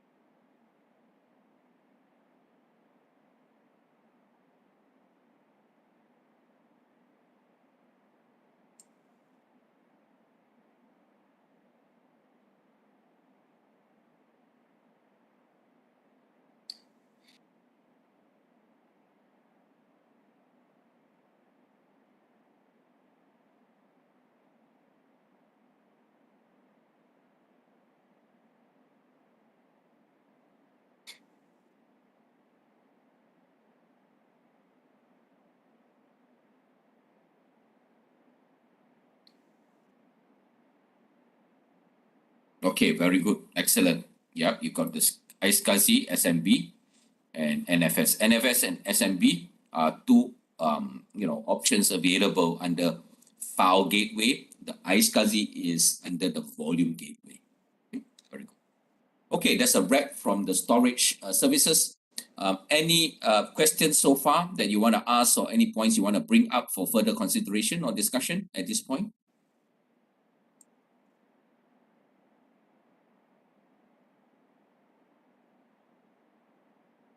Okay, let's go for. All right, Anilo, thanks for that. Let's go for the next module, which is Chee Kong. Yes. You want to unmute yourself if you want? Yeah. Okay. I want to ask, right, if we have applications that used to upload the image to S3, is there a way to trace whether the object was successfully uploaded, and where does this store? How do we view the log? Okay. Now, there are maybe a few ways to do that. One way is actually check out this S3 access logs to enable S3 access logs. Now, the thing that about S3 access logs is only best effort. If you don't have many images,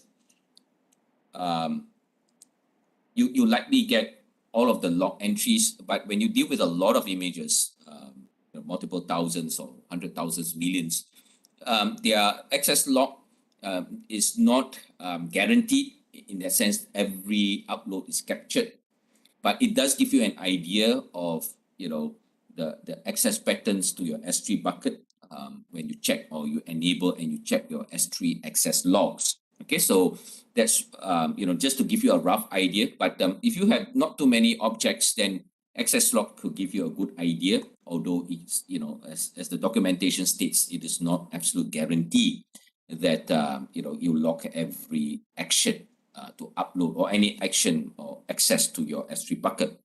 Another way to kind of test to say that, okay, I want to check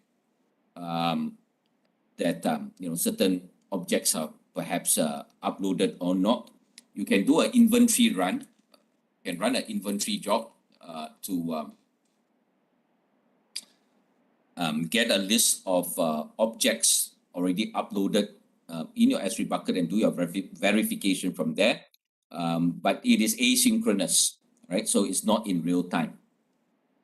There is I believe, a list API command that I'm not sure whether this is the full name on it or quite accurate, but basically this is a more synchronous command to check for a list of objects. But the problem is, if you have many objects in the bucket, then this could be slow, right? Then the alternative could be inventory, because it's asynchronous. As long as you don't need it in real time, it's asynchronous, and then maybe once a day, or you can check out the settings, let's say at least once a day, and you do a check from there.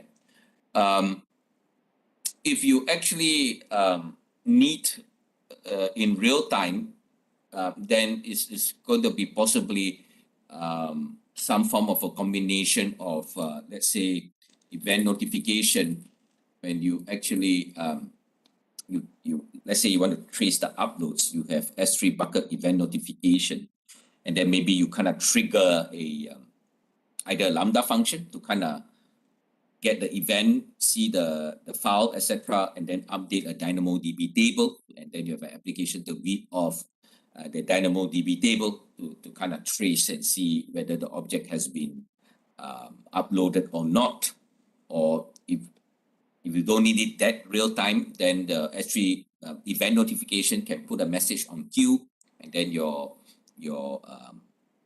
application or whatever it is can pull the queue to retrieve objects that have been uploaded, and then again update it to your database, where you can show some analytics or trace basically objects that have been uploaded, right? So maybe a combination of these factors, but depending on whether you need it in real time or not. But if it's a little bit, I mean, you don't want to wait as a batch. You need that information as fast as possible.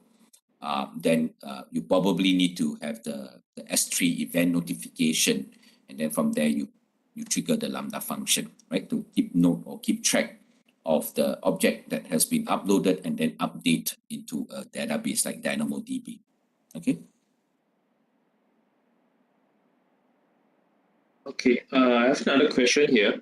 So let's say our local on-premise file server is connecting to the S3 using the SMB3 protocol. If the storage gateway, right? Yeah. Okay. Yeah. If the server or the user was hit by ransomware, what will happen to the files that store in the S3 as well? Then that's good news, right? Because your S3, the files in S3 will be, as a backup, right? Because then, you can then access the S3 file in S3. I'm sorry. Will it overwrite the file in S3? Yeah. Will it affect the file in S3 as well? Well, it depends on the extent of the compromise. If the hacker, is just locking the on-prem server, that you prevent access from the on-prem server, then your files on S3 is safe because you can directly go to the S3 bucket to retrieve the files. But I mean, if the whole server is compromised or taken over by the hacker, then theoretically, from your compromised server, they can maybe access the files through the storage gateway and do some form of corruption there. That's always a possibility, but again, it depends on how bad the server is compromised. If it's something like a lock that is, they go on the on-prem server, they lock it, they block access to that server, but that's to the extent of the damage, then your the files on the S3 should be still be accessible, because then you can independently go and retrieve your files from S3.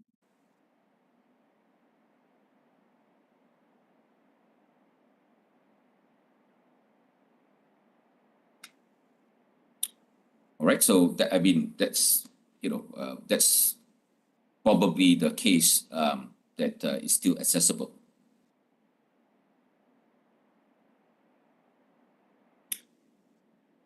All right, Chikong. All right.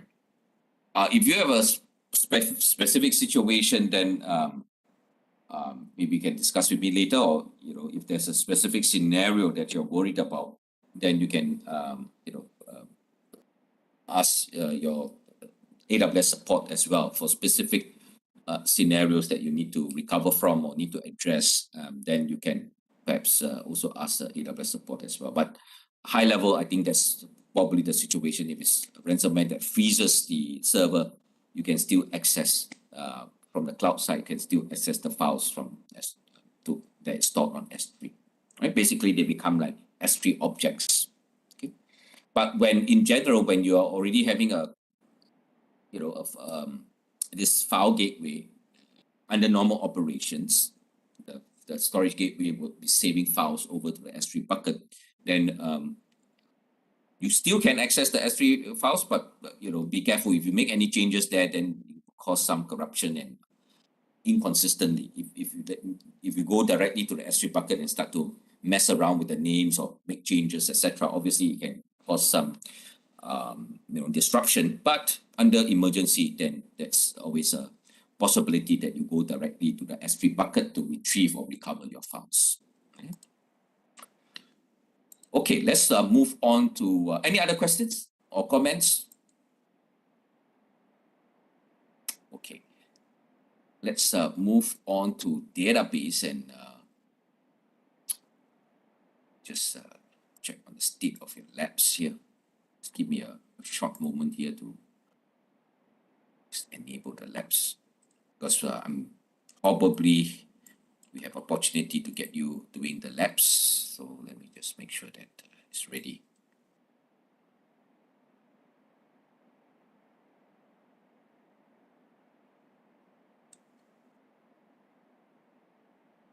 Okay, should be good.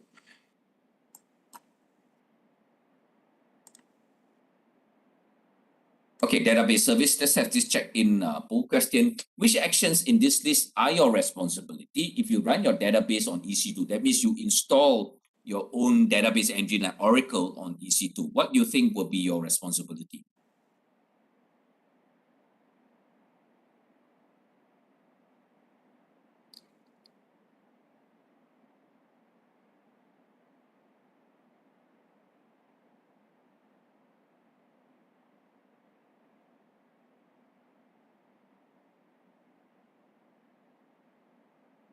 Could be more than one answer, just to let you know.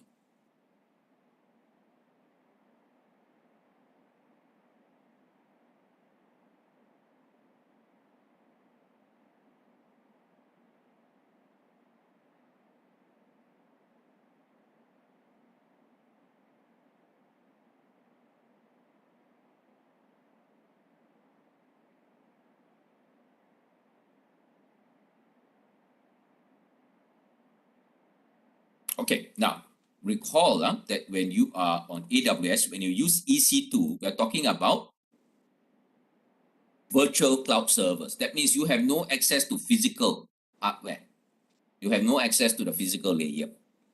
Right? So A is not correct because you're on EC2. You cannot access the physical side. So physical hardware maintenance is under AWS responsibility. That's what it means. However, the rest are under you. Data backups, you have to make sure that you implement batching, scaling is all under your responsibility. Right? Please take note of that.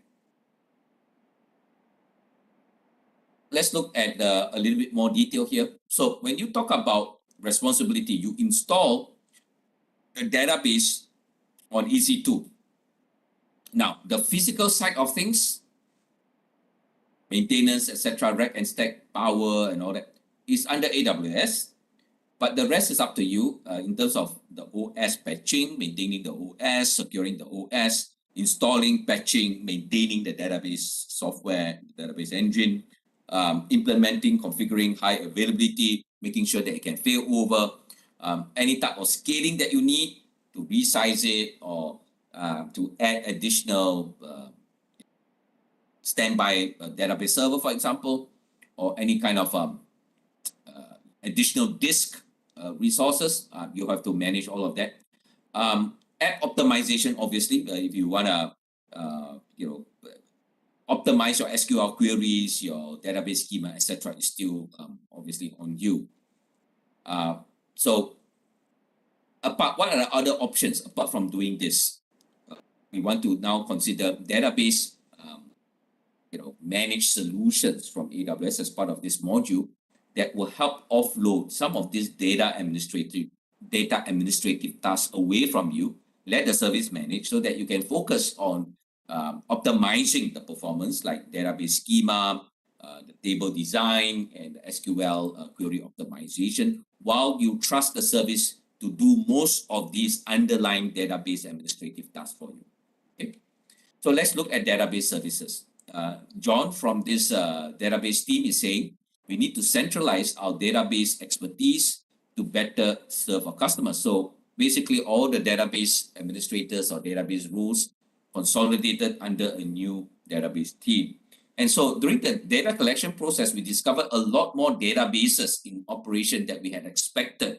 So it turns out, comes as no surprise, sometimes we when we do the actual inventory, a lot more type of databases that are in our environment. And the challenge is we have to support all the different types of databases, right? From traditional relational database, open source MySQL with commercial like Oracle and Microsoft, and then you maybe have the MongoDB as well, and then you have Mcached for data caching. So you have a mixed heterogeneous environment here. So what are the AWS database solutions or services that can help us manage this heterogeneous type of database environment? And Johnny is also asking, should we run our database on EC2 or use a managed service like RDS? So at the end of this module, hopefully we can also answer that. What options do we have for database caching to improve database performance? And what tools can simplify database migrations as well? Right? So these are some of the burning issues that we want to answer. And these are also the respective end user questions that we also want to help answer as well. In terms of the database infrastructure or architecture, in previous modules, we have already seen the VPC, the EC2 layer, the networking layer. Now we want to add the database layer. And in terms of RDS, your traditional SQL, we have this RDS service that is deployed into your VPC. You also have database caching solutions like Mcached or Redis that is managed by this service called ElastiCache. And these database cache nodes are also deployed into your VPC. There is also a service called DynamoDB. DynamoDB is the NoSQL managed database service from AWS.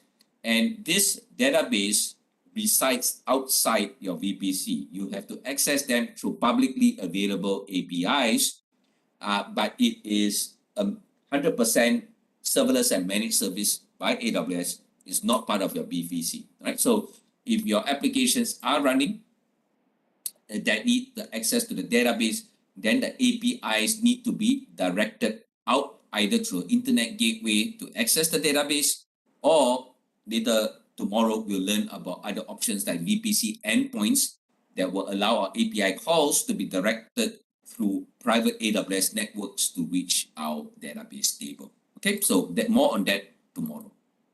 So these are the kind of aspects or modules or sections that we want to take note of, basically.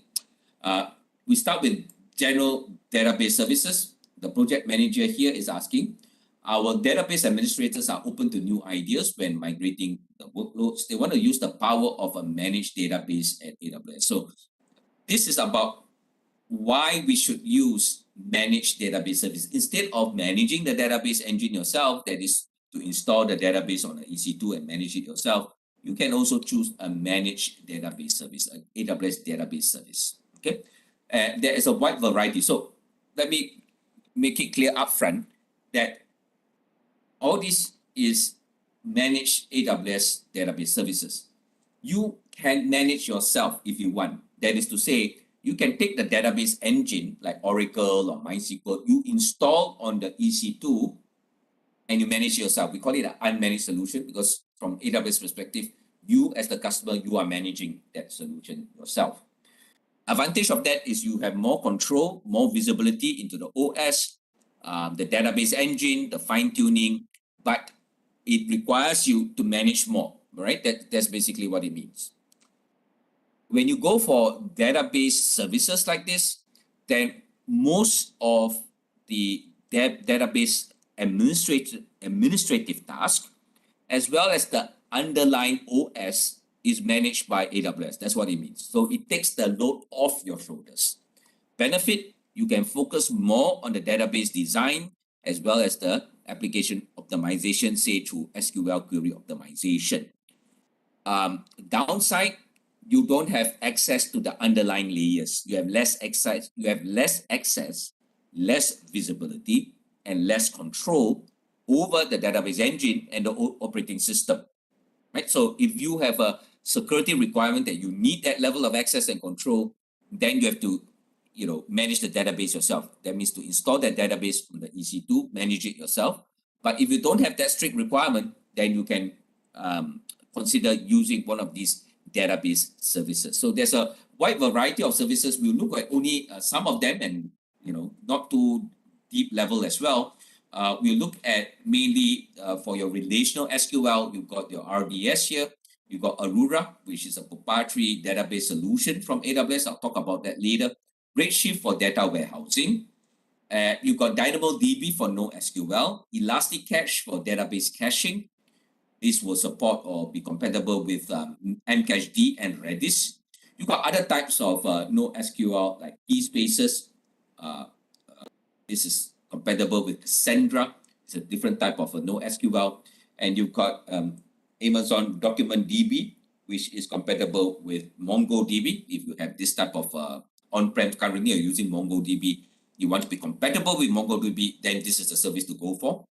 And then you have TimeStream, where you have a time series or data maybe from your IoT sensors, each with a timestamp, or what you call it, log data, or whatever it is in a time stream or timestamp. You've got this quantum ledger type of databases, right? It's a, how do I put it?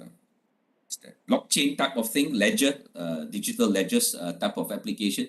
And Neptune is a graph NoSQL. The graph NoSQL is a NoSQL, but it kind of keeps tracks of your relationships between database items. For example, Facebook friends, right? A friend of a friend of a friend, there's some linkage. That's how, if you have a common friend, they're able to recommend new Facebook friends for you, or LinkedIn, based on your education history, your employment history, etc. They keep all these relationship links so that they're able to recommend contacts you may know or contacts you may be interested in. But we are just going to look at a few of these, especially your RDS and your DynamoDB as the main ones. We will also have coverage on Elastic Cache and a little bit on Redshift. Right? The rest we leave up to your study. If you do have need to kind of use one of those few others that we're not covering, then you have to read up on the documentation. Now, these are then grouped together into two main types of databases. One is the traditional relational SQL database, and one is the non-relational or NoSQL. Right? So these services that have this relational traditional SQL will be your Redis, your data warehouse, the Redshift, and the Aurora. And what we mean by relational SQL is you have this table design, well-known table design with columns. Each column captures a property. For example, your customer data, first name, last name, company name, company address, contact information. So each column is a property, and each row captures your contact, right? Each contact will occupy one row. Or a sales transactions database, you have the PO number, product name, customer name, for example, and what you call it, the PO amount.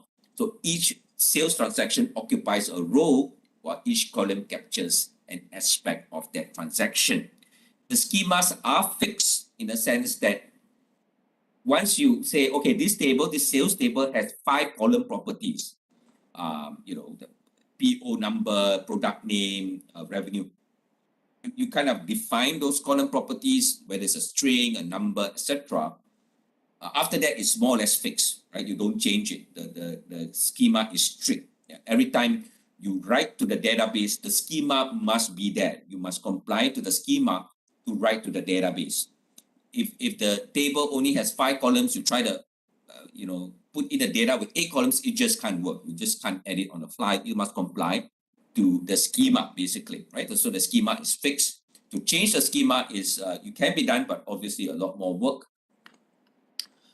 When you go to the NoSQL, this is a newer type of database, more distributed node. Now, I should mention as well that the relational database is more of vertical scaling. Vertical scaling means to grow the database, you add CPU, memory, and disk, right? To kind of grow it vertically. There is an element of horizontal scaling, but less. Whereas the NoSQL is a natively massive horizontal scale system. So it's like a distributed node system, and the way you grow the database is to add additional nodes, right? There's less on vertical scaling, there's more on horizontal scaling. You add nodes. As your database grows, you just add additional nodes. So it's horizontal scale, and it kind of have different storage type like key value databases, key username, key user ID 123, name John Smith, user ID key 345, name Alice. So these are very simple key value type of databases. You have other types like white column that, basically you group a set of data as a column, graph to keep relationships between database items, document a collection of key value pairs like a JSON document and other types of models as well. So it's a little bit more flexible. It kind of supports this advanced type of storage types, whereas the more traditional one is the more well-known string, number, that type of well-known data, simpler data structures. The schema is dynamic. You have to define, for example, for DynamoDB, you have to define a partition key and optionally a sort key. That is, partition key is a must. Optionally a sort key, but the rest is dynamic. So that one database item would have maybe 5 properties, another one comes in with 10 properties, another one comes with 8. It's okay. And as long as the partition key is specified, the rest of the attributes can be dynamic. So they call it dynamic schema. Relational or traditional relational SQL, basically you have these tables and rows basically, and there are relationships between the table. Now, if you take this healthcare type of centralized healthcare system or database, and if you just take a look at the number of hospital visits, okay, you can see that per visit, we capture the hospital ID with the hospital name, address, or whatever rating. And then for each visit, also, we capture the patient ID, which is linked to the patient database, and they have first name, last name, gender, etc. Now, this is a very important facet or characteristic of this traditional SQL, because if you keep everything in one big table, for example, if this patient information is kept per visit in the visit database, and each visit you have to repeat all this information in each row of the visit information, then can you imagine if you have a patient, the same patient makes multiple hospital visits in the same, if you have a single database table like that, then each row will always have these fields. You have patient ID, then you have first name, last name, gender, date of birth, maybe patient address. Another visit, you have to capture the same information, first name, last name, date of birth, patient address. So more visits you have in this table, each row will have redundant, repetitive information that repeats itself. Now, in the old days, storage is expensive, so your veteran database administrators or designers would not like this fact that you have repeating rows of redundant information. That's where you do database normalization, right? There are different degrees of database normalizations, but the basic degree is reduce this type of redundant information, redundant repeating information. So what you do then is you break up the table, you create a separate patient database table, patient table. That patient table keeps the patient information, first name, last name, address, whatever it is. And then all you need to keep on the original table is the patient ID. And with this foreign key or with this database key, you can create a relationship to the patient database table. And each patient is uniquely identified by the patient ID that has all this full set of information. Now, what it means then is in the original visit database table, although the patient makes multiple visits, you just store the patient ID. The patient ID will point to the correct patient information in the other database table. There's a complete set of information. So you don't have to repeat this information here at every row.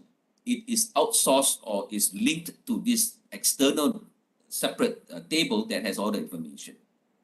So over at the patient database table, each patient occupies only one row, and they are linked to the original table by this patient ID. So it's a more optimized way of keeping or storing information, and you can have the same consideration, doctor, patient treatment, medical treatment, hospitals, to kind of have this kind of normalized situation, and then have these relationships between the database tables.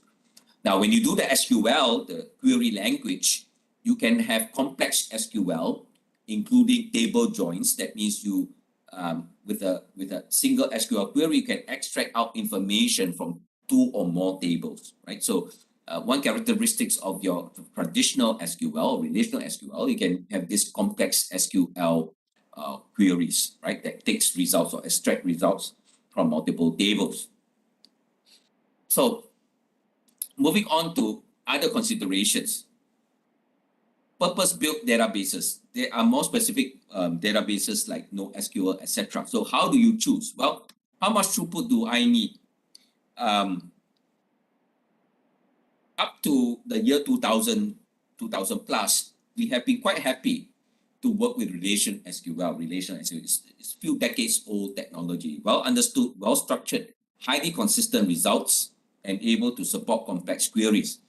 But starting from the year 2000s plus, with the rise of social media networks like Google itself and Facebook, etc., they quickly found out that the traditional SQLs could not keep up with their growing user database. And they were the pioneers of coming up with NoSQL, distributed node database, because they needed to support huge throughput. Now, Facebook, 20 million users, 30 million users. Now you have, well, in excess of 100 million users, maybe. Your traditional database just cannot cope with that kind of scale, right? The traditional database is more for organization, enterprises. You're talking about few thousand users, that's fine, but not for a social media network, right? Like 50 million users, 80 million users, that kind of scale. Another example, Amazon.com e-commerce site, Black Friday in November, during the sales day, you could have 50, 80 million concurrent users accessing the site. And if let's say you're trying to track your e-commerce transactions or the contents of your shopping cart through the traditional relational database, can you imagine 50 million users about the same time trying to click on the shopping cart icon to get their shopping cart icons, the shopping cart contents? It's going to collapse. Your traditional databases just can't take that scale. You need to think about NoSQL for that kind of scale, right? So that is one consideration in terms of the throughput, right? Do I need simple data structures, string numbers, or large data objects, block, binary large objects like images, etc., or both? So simple data structures, traditionally, your traditional SQL, they support more simple data types like string, numbers, etc. Whereas your NoSQL tends to support a little bit more advanced, like sorted arrays, document types, JSON document types. Although Oracle and Microsoft SQL, for example, they've been improving. They've been adding a little bit more support, right? And then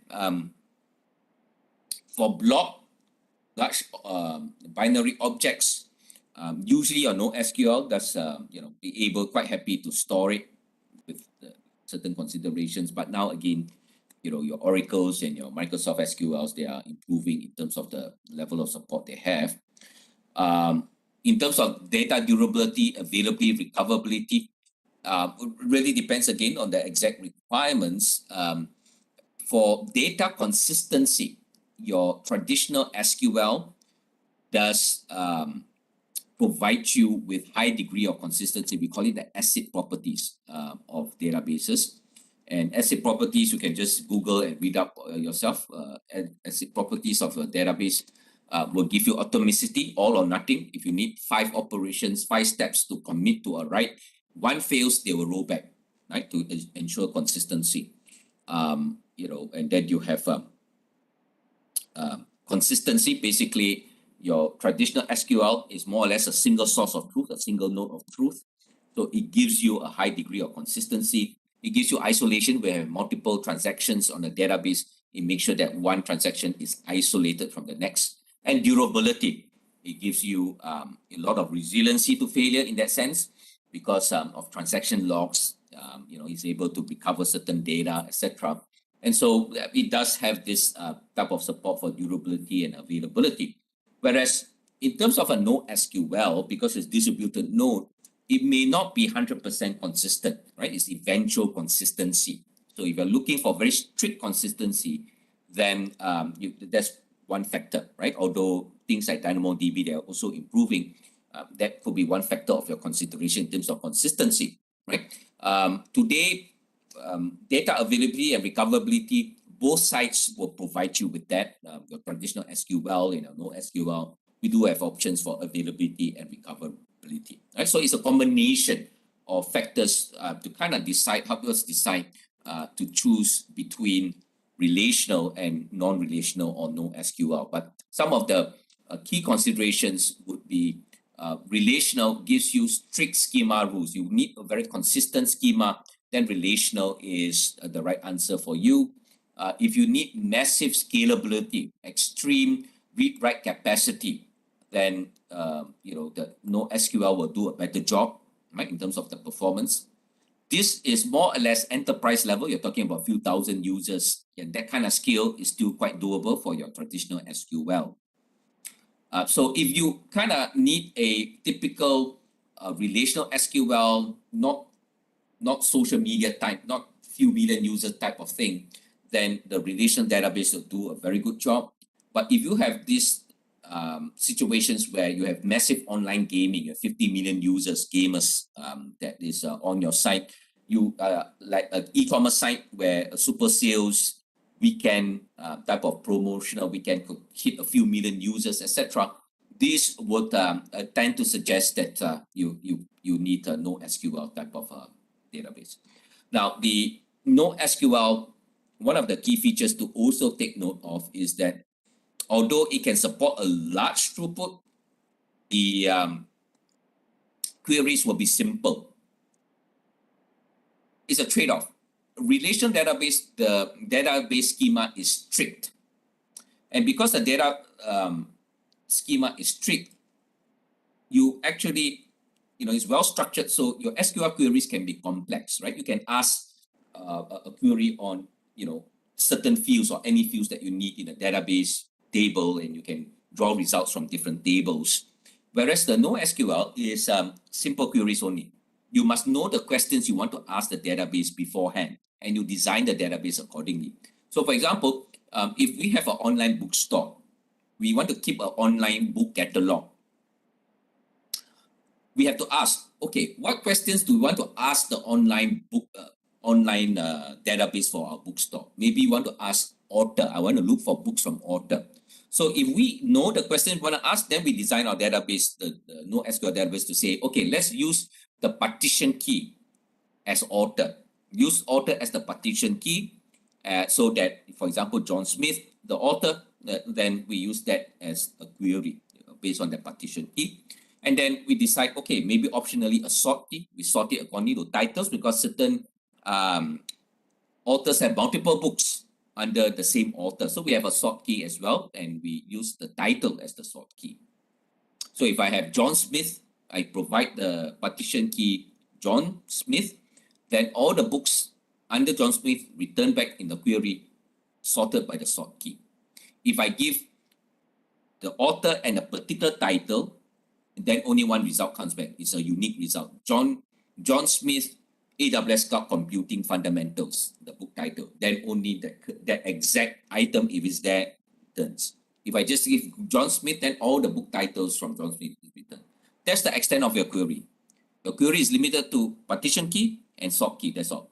If let's say you have other attributes like, genre, this is a technical, or this is fiction, non-fiction, scientific, whatever.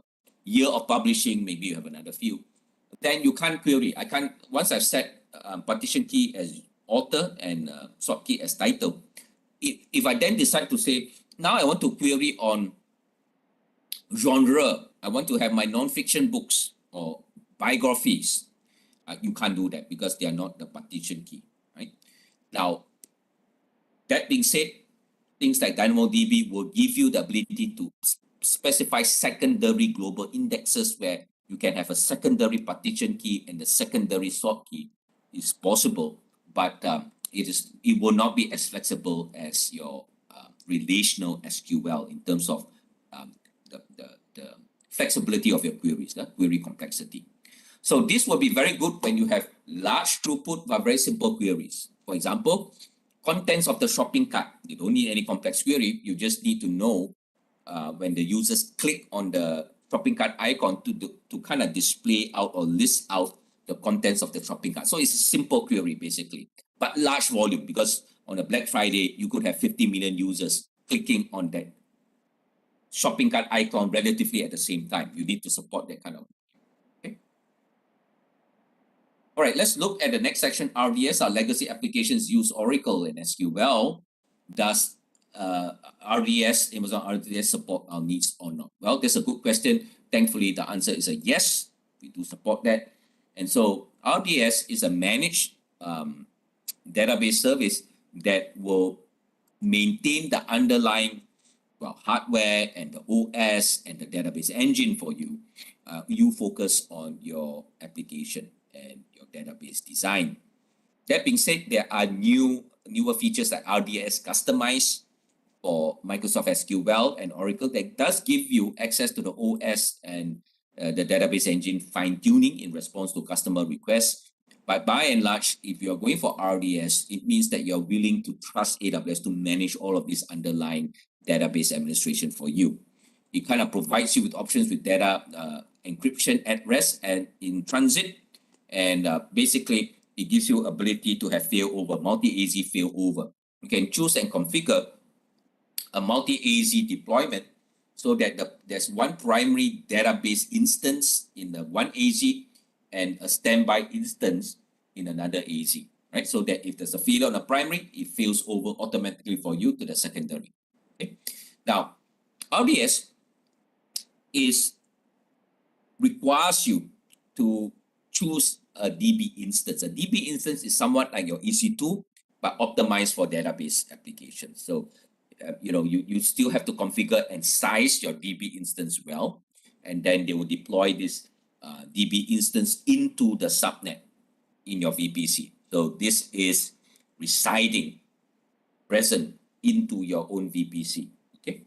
And then they will scale your compute or storage. We'll talk about some of these options a bit later, and they will minimize the downtime, especially if you have a multi-AZ deployment where you have primary and standby. If let's say they update the database engine, they'll do it on the standby first. And then once this is ready, they promote it to be primary, and then they start to work on this, the other node to update it, right? So they use all of this kind of approaches to minimize your downtime.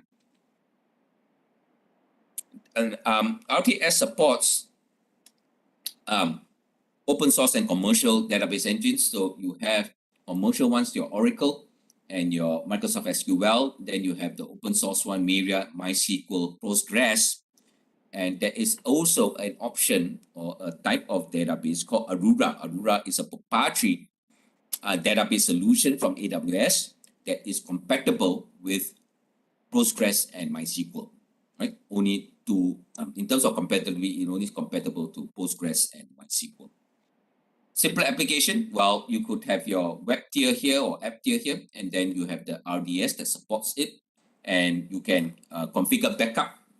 There's a daily full automated backup from RDS. It gives you a retention up to 35 days for retention. Apart from the automated backup, you can also take manual DB snapshots. Let's say after every few hours, you want to take a manual snapshot. So you can roll back to your specific point in time in terms of your manual snapshots. The snapshots are stored in the S3 bucket behind the scenes. Multi-AZ, basically you have a primary DB instance and a standby in another available zone, and there will be synchronous replication between primary and standby, right? Real-time replication. And this is managed by the RDS service. So basically, the read and writes will still have to go to the primary. That means the standby is passive. It doesn't take any read or write operations. It's being updated synchronously, but it is passive. It's only from situations where you have a failure in terms of the primary that this standby will be promoted to the primary. The failed primary node will be deleted and a new standby will be created. And then once the new standby is ready, then this synchronous replication is established. Now, all this process is handled by RDS 100%, right? It's an automated failover process. Now, if you have a situation where your database is busy because of too many read operations, and it's quite typical that you in our typical database, you have more reads than writes. You write and then you have multiple reads. So it's probably just to give you an example, maybe for every write, you have 3, 4, 5 plus reads. For example, you kind of upload new pricing or new products promo. You upload once, then you have multiple reads because your e-commerce customers wanting to read that. So for each write, you have multiple reads, which is quite typical. But certain situations or applications, they kind of very read intensive, a lot of read operations that can overwhelm your database, right? In terms of the load on your database. To help with that, you can create read replicas. It's a type of horizontal scaling where, in addition to the primary database instance, we have one or more read replicas to offload the read operations, so that some applications can be directed to the read replicas to get read-only data. The write operations all have to go back to the primary. The read replicas will not be able to take any writes. All write operations need to go back to the primary database. But these read replicas will be able to service read-only operations. And this one to take note as well, that the replication here is asynchronous. That means there will be some latency. How big the latency depends on the database engine, right? Could go into a few minutes as well. So as long as you are able to tolerate this type of inconsistency, that means it may not be 100% updated. As long as you're willing to tolerate that, then this asynchronous replication would be quite helpful to offload the read operations to these read replicas. Okay.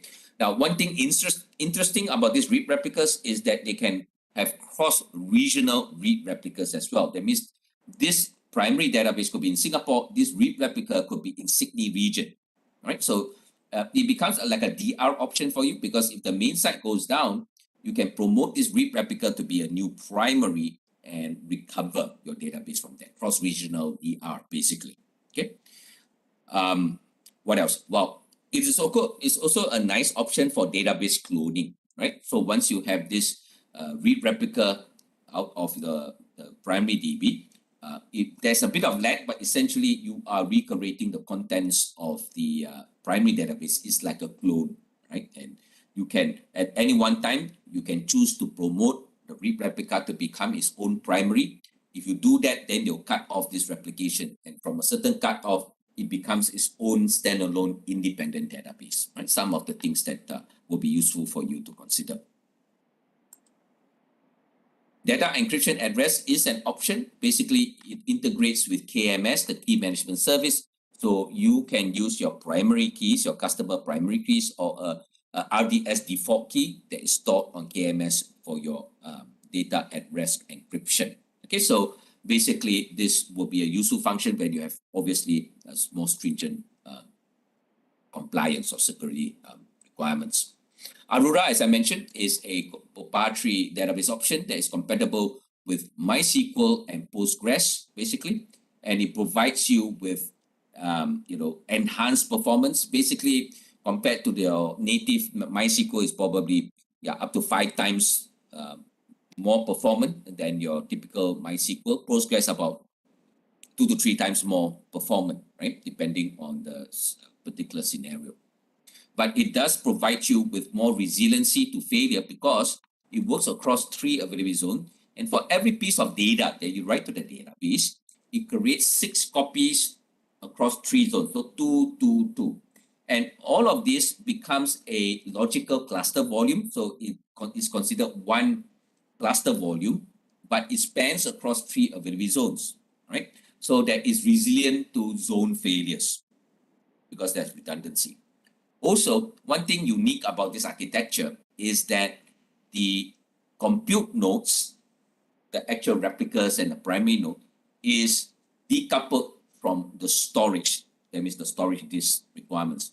So you can scale them independently. If you need more read replicas, you can create additional Aurora replicas to support a lot of read operations, but that doesn't affect the storage scaling, right? You can independently scale that. The storage can stay the same, right? You don't have to scale compute and storage together because that's a waste of resources. So now that you decouple it, the compute can scale independently. Also, the storage, if needed, can be scaled automatically as well. So as your database grows, the storage is automatically auto-scaled for you. That means they provision additional disks for you automatically.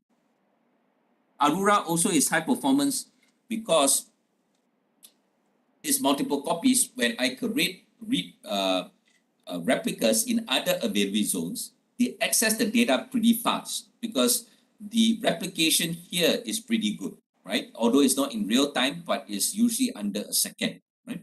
And you can provision up to 15 Arura replicas, and for each replicas, you can determine or specify a failover order. If the main primary instance goes down, you can say, okay, I use this as my first choice to promote to be the new master, followed by this one, followed by this one, right? You can have a failover order based on that. If you don't want to size the DB instance, because there's still, you have to still size the DB instance for Arura and your RDS. If one serverless, then now there is Arura serverless, that they will automatically choose the optimal size of your Arura instances for you, right? Depending on the load on the database. So this is done behind the scenes automatically. They will keep some instances and instance sizing pre-warm ready to support your database, so that if the load on your application is heavy now, they would optimize the choice of which instance size to put in as part of your capacity. Now, this is again managed behind the scenes for you, right? You don't have to worry about it. So if you want a hands-off approach in terms of your Arura node capacity, then the serverless option is a nice one to have. Next, we move on to DynamoDB NoSQL. This database administrator is asking, I'm open to developing new solutions to manage less, move faster. And so how do I set up a NoSQL in AWS? Now, this will be, NoSQL is based, in the simplest form, is based on key value data, right? So you could have a primary key and it's a key value. So for example, we use a gamer tag or name of the gamer, Hammer57, for example, and then you have the attributes against a key value level. It's the key value is 21, right? So this is called key values. So it's a, your database could consist of a collection of key value pairs that make up a database item, and the data is partitioned by keys. So you always have to decide on what's your primary key or what's your partition key. And in this case, the primary key is the gamer tag, the nickname or the name of the gamer, right? So we can say, okay, for this gamer, they are on a certain level with a certain times of a certain point level, highest score, etc. Now, it can support this type of high performance read and writes because it's a distributed node. So the read-write volume is kind of distributed across different nodes, basically. And then the data is scalable. You can configure scaling for your NoSQL, and look at some examples later. Apichai, RDS. If you use multi-AZ, sorry, this one, would you still want to backup? Yes, you still want to backup for multi-AZ. Although this is synchronous replication, this is more DR failover. However, you still want to backup. Why do you want to do that? You take backups because instead of data, in the case of data corruption, you can still refer to the backup or a manual snapshot that you can recover the state of your database at a certain point in time, right? If you don't have backup, if there's a data corruption, if data corruption occurs here, it will be also replicated across here. You still have data corruption.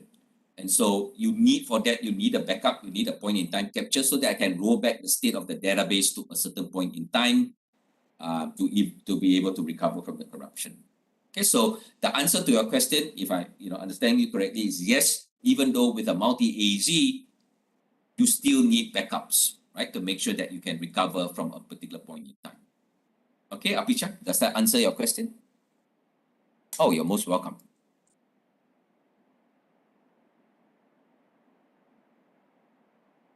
So DynamoDB is 100% fully managed.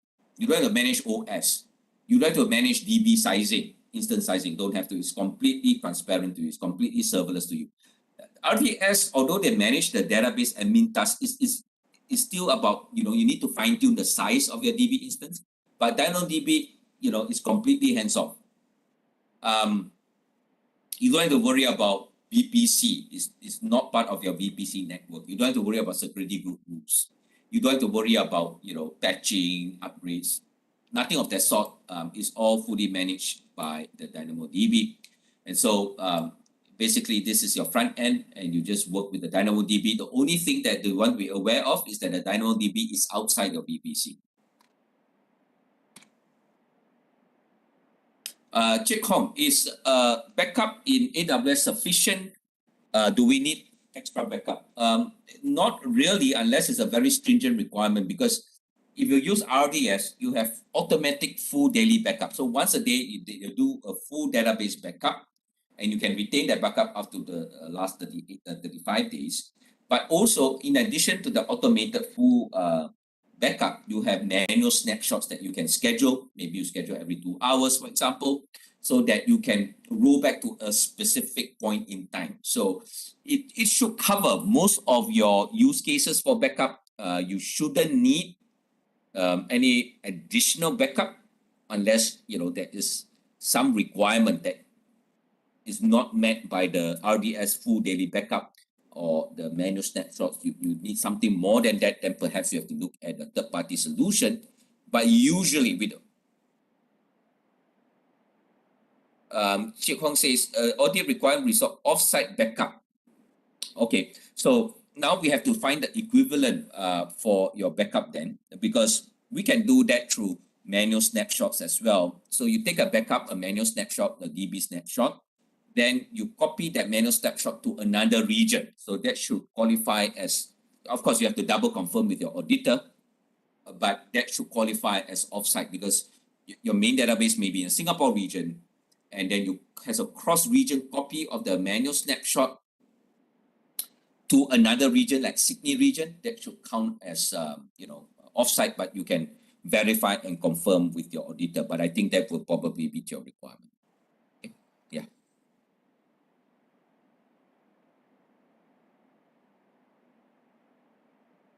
Okay, let's look at this example of a leaderboard. Another common way in which we use DynamoDB is for online gaming. You have 50, 60 million users, right? Maybe FIFA Soccer Online or something like that, or some other online game. Massive volume, right? Clash of Clans and all that.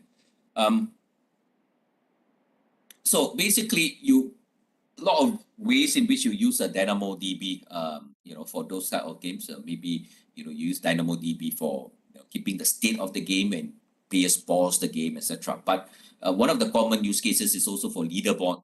You wanna, for each game, you want to display what are the top leading scorers for the game. Now, this is the main database, where you have the user ID that identifies the user, and then the games that the user have played, score, timeline, wins and losses. Okay. So in this case, you have chosen user ID as your primary or your partition key. So we identify the database entries through the partition user ID. Game title as the sort key, right? So if we type, okay, I give you a user ID 101, then we list the games that user 101 has played according to this game title, and you get the top score, etc. Okay. Now, but the leaderboard is different, right? Leaderboard is for each game, I want to display the top scores for this game. Let's say Galaxy Invaders. So for this, we have to create a global secondary index, and we have game title as the partition, the secondary partition key, and the top score as the sort key. So when we want to display the leaderboard, we will use this secondary partition to access, game Galaxy Invaders as the partition key, and then all the scores will be automatically sorted by this sort key under top score, so that we can of course just take the top 10 results basically, and we all sorted nicely for us, and we display the user ID so that we know who are the top. We can display the user ID or their nicknames or whatever it is in terms of the score, right? So for this particular use case, you have a main database table, a main Dynamo table, and you have a global secondary index to be able to implement that leaderboard score. Your e-commerce site, Amazon.com, use the shopping cart, implement the shopping cart supported by DynamoDB table. Now, some may say, yeah, it kind of looks, we can use a MySQL also, why not? Yeah, you can, but would it be able to take 80 million users clicking on that shopping cart icon at the same time? Yeah, for that kind of scale, you might want to think about DynamoDB basically, so that it can support that kind of throughput, so that your customers won't be disappointed if they kind of don't have to wait too long to kind of see the contents of the shopping cart. And of course, if they want to check out, then it goes through all the processing. Okay. So another example of a DynamoDB table here. This time we have a partition key in terms of the actor. Sort key is the roles that the actor has played and the year, genre, etc. And so as long as you give a partition key like Tom Hanks, then all the roles that Tom Hanks had played will be listed down, sorted by the sort key. Or if you give a combination of Tom Hanks and the role, Jack Nolan, then all the attributes of this particular entry will be returned. Read-write capacity. Basically, in an on-prem world, when we have certain usage needs and we need to provision capacity, is not very convenient because we need to buy the servers, there will be a long turnaround. So we go into steps. We buy a number of server capacity. When it's not enough, we start to add. It's not enough, we start to add. Very difficult to optimize this, because if let's say the current usage is below your capacity that you have provisioned, there's a lot of wastage. Whereas if you don't have enough capacity when the usage surge up, then you have dissatisfied customers. So it's not easy to manage this type of scaling on-prem. But on cloud, we have these two ways of doing scaling for DynamoDB. One is auto scaling.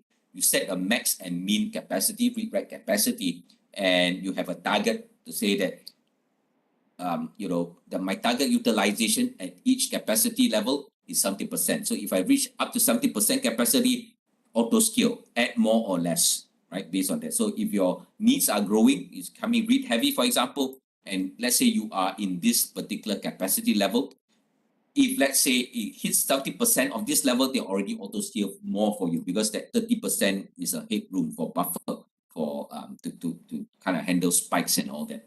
So it will kind of auto scale for you between your max and min. Basically, that's what it is.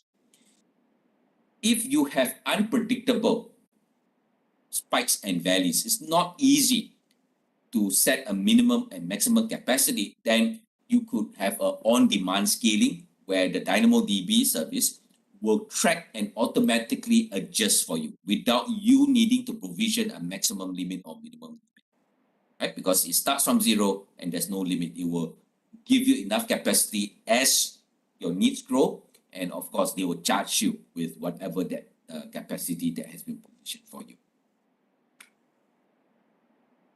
Some consistency options here. Basically, I did mention that NoSQL, including DynamoDB, is a distributed node system. Okay, so if you look at this DynamoDB node, actually what happens is this: for each partition, we call it a logical partition. Let's say the online bookstore example, author John Smith is the partition key that you use. So all book items under John Smith is placed close together in a logical partition.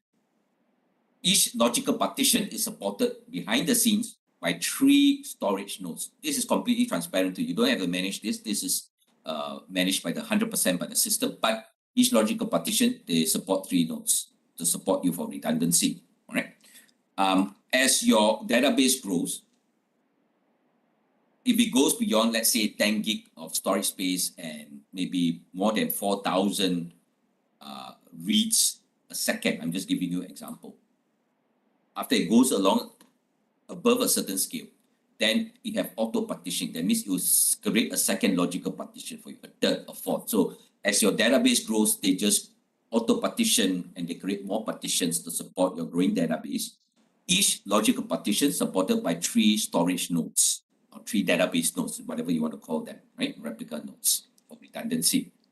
Now, just now zooming in on one node, zoom in on one logical partition. When you write to it, you write a new item to it. Out of these 3, they will have a self-election to elect a leader of these 3 nodes. When you write an item to the database, this DynamoDB service will make sure that when I write to the 3 of these nodes, the leader node must respond and acknowledge, because the leader needs to know 100% what is the state of the database, what is the state of that logical partition. So the leader node must respond to a write operation, and the DynamoDB service will wait for one other node to respond that he has also received the write operation. But it will not wait for all 3. The leader must respond, and one other node respond, it will immediately reply and acknowledge to the application that the write is successful. We have committed the write. Right? This is for speed. But what if you have a read after write, a read after write situation where immediately after the write operation, you have a read to that node or to that partition. Now, if there's a read after write situation, the DynamoDB service will send this what you call it read request to the node. It will just at random choose one of the 3 nodes to check the item and return the result for read operation. There is then at least 1 in 3 chance that the node may not be consistent. Because why? Remember, in the write, when for a write operation, the leader node must respond, and it only waits for one other node to respond. That means we don't know the state of the third node because we didn't wait for the acknowledgement. This third node could be just a fraction of a millisecond slower, which is fine. Or if it has, it has gone down and it's trying to recover, it's reading the transaction logs, it may be a few minutes behind, right? It could be. So if it so happened in the write operation, I choose that node that did not acknowledge, and that's 1 in 3 chance that I might choose that node that did not reply or did not acknowledge the reply, then the result that comes back may not be consistent. So we call it eventual consistency. You will need the 3rd, 4th try to make it consistent. That means by that time that the nodes would have synchronized themselves, right? So for speed, eventual consistent is the fastest, because when we read, we just tap on one node, return the result. We don't wait for them to synchronize before we return the result, right? So this is fast, and it consumes half a read capacity unit. One read capacity unit is the resources needed to support a read operation to read, if I am not mistaken, 4 KBs worth of data per second, right? That's the expense. This is how expensive or how costly a read operation is. So for eventual consistent, because we are not waiting, it's using half a read capacity.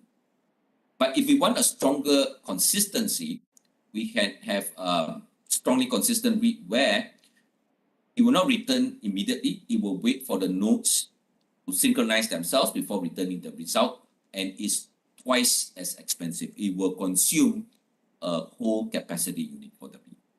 Right? But this is just to let you know, underneath the hood, when you have a distributed node system, there is a chance where you use eventual consistent only. Okay?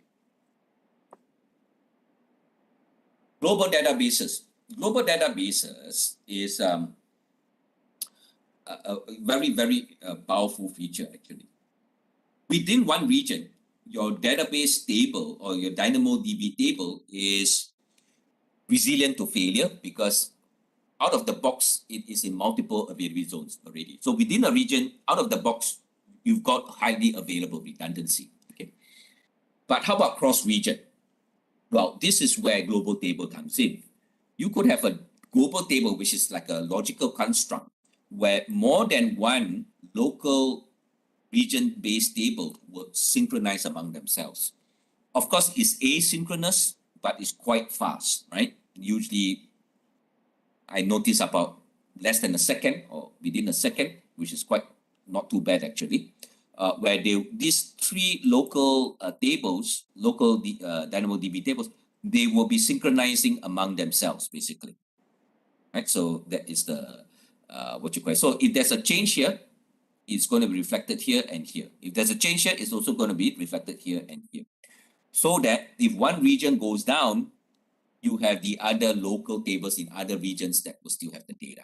Okay, so that's your global tables. Now, a quick mention as well, RDS also have what we how do I call it? No, sorry, RDS, but it's actually Aurora. Aurora Global Database is also there. But that one is a primary cluster that is, let's say, in the Singapore region, and you have a secondary cluster in, let's say, the Jakarta region.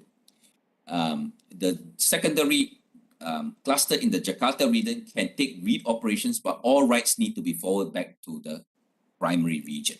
All right, so they do it a little bit differently for Aurora, but for DynamoDB, each site can take read and writes no problem. They will synchronize among themselves. Right, so that's the difference. But these are very good options to consider when you need global databases because you have different workloads, different EC2s at each region that is accessing their own local tables, basically, right? So each one of them can take read writes, but they are synchronized across. Right? So very powerful feature here. Okay, let's look briefly at Redshift. What service should we use? Oh, it's just over 3:30 now, so I've been talking for quite a while, so better give you a break before I continue. I'll give you a 15-minute break and we'll come back and we'll round out on this module and we'll continue our lectures. And this time for today, we'll save the labs until the end of the day so that we don't end too late. All right, so I'll give you a 15-minute break. Enjoy your coffee break and I'll see you in 15 minutes. Thank you.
All right, welcome back from the break. And as usual, if you can hear me clearly, please do indicate through the chat or give me a virtual thumbs up. Thank you for that. How about the rest? Are you all back? Okay, very nice, Tara. Thank you. Who else is back? All right, thank you. All right, very good. Thank you. Okay, let's continue with Redshift. Redshift is for data warehousing, data warehouse solution. And a data warehouse traditionally is it kind of collects data from your online transactional processing, your OLTP, from your transactional databases, let's say your sales or e-commerce transactional databases to record your sales transactions, also from your ERP in terms of your planning software, financial information, your customer relationship management to keep track of your customers, and also lines of business in terms of their products, launches, etc. And you kind of send all this data into a data warehouse where you can then run rich sets of queries to kind of correlate certain sets of data so that if you can, check on sales transactions, correlate it to your customers so that, you can see different customers maybe go for a certain product or product range. And then maybe that would have some effect on your financial data. You can see the impact of a purchase or transaction of certain set of customers on your bottom line, etc. So you can have this rich set of data through a data warehouse. And the data warehouse is a traditional SQL, but it is a special type of SQL. It's called columnar SQL, where it actually has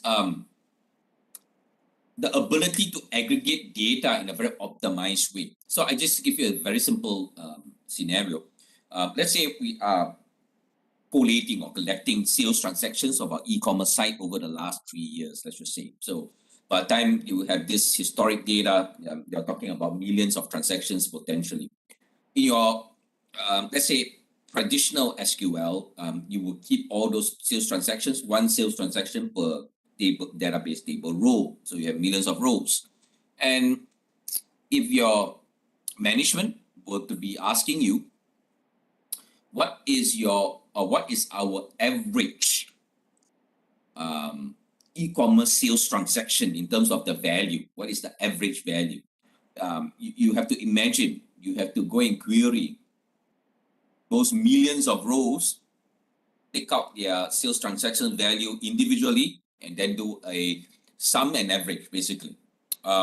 It's going to be quite a fair bit of processing.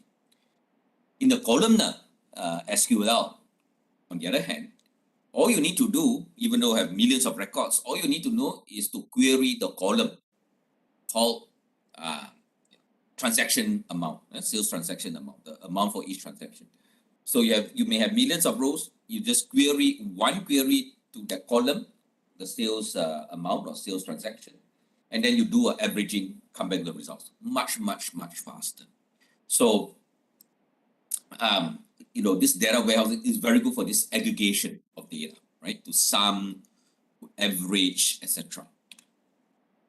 Redshift is the native AWS service that helps us run this data warehousing, and sometimes it can scale up to petabytes of scale, so massive data warehousing.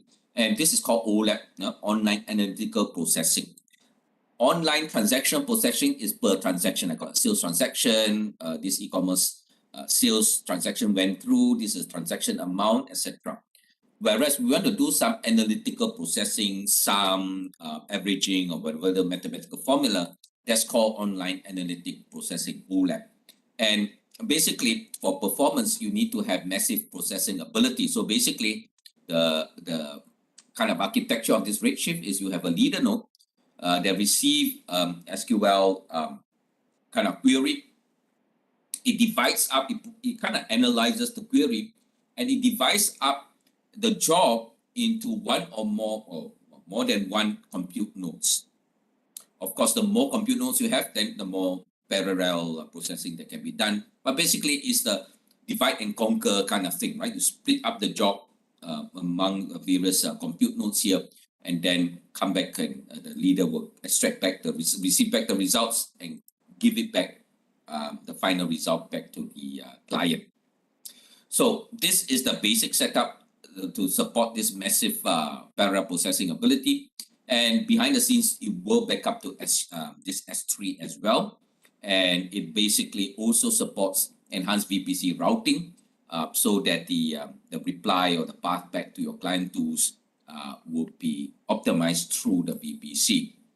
A lot of use cases in terms of this Redshift business intelligence. What I just described to you, you want to look at aggregated sales data, etc. over an X number of years. That's the basic functionality of your data warehouse. Operational analytics on events. This is where for a certain event you want to enrich the data, and how you enrich the data is you take what data you have from the data warehouse, but maybe also other sources as well, maybe a RDS a database, maybe some non-structured or semi-structured data from your S3 bucket. You take it into, pull the data there from there as well to enrich the data. So for example, you may have, let's say maybe we run maybe a supermarket chain. We monitor the sales of our groceries or vegetables or whatever, right? And the sales point of sale systems can feed those sales transactions into the data warehouse. So we have the hard numbers on the sales of groceries, certain goods, etc. And then external sources, perhaps maybe we integrate with the external weather forecasting service, because we import maybe some of our fruits and vegetables from European countries or Australia or whatever it is. And then maybe that external weather forecasting or weather service company will give us CSV files on the weather conditions, historic weather conditions in these countries. And maybe we can extract out weather information and correlate it to the sales of fruits and vegetables. And maybe we can notice that certain summer fruits from Australia, for example, tend to do well certain times of the year because of the weather, because of the quality of the fruits produced during certain months, because of the weather, perhaps. Whereas maybe in the winter months, the quality of the fruits and vegetables may not be up to mark, and that shows a clear correlation between our sales figures in our supermarket chain in selling those type of fruits. That will help us make certain decisions, perhaps to widen our supply base. Maybe Australia has certain winter months in the middle of the year, so we may look to Europe to import some of these fruits and vegetables, maybe try to find an equivalent supplier so that all year round we have a little bit balance for a particular type of fruit and vegetable. We get the optimal, food quality, right, by explaining the database. So how do we get data to help in this type of decision making? Well, we can take from multiple sources, right, from our sales data, from weather forecasting, etc. And so that enriches our data set, basically. Data as a service, basically, you kind of expose or share your data from Redshift to other third-party applications as well. This is called data as a service, so that you can integrate with your third-party analytical solutions as well. Predictive analytics, basically you can train, let's say, your machine learning modules that you have, let's say in SageMaker. SageMaker is your AWS service that helps us run these machine learning models. Maybe you want to optimize on certain machine learning. And the key thing about this is that we can train our machine learning models using SQL on the data sets in Redshift, so that we don't have to use a different language or whatever. SQL is well understood. So basically we can use SQL, train our data, train our machine learning models on the data on the Redshift, so to train as data sets, so that our machine learning can recognize patterns and make predictions, etc. So a lot of this kind of features that will enhance the possibilities to improve our architecture, to improve our data analytics, predictive analytics, etc. So basically, this slide shows us the comparison between row-based and columnar storage. So row-based is your typical traditional SQL, where we query based on the rows, whereas columnar storage is we query based on the column. So that the example I gave you in terms of the sales transaction, if each sale transaction is based on rows, if we want to extract out a total aggregated sum or average, we have many more queries, right? You do a lot of work. Whereas the in terms of columnar, we just have a sales amount column and then just query based on that column. Concurrent scaling basically based on certain conditions when there is, let's say, read queries that are very heavy, temporary search in the read queries, then the Redshift can basically spin up or provision a additional cluster to work on to service basically the increased read queries. So this is some ways in which it automatically scales to handle a search of read queries to your Redshift. In terms of cluster nodes, basically there are different cluster nodes. There are two types basically. The older one is called DC dense compute nodes, where you have a tight integration between your compute and the storage. And good performance, you've got this local SSD storage that's attached to the compute node, and very high performance because it's tightly integrated, compute and storage tightly integrated so that they run the queries, etc. Is all there as a piece, high performance. The only challenge is when we grow your Redshift data warehouse, we have to scale based on this tightly coupled compute storage. And so if let's say it's more the case where your query load is heavy and we need more compute nodes and we have to scale additional compute nodes, then it's not efficient because you may not actually need the extra storage space. We are scaling because we need more compute nodes. However, because of this tight integration, we are forced to also scale your additional storage space, even though you don't require it. So you can give good performance, but not so optimal in terms of scaling. A newer updated type is called the RA3, where it actually decouples the compute and the storage. So the storage is now not locally attached. It's a separate managed storage that is managed by the Redshift service, but this effectively decouples the compute node and the storage resources, and it means that they can be independently scaled. So if you need more compute nodes to handle larger volume of your queries, then you can scale your compute nodes independently. If you don't need the extra storage, you don't have to scale that storage, you just scale the nodes. You don't have to pay for the extra storage basically. But if it is a case that your storage actually grows, the transaction volume does not grow, but you're keeping more and more data, we can also, that service will, the managed storage service will scale your number of storage disks and resources automatically for you without you needing to scale additional compute nodes because you don't need the extra computational power. So it's a more optimal way to scale your resources cost effectively. Okay, so general recommendation, adopt this third generation compute nodes, RA3. Next, we want to look at database caching to improve performance, and the application developer is asking us, we are already using caching with mCached. What other caching options are supported in AWS? So let's look at the reason for caching first of all. You have a typical three-tier architecture where your load balancer is your application tier and then the database tier. This is a common performance bottleneck. You have the RDS, or that could be a DynamoDB as well, but because of the load or the transaction of the overall application or overall architecture, this could be a performance bottleneck. Your database engine or database server here is under strain because of the sheer volume. So one way is to improve the performance is to add a cache. So when a cache is added like this, what it means is that for frequently accessed or requested items, we can just put it on the cache so that if the item is found on the cache, we have no need to access the original database or the primary database.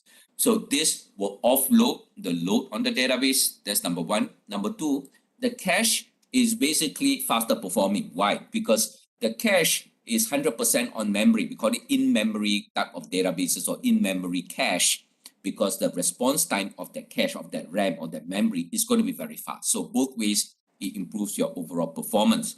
Now, in this type of architecture, this is called a side channel cache. A side channel cache sits to the side of the database, or sits to the side between the interaction between application and the original primary database. It sits to one side of it. And basically, your application needs to work with both. Under a side channel cache, your application, end user application or client application, needs to work with both the primary database, the original primary source database, and the cache as well. And one of the strategies for this type of side cache is called lazy loading. And basically, it works this way. Whenever we receive a read request, we optimistically try to read from the cache first, look for the answer in the cache. And if it's found on cache, good news, return the item and that's it, right? Very fast performance. But if it's a cache miss, if it's not found on cache, then what we need to do is to read from the original database, come back, and then return, obviously, the reply to the requester. But we need to update the item on the cache so that the next time the same item is requested, it is now found on the cache. Now, this is called lazy loading because we only load up or update the cache if the item is actually requested for. If the item is not requested for, the cache is not populated. All right. The advantage of this lazy loading approach is that you optimize the usage of the cache. You don't overload the cache with items that are not read.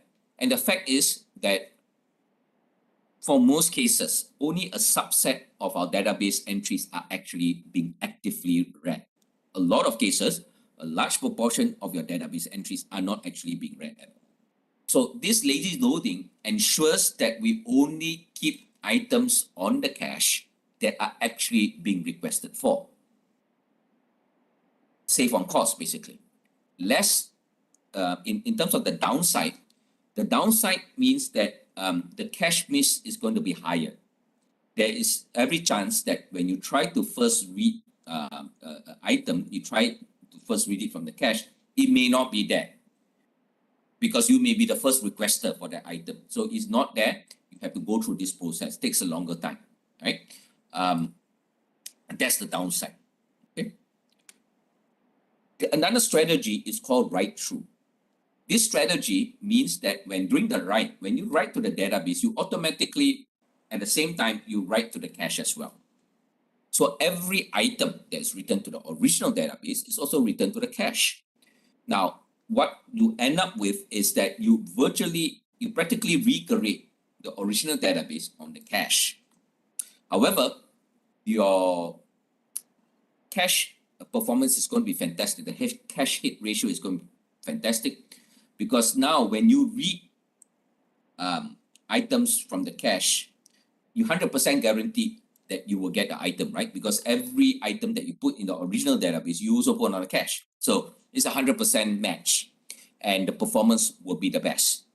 Downside is that it's very expensive because you are consuming more cache resources. You are recreating the whole database on cache, whether the item is actually read or not. As I mentioned, it is usually the case that only a subset of the database items are actually being actively read. So you are occupying space that you need not have to. Basically, that's what it means. So it's a trade-off, and later on we'll see how we can have a compromise between these two methods or these two strategies. In AWS, the native service that helps us manage these cache solutions is called ElastiCache. and it is an in-memory cache solution that gives us very good performance, and it's a managed service, and it is also scalable as your cache needs grow. Elastic Cache supports two engines, Mcached and Redis. Mcached came out first, and fantastic performance, simple to use, and initially very popular. However, as time goes by, when developers are looking for more advanced features like advanced data types, sorting and ranking data sets, pub/sub kind of capabilities like maybe chatting and all that, like online gaming, you have one team, you can chat with one another. This type of things need pub/sub capability, publisher subscriber. The Mcached couldn't support all of this, and from an enterprise perspective, it doesn't support this backup and restore and this multi-AZ failover either, right? So very simple but fast cache solution. Redis came later, and it was it tried to address many of the gaps in the original Mcached, and so you have it's a in-memory cache, but you have backup and recovery. That means you can back up to disk. So it's memory, but you can back up to disk. It also has multi-AZ failover. So basically, it has a primary master node, and then you have read replica nodes in a replication group. And the read replicas could be in another AZ, so that if the primary node goes down or the AZ goes down, you can promote one of the primary read replicas to become the new primary. Something along the lines of your RDS read replica, that kind of thing. But basically, it does give you the multi-AZ thing. And it also supports horizontal scaling. Mcached is horizontal scale. So as your cache needs grow, it will just add in additional nodes. And similarly, that is the case for Redis if you enable cluster mode Redis. When you enable cluster mode, as your cache grows, they can create these additional replica groups, right? Each replica group, again, is a master node and some worker nodes or read replica nodes. And if you enable cluster mode, then they will add in additional this replication group as your cache grows. And one of the important features, apart from the multi-AZ backup restore, is that it supports advanced data types. It supports things like sorted lists, ranking lists, etc. So imagine for online game, if we want to show the leaderboard, it is natively supported. We don't need additional application logic. We can already extract out data sorted according to this ranking list for, let's say, gamer leaderboards. Let's say, e-commerce site, we want to display highly rated products from 5-star onwards or 4.5-star onwards. These are all ranked lists, so that we can also extract data based on their ranking. It supports natively pub and sub as well. So you want to implement chat rooms and all that, you don't have to have additional application logic. It's natively supported by Redis, engine itself. And then, as I said, with the multi-AZ failover, etc. So now Redis is becoming increasingly popular because of these reasons. All right, now let's go back to this situation where we want to optimize the cache strategy, and we want to have something that takes the best of the lazy loading and the write through. And this will be solved by adding a TTL, a time to live. So we have a write through strategy that every time we write something to the database or change something on the database, we will immediately also not just write to the original database, but we will write to the cache. But the key difference here is there's now a time to live. So it's not going to stay there forever. It's going to stay there as long as the time to live is there. And how long is the time to live? Well, that depends on the application. Is it 10 minutes? Is it 15 minutes? You set the time to live. And so it will remain on cache so that items that are popular, that are frequently requested, you have a lazy loading strategy in the sense that you will try to read the cache first. And this time, there's a higher chance that the item will be found on cache and you return a good result, right? Faster result and faster response.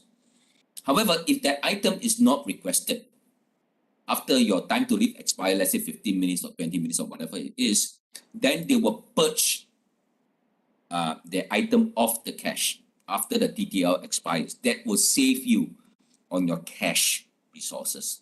You pay less basically. Then if it so happen to be purged already after it expires, the next time the item is being requested, then we have to do lazy loading. That means we can't find it on cache. We have to read it from the original database and update the cache again with a new TTL. In that way, you kind of make use of the best of both worlds.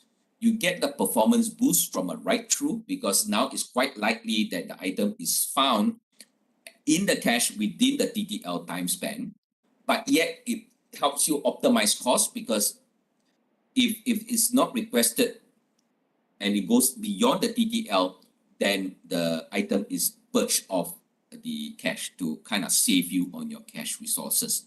So, it's a good compromise between the two approaches. That's what it means. For DynamoDB, I did mention that DynamoDB lives outside of VPC. Okay? And generally very good performance. The response time is in milliseconds basically.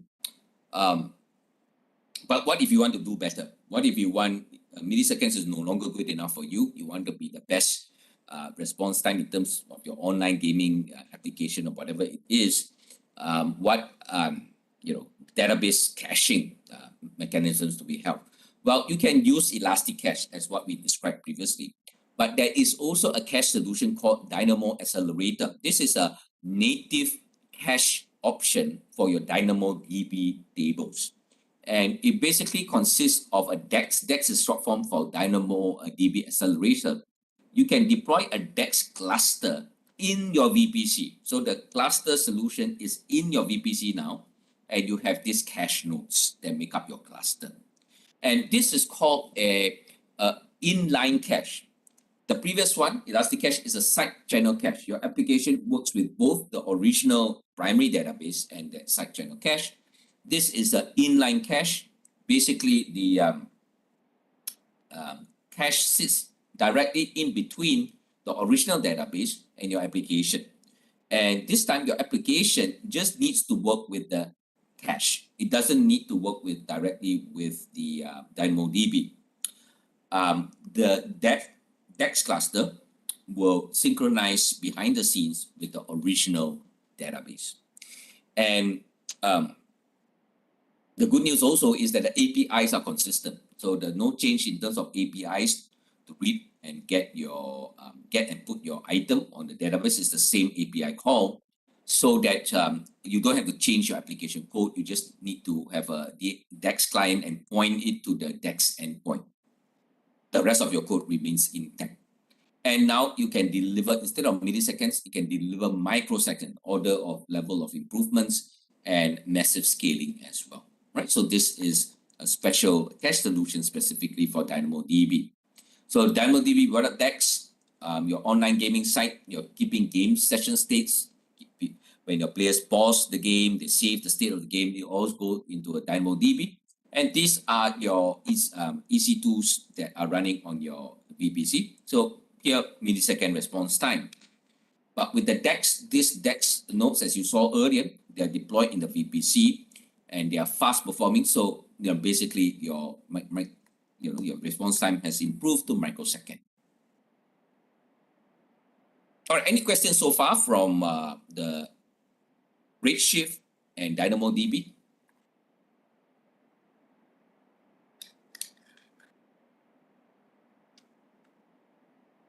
Okay, lastly, we want to talk about database migration tools. How do we migrate our on-premise database to AWS to minimize downtime? Obviously, if your database team is more comfortable with your native backup tools or database migration tools, you can use the native MySQL tools, the native Oracle tools, the native Microsoft SQL tools, or do a SQL dump and then create the database from there. All possible. And it does make sense. If your team is more confident, comfortable with using the native database tools to do the migration, that's perfectly fine. But from AWS perspective, there's this native tool called Database Migration Service, DMS, which is quite a nice tool to use. You have this DMS service is a replication instance that is deployed in your VPC, and then it points to the source. So you need to provide it with credentials to access your source, and it points to, let's say, RDS as the target, and it will execute what is known as replication task from source to target.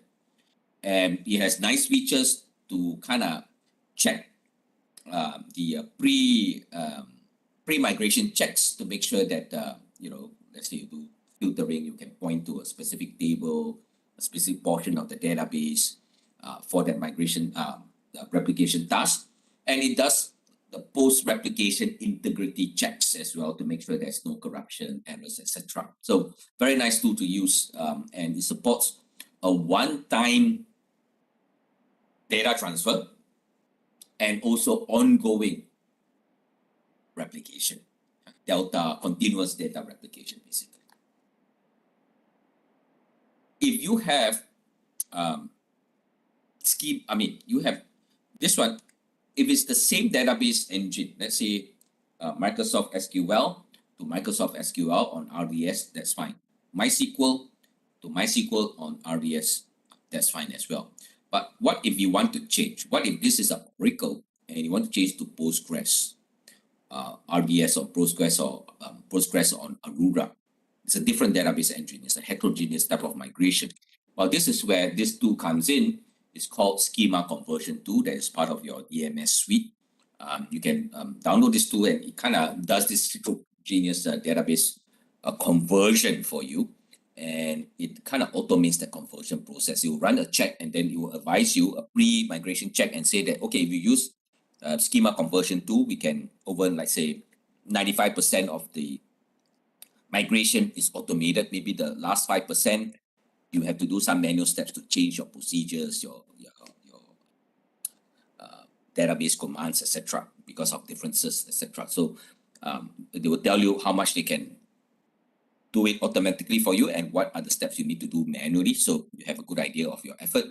And obviously, after it does the migration, it will report that, okay, all this was successfully carried out, certain things couldn't be carried out, you need to take corrective action manually.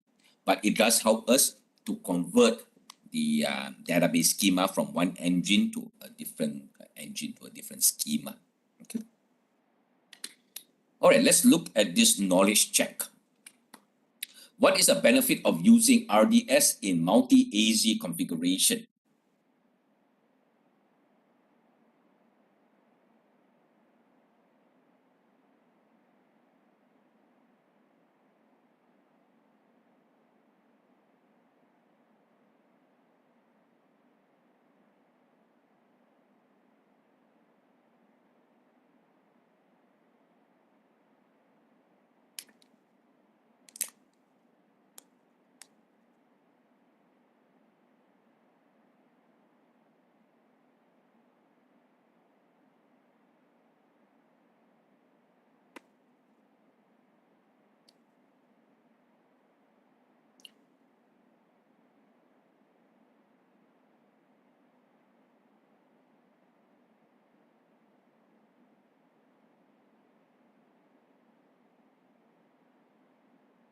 Okay, very good. Excellent. The answer is B.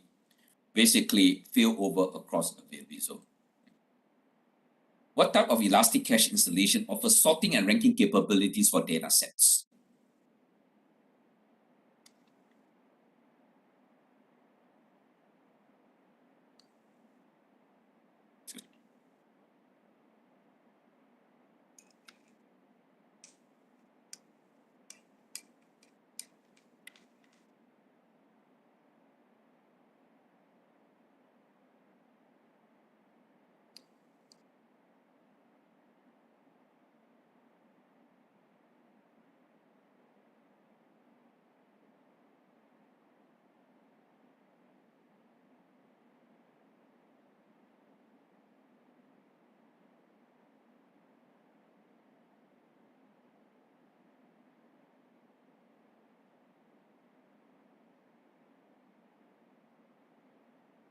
All right, excellent. Radius is the correct answer. Okay, well done. Which of the following is true regarding DynamoDB global tables?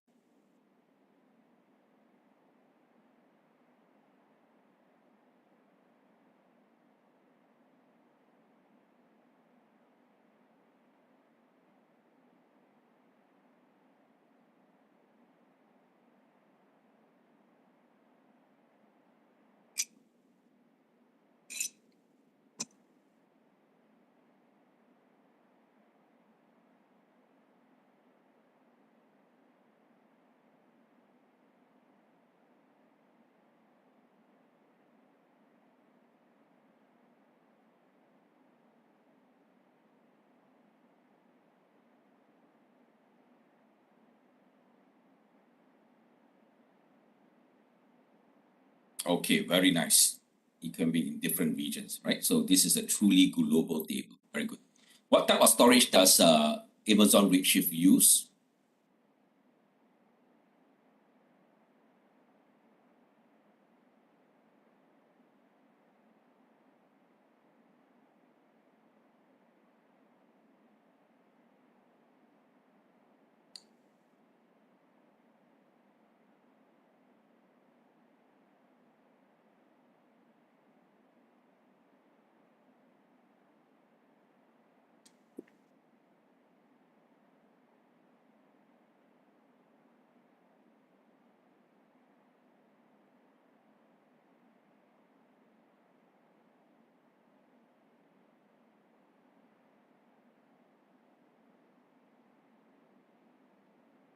Okay, anybody else?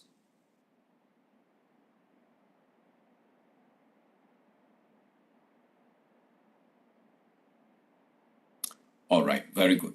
Columnar storage is correct. Which of the following is true regarding an Aurora database?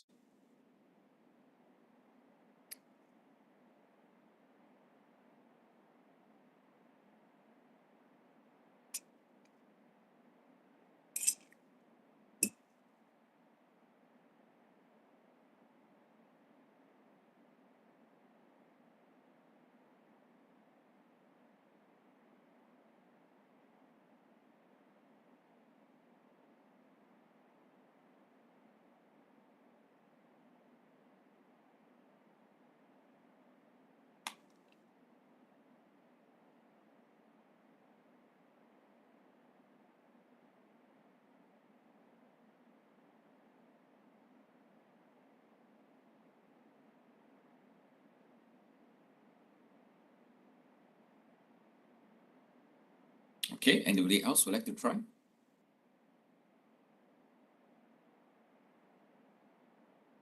Okay, C is the correct answer. Well done. Okay, good. That's a wrap for module number 6. Any questions, comments that you want to raise from the database section? Okay, very good. Let's move on now to monitoring and scaling. Let's look at this check-in poll question. What factors impact your decisions for making your workload scalable? That means you want to have a way in which if the load on your database, work on your application is heavy, you want to provision additional capacity. But what would be some factors that would impact your decision, whether to scale or not?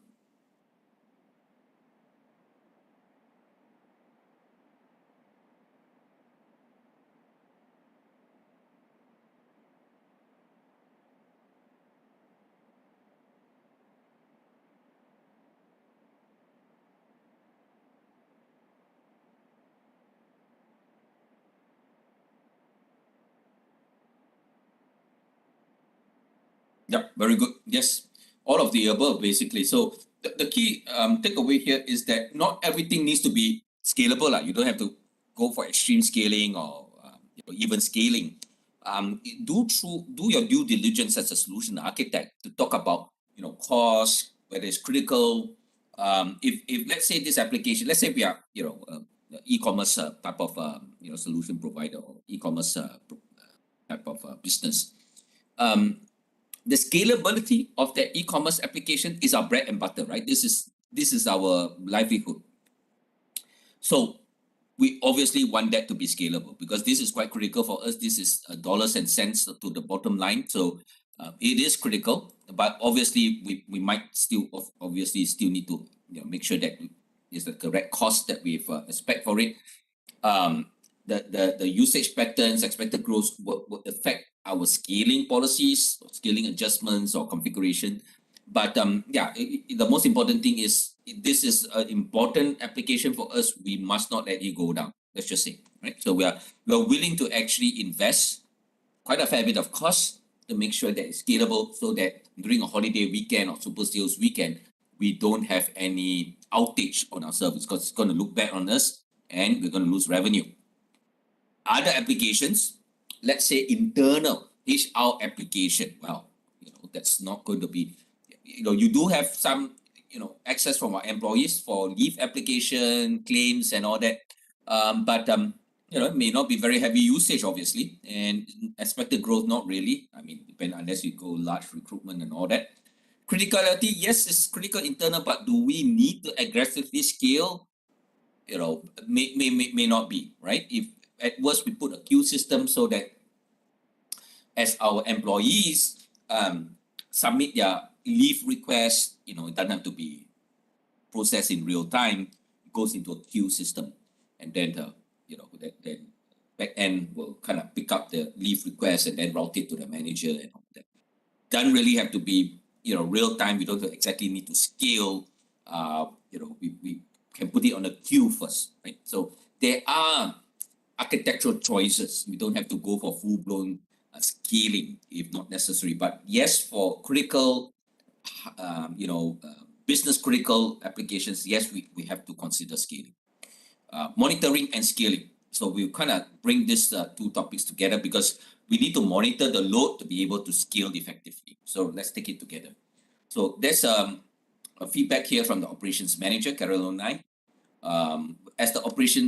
As far as the operations goes, everything starts with monitoring and logging. So you need to understand how well the resources are performing. Are they healthy? Are they down? Are they overutilized? Are they underutilized? We need all these basic fundamental data. So we also want to, for security and compliance, monitor account usage.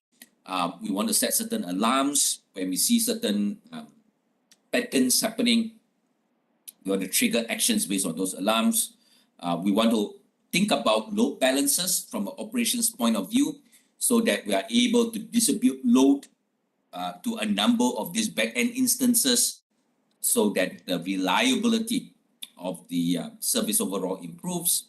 We also want to optimize resource supply with demand. Basically, how do you balance out the resources we have, database resources, EC2 resources with the demand? And then last month, we had 2 incidents where back-end compute resources were overloaded with requests and customers were impacted. So we want to see how we can implement auto-scaling because this impacts our customers.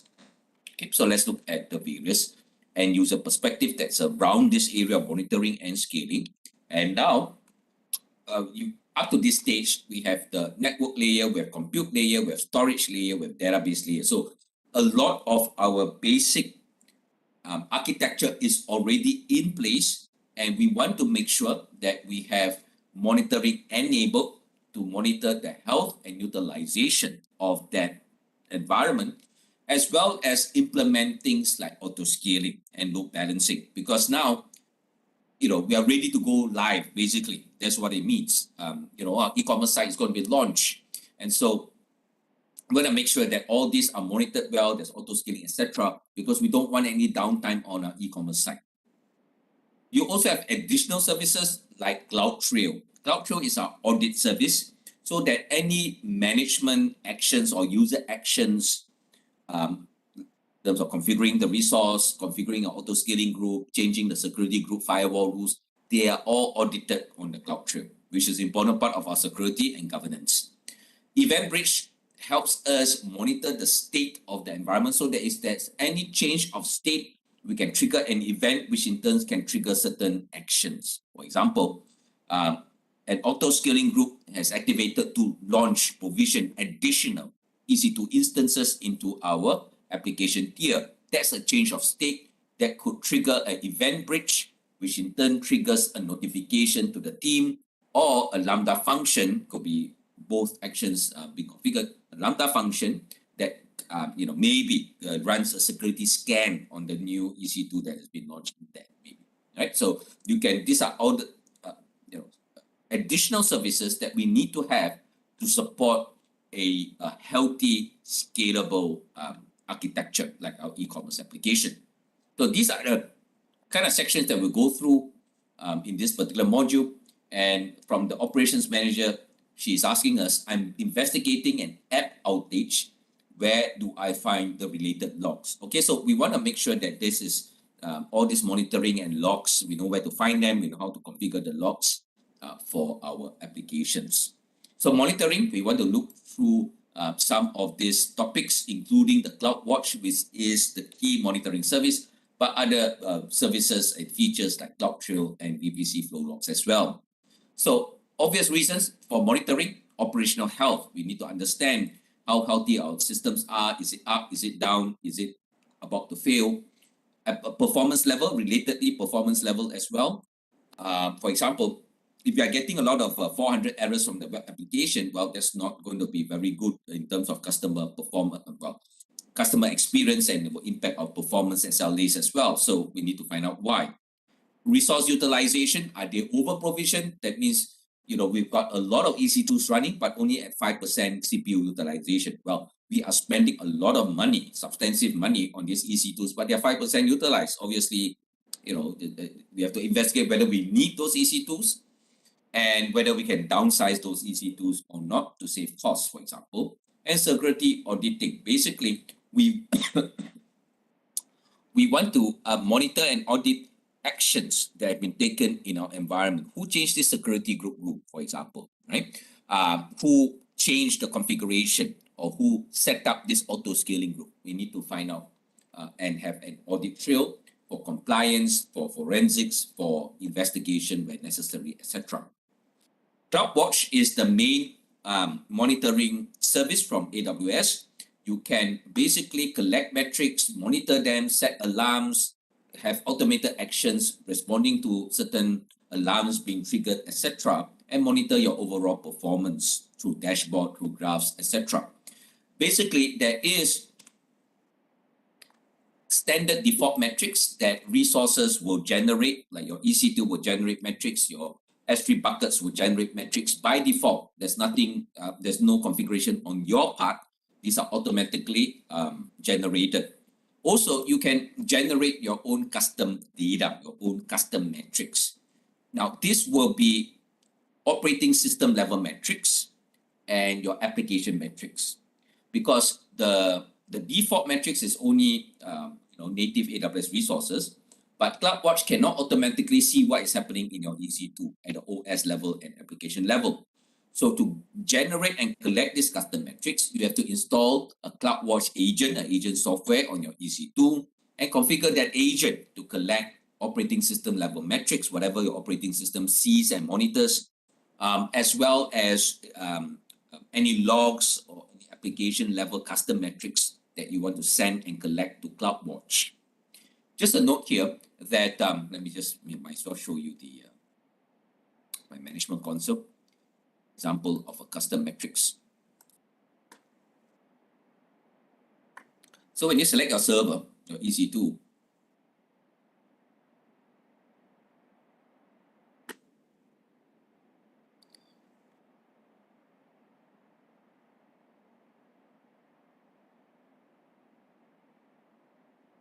under the monitoring tab,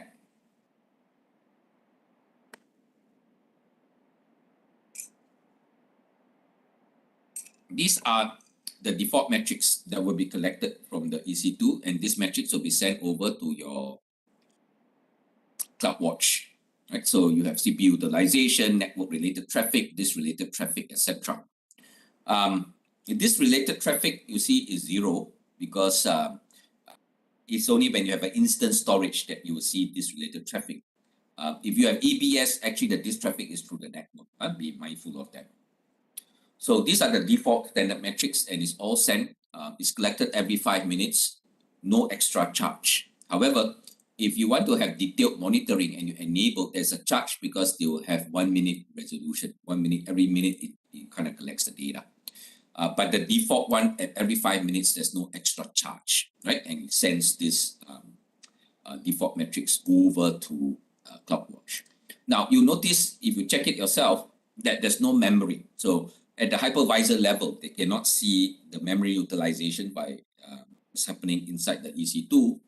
So for that, you have to install a CloudWatch agent, and the CloudWatch agent will be configured to collect this memory utilization metric from your operating system to send it as a custom metric to CloudWatch. So just be mindful that memory, at the EC2 level, memory is not available because we cannot see into the operating system, right, as part of the CloudWatch metrics.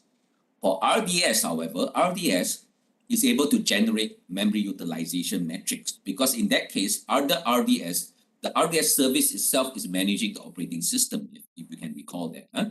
And so for RDS metrics, it can take memory utilization and send it to CloudWatch, but not for EC2 because EC2, you are managing the OS. So there's no default way that CloudWatch can see into the OS because you are in control of the OS. Okay, so just be mindful of that. So if you go to CloudWatch,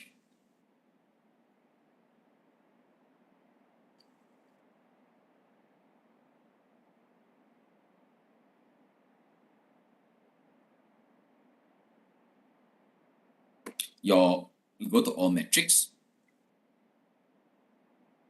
You see, these are default metrics. You see your EBS sense metrics, your EC2 sense metrics, your DynamoDB sense metrics, your EFS, your S3 also sense metrics. So these are all default metrics. You don't have to do anything.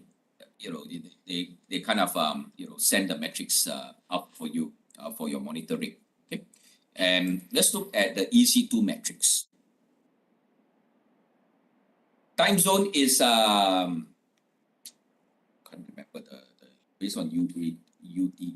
You can actually set the time zone. I can't quite recall, but there's a possibility to set the time zone. I'm not sure what's the default time zone. I forgot. But you can kind of synchronize the time zones using UTC, Universal Time. What you call it? Whatever it means. Called the Greenwich. We call it GMT in the past, right? So something along the lines, you can change that. Okay. Yeah, you can change it to your local time zone. You can do that, right? I forgot how to do it, but yeah, it's possible to do it. GCOM. Okay, per instance thing. This is the one that was running. So let's say CPU utilization. Right, this of course is look at the percentage. It's very low because I'm not running anything, right? But if it's a live system, then obviously it's much more. So I can choose a number of these metrics, for example, network and CPU utilization, and then let's just graph them together if we want to graph them together. And by the way, you can name the graph.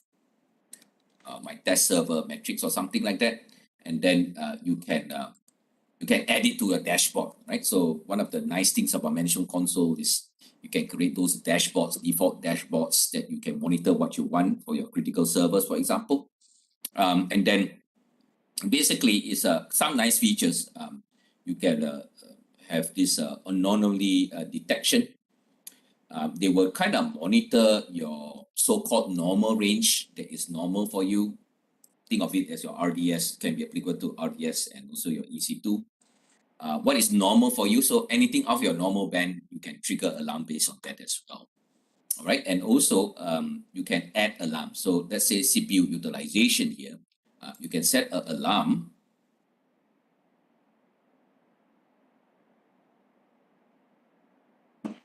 And you have an anonymous band. So they kind of make allowance and they kind of predict, okay, you are low right now, but typically what do we see? What do we expect? Right? Between 6 up to 6% normally, right? So I can set an alarm based on this expected band on the actual data itself.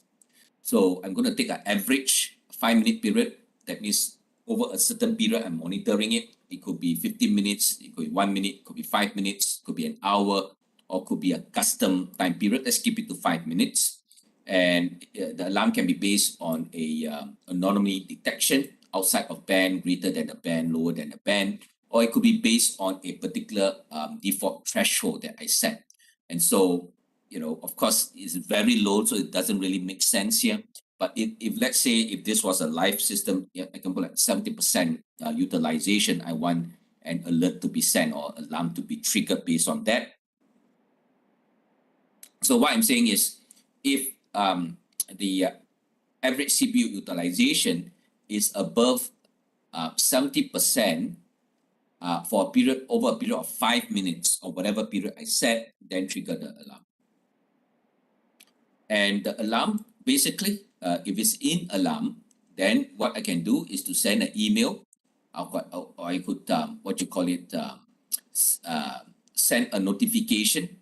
Basically, maybe I can create a new topic, and then I go to SNS and subscribe to the topic so that one or many teams can be informed if the alarm triggers, for example. I can add auto-scaling action. We're going to talk about auto-scaling later, but if let's say this CPU utilization goes over 70%, then I can use auto-scaling service to add additional EC2 instance. And some systems manager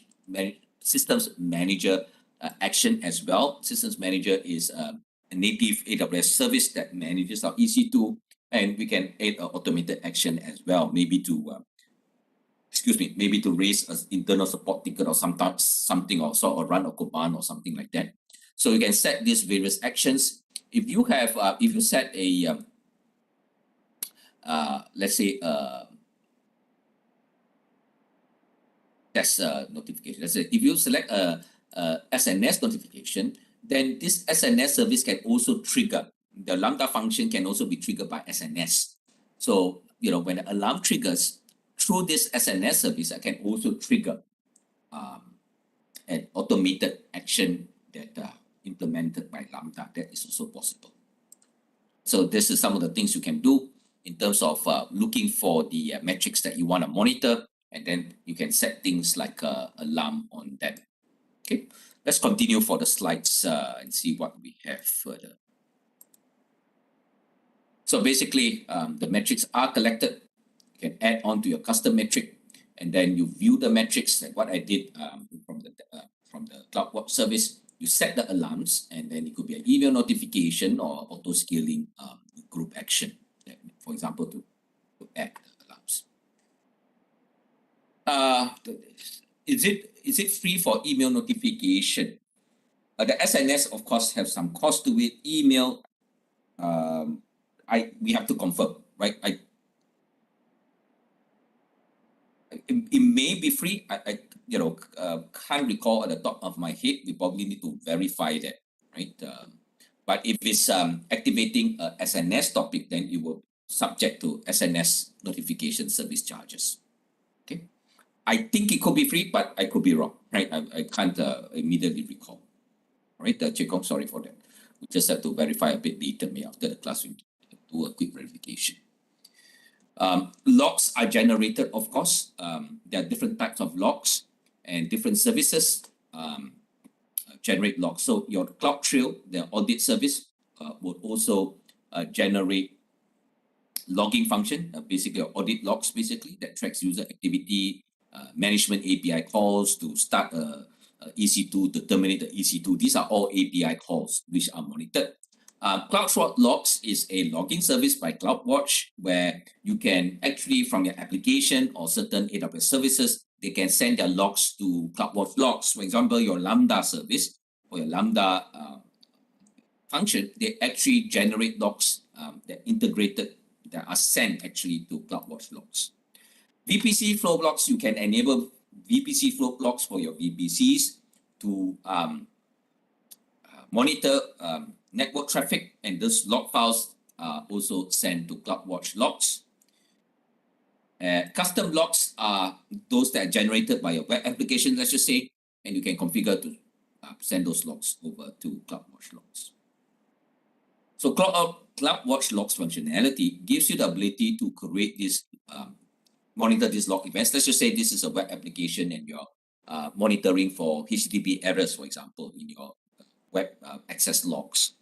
And so you can send this log, you have several of these web servers, and so each of them can send a log events in the form of a log stream, right? So log stream is generated by each EC2. So if you have 3 web servers, each one is an EC2, then you have 3 log streams, each one identified by their instance ID is sent into a log group.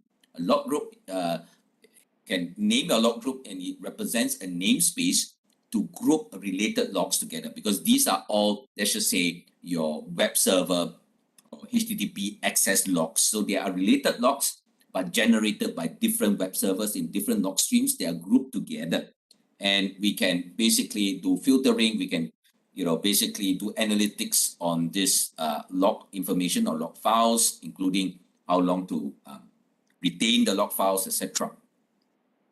And then we can create a metric to maybe monitor the number of errors that we have basically from the web application, and to, based on the errors being generated, we can trigger alarm and have a SNS being triggered, notification being triggered, SMS text or email or whatever it is. All right, so from the log information, you can also create a metric filter to filter out certain logs, error codes or whatever it is. And based on the number of errors you see, you can actually trigger alarm as well. So let's take a look at that.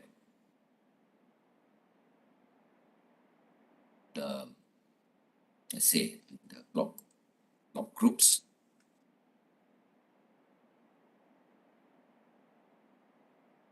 So let's say these are, I don't have these servers running anymore, but the logs are still there on HTTP access logs.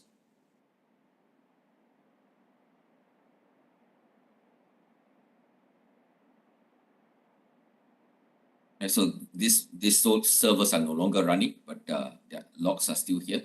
So this is the access logs of your of the web server, right? You can see the access logs information. Of course, it's a bit messy here. So based on this, what we can do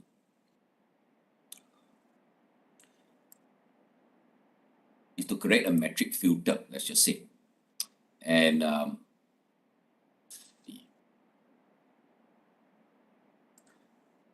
you can create a pattern filter pattern, all right? Looking for maybe error message or a warning type of keyword in your log files.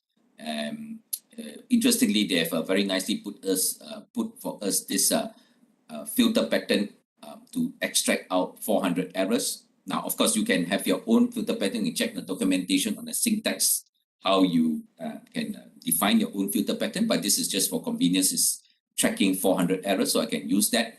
And I choose this particular log stream, for example, test the pattern, and I confirm that it does monitor the 400 errors, is 404 errors in this case.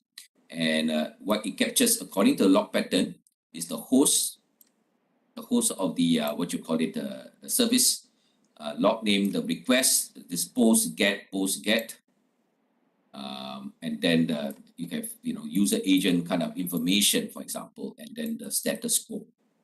Okay, so once I kind of confirm that, yep, this is the log pattern that I want, or you modify further if you want. But let's say I confirm that this is what I want, I can enter a filter name. Let's just say web app. Name of the web app, for example, to filter, and then the metric namespace. So web app, like metrics, let's just say. This particular metric is, say, 400 errors. Metric value. So anytime we kind of have a match with the filter, we add a count of 1, for example. Default value may be, if there's no match, then we call it a 0, let's just say. Unit, you can, depending on what you're trying to collect what metric you're monitoring, the various units of measure you can put in there. Ours is a count. We're counting the number of errors, for example. Right, and you create a metric filter.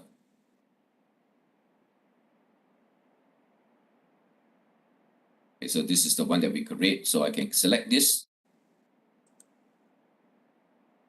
and then create an alarm based on this metric filter.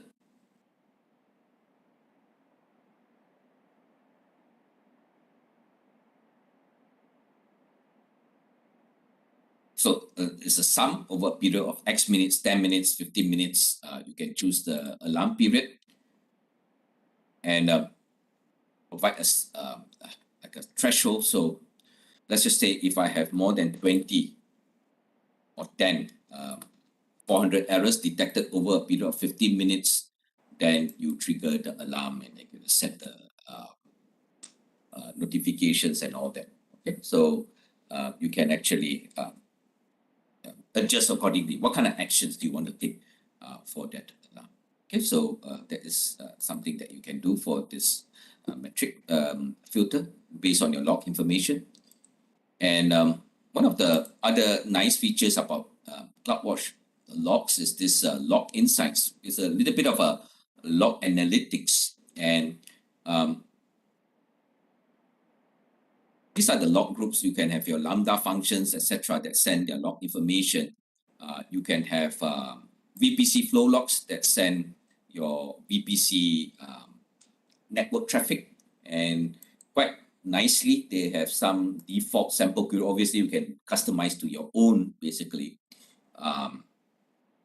But you can maybe choose this type of query, average bytes by source and destination address. You can apply this query to these log files. I don't probably have, let's try this. I don't have updated data, I don't think so, but let me just run the query.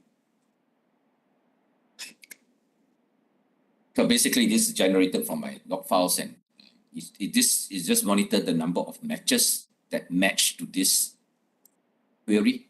So quite a fair bit, and this is the actual data.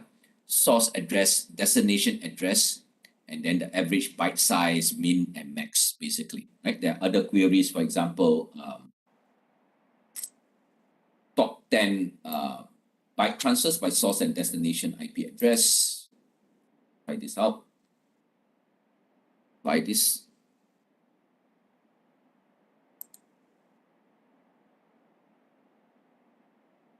So this is the top 10 by bytes transfer. There's many matches, but this is the top 10 basically by the number of what you call it, bytes transfer. Okay, so these are quite neat queries that you can have. And then your Lambda functions, you can also have these standard queries, latency, statistics, etc. What else? I think I have CloudTrail as well. CloudTrail logs are also can be sent to this CloudWatch log. So I do have CloudTrail logs, so I can look for sample queries here, just for illustration.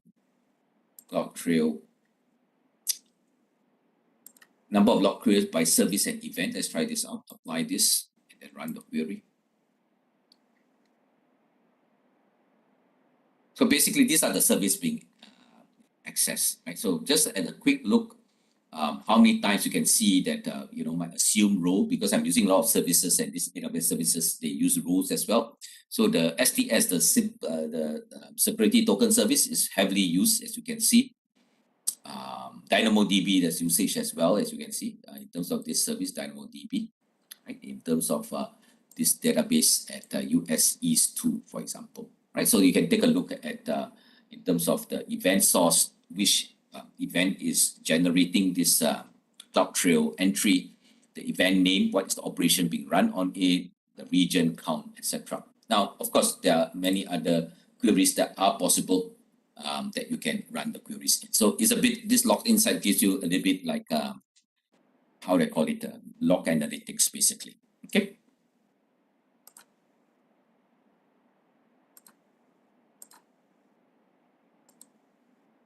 CloudTrail, we just saw, basically it is any management action, any user activity. It's all API calls at the end of the day. So whether it comes from the management console, CLI, or application integration, it's going to generate the CloudTrail logs, right? And then you configure to send the CloudTrail logs to S3 as well as VPC, not the CloudWatch logs as well. So basically, this CloudTrail the audit log helps you to answer the question, who did what and when, right? Who shut down the specific instance, who changed security group configuration, what activities were denied due to lack of operation. So if we detect John, for example, tried to read your RDS for the 20 times in the last half an hour, all failed, then of course you have to be careful. I mean, you have to ask the question, why is this a brute force attack? Is this a security incident, etc. Paragon, can you export log for summary or analyst report? In terms of the CloudWatch logs, yes, you can export out the logs. I think what you can do is to set a subscription filter of your CloudWatch logs. It's called subscription filter, if I'm not wrong. So basically, it's a way to send your log files to, let's say, a S3 bucket. And then basically from the bucket, you can integrate with your things like Sumo Logic, Alert Logic, third-party logging analytics to kind of provide access to those logs files. So yes, it's possible to export out your logs. All right, is that okay? Paragon, you can check out, I believe it's called subscription filters, right, of your CloudWatch logs. CloudTrail log. This is an example of a CloudTrail log. Who made the request? So there's user identity. The username in this case is Alice. And what was the focus of the request? Well, Alice wanted to do something on this EC2 instance. When did this request occur? This is a timestamp. And then what was the API call? To stop instances where US West 2 in this particular region. What was the response? Stopping. That means Alice succeeded in this request. She was authorized to make the request, and the response said, yeah, we are going to stop this EC2 basically. VPC flow logs monitor your network traffic at the VPC level, subnet level, or individual NIC card level, and they send the logs either to CloudWatch logs or S3. So these are the information collected by the VPC flow log, things like source address, source port number, destination address, destination port, how many bytes the protocol being used, how many packets sent, whether it is using a particular this particular interface ID, the virtual NIC card ID, for example, and then whether the connection was accepted or not by your security group or NECO. So this helps in troubleshooting as well. Let's just say your web server in, let's say, your public subnet cannot receive traffic, or is the connection cannot get through. Well, you can check your VPC flow logs into the public subnet and see whether the action here is reject. If it's reject, that means either your NECOs or your security group have rejected that. So you can check the security group settings, for example, and make sure that you're allowing the traffic to get through. Publishing flow logs to CloudWatch, I just showed you basically. So the flow logs can be sent over to CloudWatch logs that you can do your queries or log analytics based on the CloudWatch logs. Also to your S3. So S3 is not in real time. This is near real time. This one is in batches, 5-minute batches to your S3 bucket for longer term retention. Okay, this application developer next section invoking events. I need to be notified when there is significant number of HTTP errors on our site. This is a request from the application developer. So this is where I showed you in the demo earlier. We set, let's say we monitor the number of errors from the log files through this metric filter, and then we set an alarm, right? So you identify the metric, create the alarm based on the metrics and thresholds, and then you define what actions you need. The alarm states are okay if the threshold is not exceeded, If the threshold is exceeded, that means it's an alarm, and insufficient data, not enough data. So these are the three possible states. Insufficient data, when you first set the alarm, it needs a few minutes to collect data. And if it doesn't have enough data to make a determination whether it's okay or in alarm, they will display insufficient data, still waiting for the data to come in. They need enough data points to decide whether it's okay or in alarm. But it should be okay in a few minutes. If you see that your alarm always has insufficient data, it doesn't turn to okay or in alarm, it could mean that you're wrongly configured the alarm, or it points to metrics that does not exist, so there's always no data for that metric. And it could be a reason as well that there's a prolonged insufficient data. So in alarm components, basically we choose the metric, and there'll be a namespace for the metric. So the namespace for for AWS resources will take on the AWS namespace /EC2 on the surface. Or if it's EBS, it will be AWS/EBS. So this is how they name their namespace.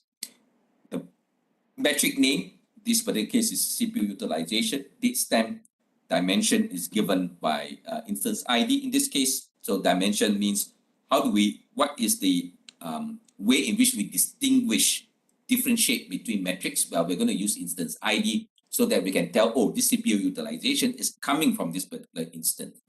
And yeah, let's say it's every 5 minutes, the data is coming in. So this is the timestamp. So every 5 minutes, we have a reading on CPU utilization. It goes from 0 here, and it goes to, let's say, 70%, let's just say, and then down again. So every timestamp has a data point for CPU utilization. Then we set a threshold, in this case, 25%, and says anything above 25% produces a trigger, but if only sustained over 2 time periods. That means we are not going to trigger just because we see that in this particular time, we have a higher than 25%. We want 2 time periods. So in this case, at 1:15 is fine, but the next data point that comes in 5 minutes later at 1:20 is high, but we need 2, right? So we wait for another time, and in 1:25 it's continued to be high. It clears this threshold, and it will trigger the alarm. Now, event monitoring. CloudWatch events can help us monitor events that are happening in our system. Somebody shut down the EC2, there's an auto-scaling action, etc.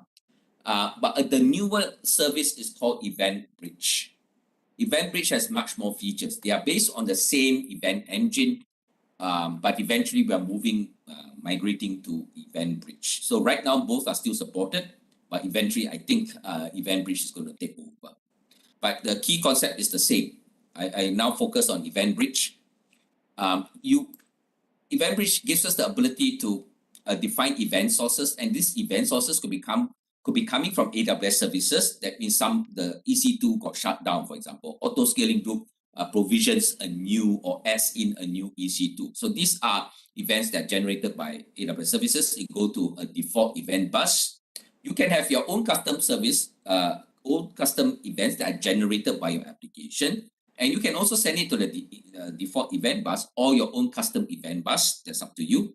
And you have third-party SaaS applications that are integrated with EventBridge, like Zen Help Desk, PagerDuty, Datadog, and things like that. They are integrated with EventBridge so that events from these applications can also have their own partner event bus. And based on these events that are happening, for each event that is triggered, we actually have rules. And the rule says, okay, if I see this event happening, then trigger these targets. It could be a Lambda, it could be an SNS notification, it could be a stat function, which is a workflow type of logic that can get executed. Okay, so this in this way, we can have an event-driven architecture where we are responsive to whatever is happening in the environment. So we can take action based on certain things that are happening. As I say, maybe the EC2 instance got stopped, new EC2 got started, for example, we can trigger a Lambda function that do some form of a security scan, for example. You can also trigger step functions, which is your workflow automation. So you can run a series of workflow states, workflow steps, and including the logic, if logic, etc., branching logic, we call it. And each of the step can be implemented by, say, Lambda, right? So you could have all these various possibilities. And then another Lambda function this time will be triggering notification service. So you can, have this rich set of capabilities to manage events coming in from your environment. Next, we talk about load balancing. And the development manager is saying, our payment portal is mission critical. We can't afford an outage. So load balancer helps us load balance the connection request coming in and assign a back-end target. Could be an EC2 instance, or could be a container service. It could be a Lambda as well. But for now, let's keep it to EC2, where you can create target groups of EC2 instances. This particular one, for example, is maybe your main website, example.com target group. And then there's another target group that does blogging service, another target group that does mobile backends. And some targets could be member of more than one target group if they have functionality to service, blog function and mobile backend function, for example. But generally, you can maybe have target groups that are very focused. That is, these targets in one of the target groups just performs a single well-scoped action well. And then you have listeners with rules. So listener listens for traffic on a particular port, at port 80, and another listener here maybe on port 443, for example. And then you can have one or more rules, routing rules of the load balancer that affect the routing of the request. So let's say on port 80, you have a rule to say that if the host being requested is example.com, then route it to this target group. So this is based on a HTTP header host, and if they match it to example.com, then it's routed to these targets. On the other example here, you have two rules based on the path URL being requested. And if the path URL is example.com/blog, then they can forward that request to this target group, which is load balance among these targets. And if the path requested is a /mobile, then for mobile backend services, then they are directed to this other target group. So this is called content-based routing. That means based on what is being requested, based on the service being requested, the load balancer can then channel a connection request accordingly. Right? So this is actually one of the key features of application load balancer. Some of the major features of the load balancer: it is supposed to distribute traffic across multiple backend targets. It can give you high availability because your EC2s can be in different availability zones, and it can load balance across availability zones. Security features: it has security group rules that protect it as well, and it performs health check. That means it checks on the health of the backend EC2 instances. If it detects to be unhealthy, it will stop sending connection requests to it. There are a number of types of load balancers. The older generation is classic load balancer. This was the first load balancer that was released, and it in the OSI model, it kind of supports layer 4, the transport layer, and layer 7, the application layer, or rather the web application layer. Right? So still in play for back-end compatibility, but we generally recommend that if you have new applications, choose one of the newer load balancers, either the application load balancer and a network load balancer. Network load balancer happens at layer 4, the transport layer, and the key value proposition of this network load balancer is extreme throughput. Up to, let's say, a few million connection requests per second. It's able to take that kind of load. Whereas the application load balancer works on layer 7, and it is a very flexible, agile load balancer, and is able to implement or support content-based routing, which I just described in the previous slide. That means based on the service, let's just say, being requested, it can channel your connection request to different target groups on the back end. which means that your application load balancer is able to be your entry point of a microservices architecture. Based on the service being requested, your load balancer can load balance across these back-end instances or target groups. Gateway load balancer is a special type of a newer load balancer. This is for service providers to use. So let's say Trend Micro is our service provider, and they provide, security scanning services, etc., to us as AWS customer and many other AWS customers as well. And so on their own Trend Micro VPC, they have their security appliances that does this traffic scanning, etc. But they are serving not just one customer, serving thousands of customers. So they will have a gateway load balancer that sits in front of their security appliances. As a customer, when we subscribe to their service, basically, the endpoint, a gateway endpoint, is deployed into our customer VPC, into a special subnet of our customer VPC. This endpoint will link traffic from our VPC to Trend Micro's VPC and channels it to the load balancer, where there'll be load balancing to this back-end security appliances, does the scanning, returns back the result, and the traffic comes back in through this gateway endpoint back into our customer VPC. So roughly, it kind of, let's say we put a special security subnet with this gateway load balancer endpoint. So ingress traffic comes in into the internet, to the internet gateway. It hits the endpoint, or is directed to the endpoint. From the endpoint, it goes out into the gateway load balancer in Trend Micro's VPC. Gets scanned. If it clears, it comes back out, comes back to our VPC through this gateway endpoint, and then goes to the backend instance. When the backend instance replies back to the public internet, it first goes out into the endpoint, the gateway endpoint, goes to the Trend Micro security scanning, comes back in through the endpoint, and then goes out, egress out to the internet gateway. So these are very specific use case for your service providers to provide you with security and other types of services.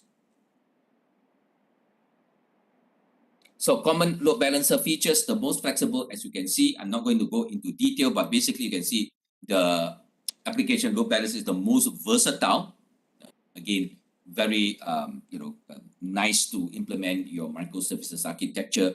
It supports Lambda as a target. It supports IP addresses in your on-prem as well, so you can actually load balance to your on-prem.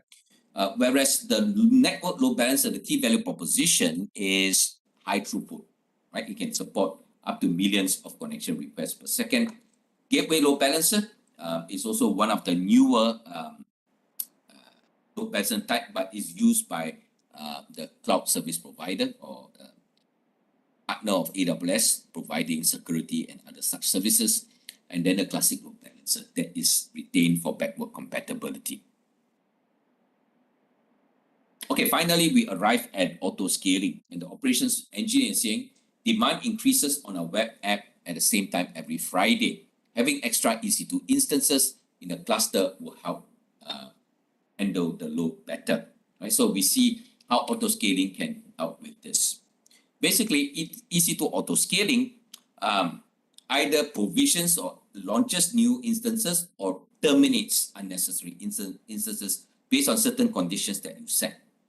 So it also integrates very nicely with your load balancer.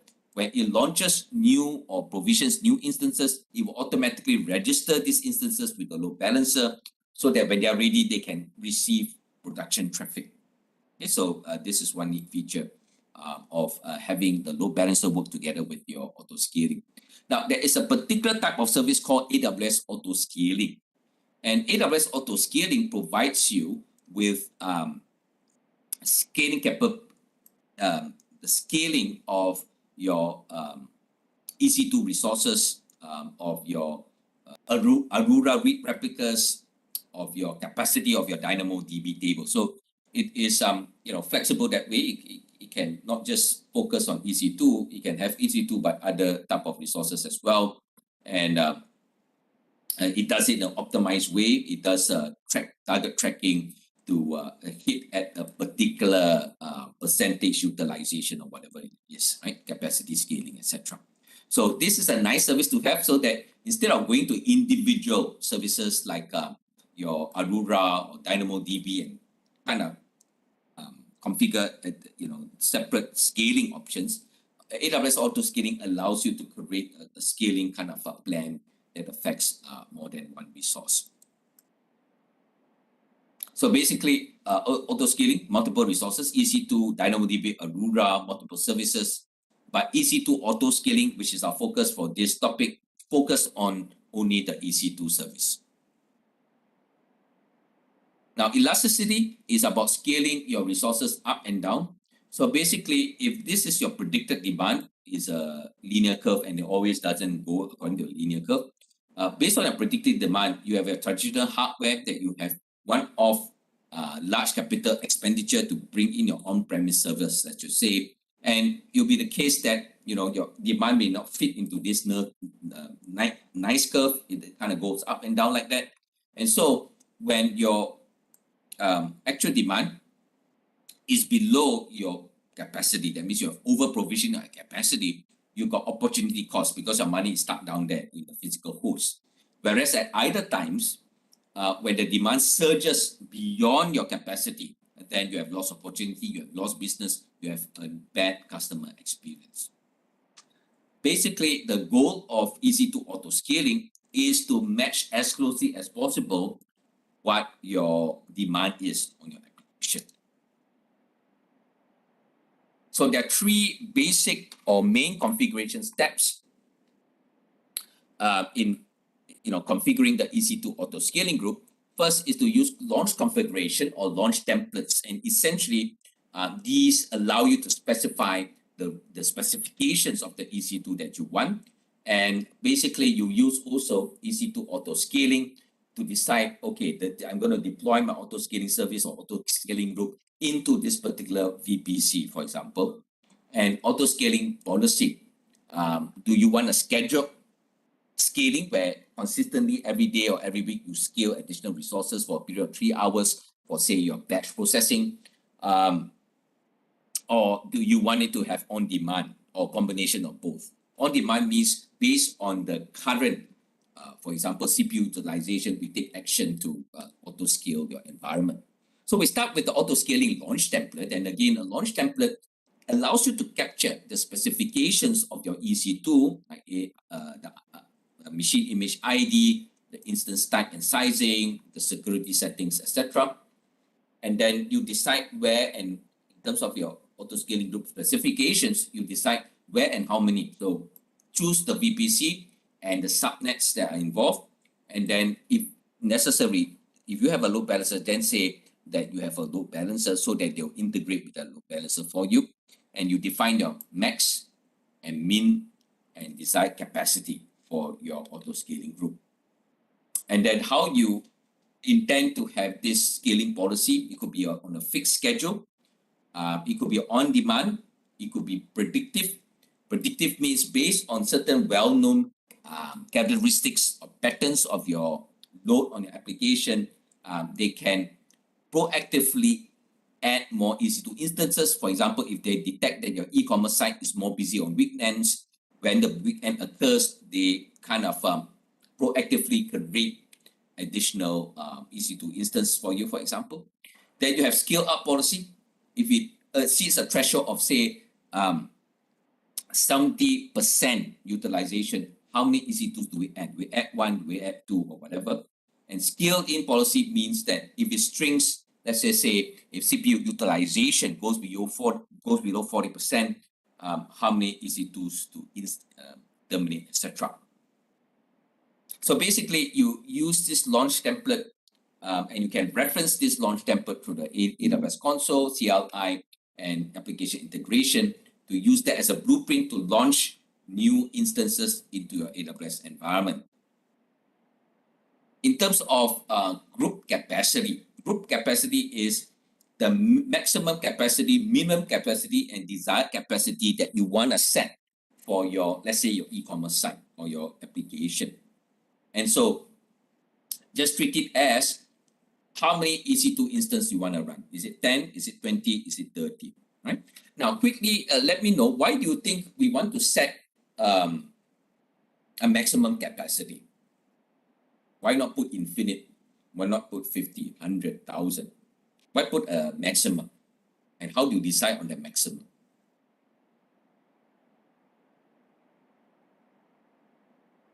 Yeah, very good, Ply. It's based on cost, right? How much do you want to invest to keep the service running, right? You have a cap so that, if you scale up to the max, that's all. They won't add in anymore, right? You're not willing to spend additional costs.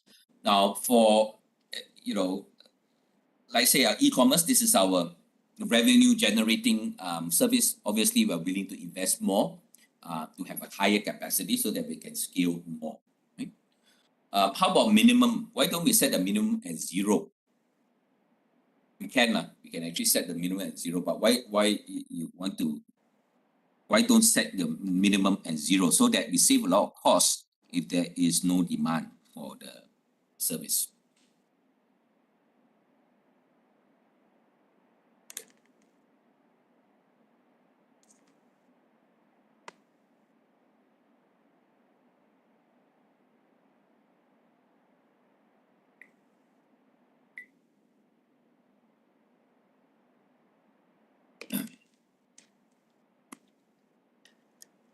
Any thoughts? Why do you want to set a minimum capacity?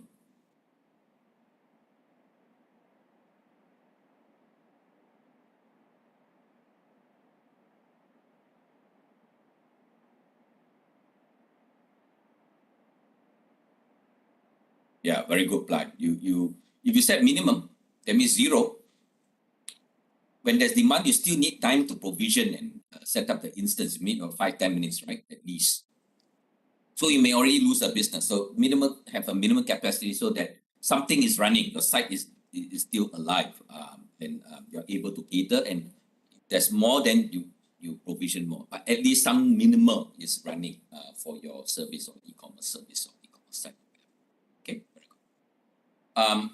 And then the desired capacity. Well, the auto scaling group will change or control this desired capacity based on your scaling policy. So if, let's say if the load on your application increases, they will change the desired capacity to be more, so they add more.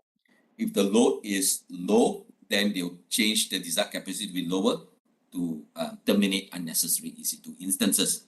You can also change the desired capacity yourself manually. It's called manual scaling, so that you can also proactively change. For example, if let's say we have a minimum of 2, maximum of 10 for e-commerce site, let's just say, just as an example, and then we have, let's say, a super sales weekend starting from Friday midnight. At 11:50, the tidal wave of connections hasn't reached us yet, right? Because the sale is only from midnight. But maybe at 11:50 also, we want to take a proactive action to increase set the desired capacity to say 6. Now it's running minimum at 2, so we kind of change the desired capacity to 6 to add 4 more, basically, because we know at midnight there's going to be a surge of traffic coming in, and so we want to proactively have more minimum capacity or more existing capacity, so that when there's a tidal wave of connections trying to get through at midnight, there is more EC2s to absorb the initial shock. If we, because what we are trying to avoid is suddenly there's a sharp peak of requests, and we need 10 minutes, right, or 5 to 10 minutes to get new EC2s ready. May not be in time. Some customers may be disappointed. So there is a way in which you can set the desired capacity manually as well. How is the auto scaling triggered? Well, it's based on one of the things that the auto scaling group will do is they will check the health of the EC2s, and if it's unhealthy, it will terminate it and replace it with a new one.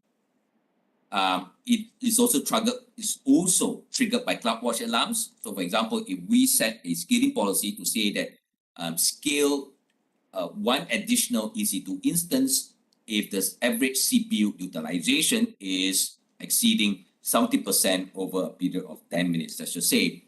And if that alarm triggers, then it will trigger the auto scaling action to add, let's say, one more EC2 instant, right?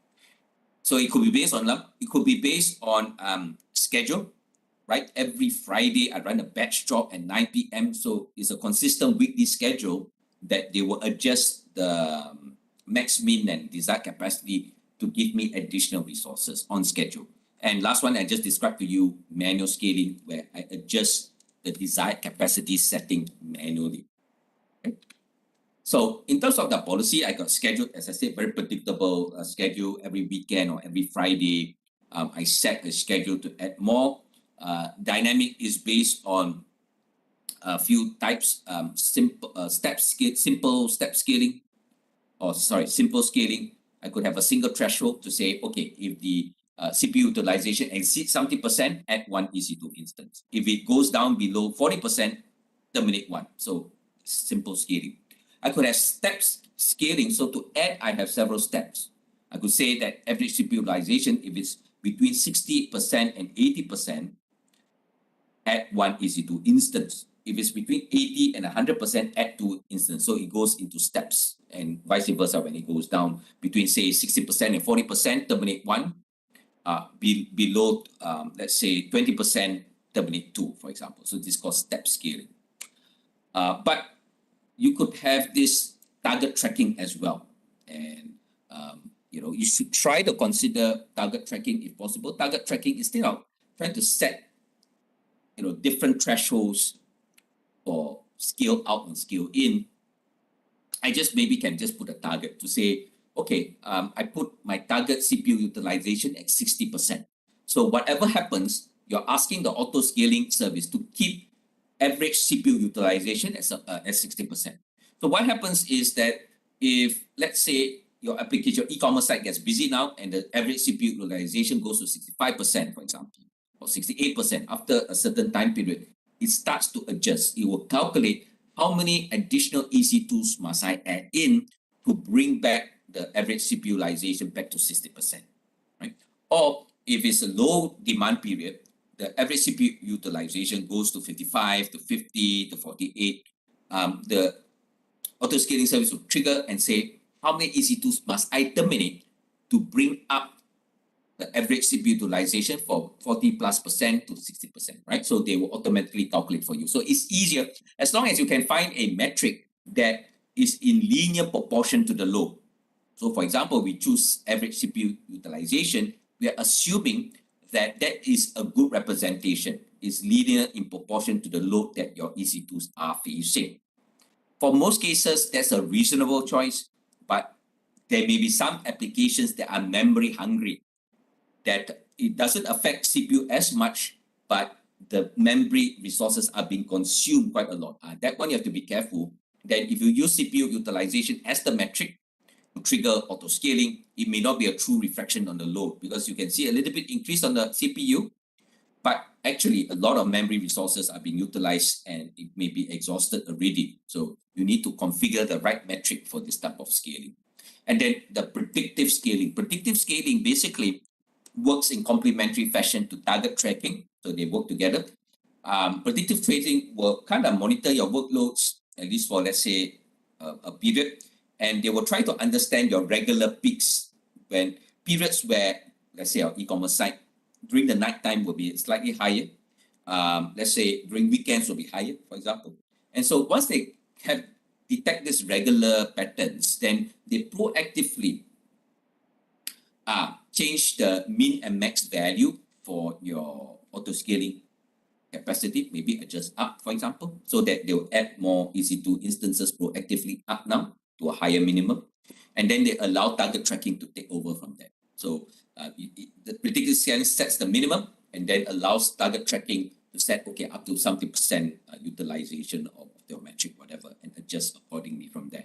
But a key message here is that predictive can proactively add or provision or adjust your auto scaling thresholds so that you have sufficient resources to run when there's a peak.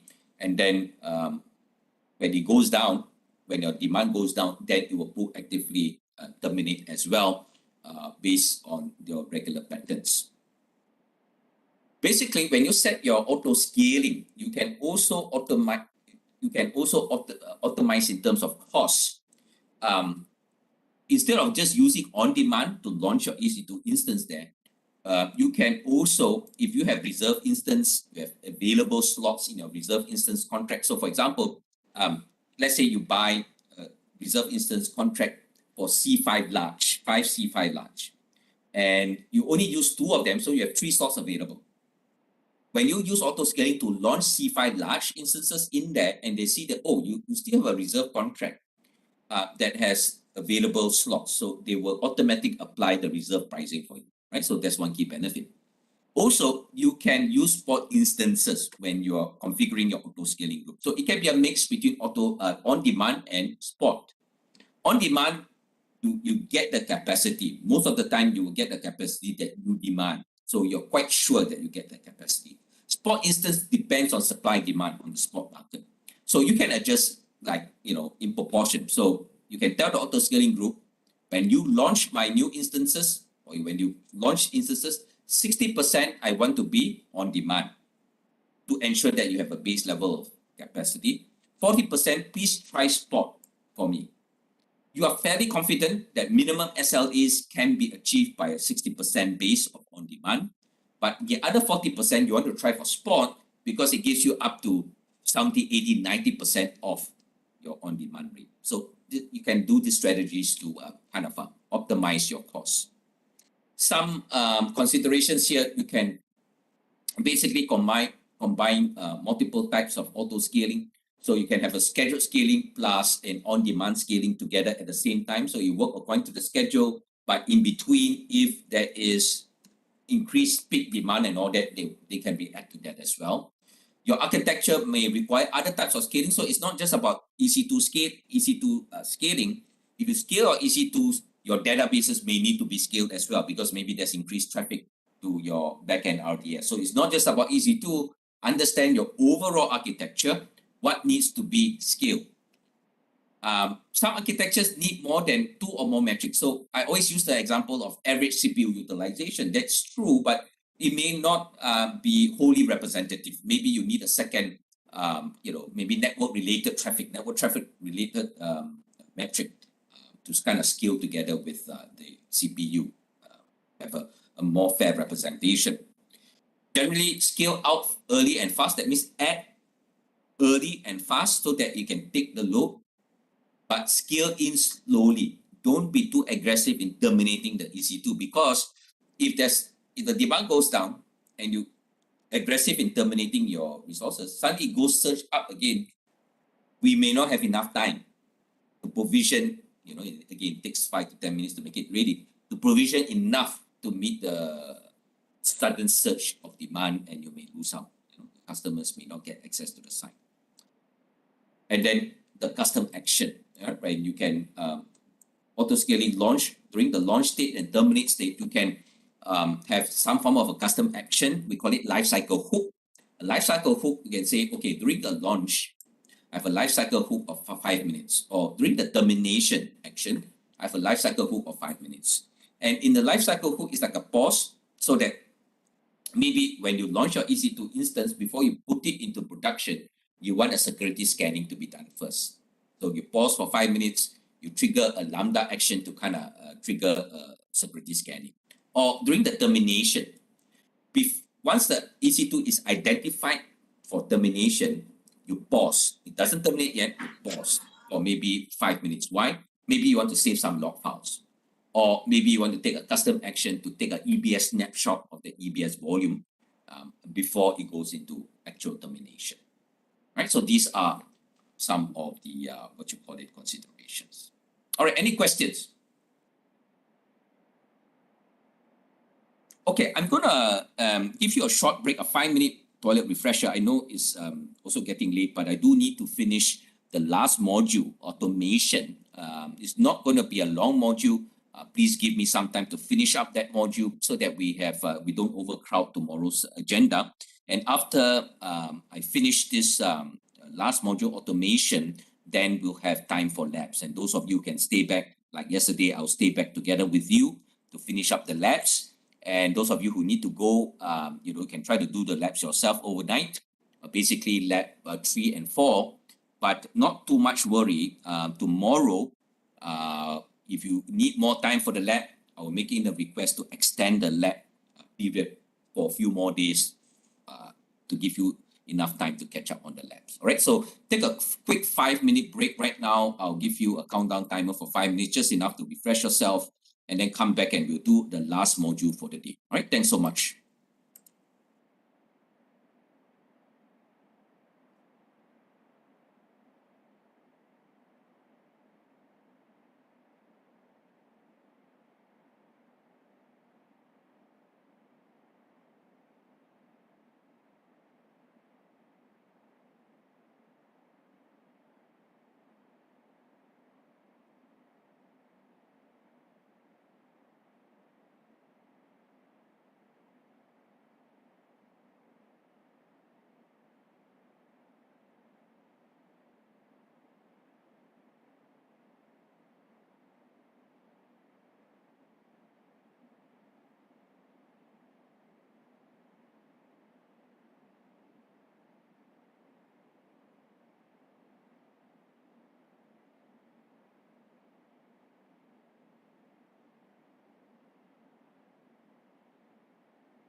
All right, welcome back from that quick break. I hope sufficient to splash some water at least on your face. Last module for the day, we're talking about automation here. And as usual, if you can hear me clearly, you're back in session. Please give me a virtual thumbs up or chat message so that I know that we're good to go.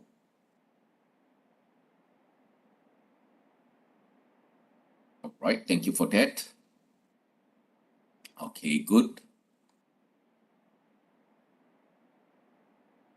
All right, who else is back?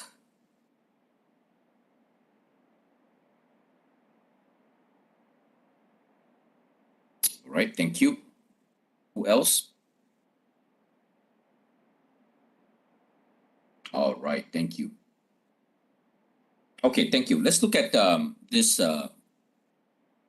module number 8, which is automation.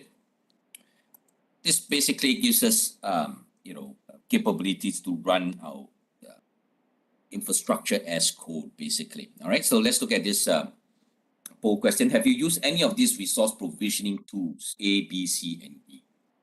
Please let me know.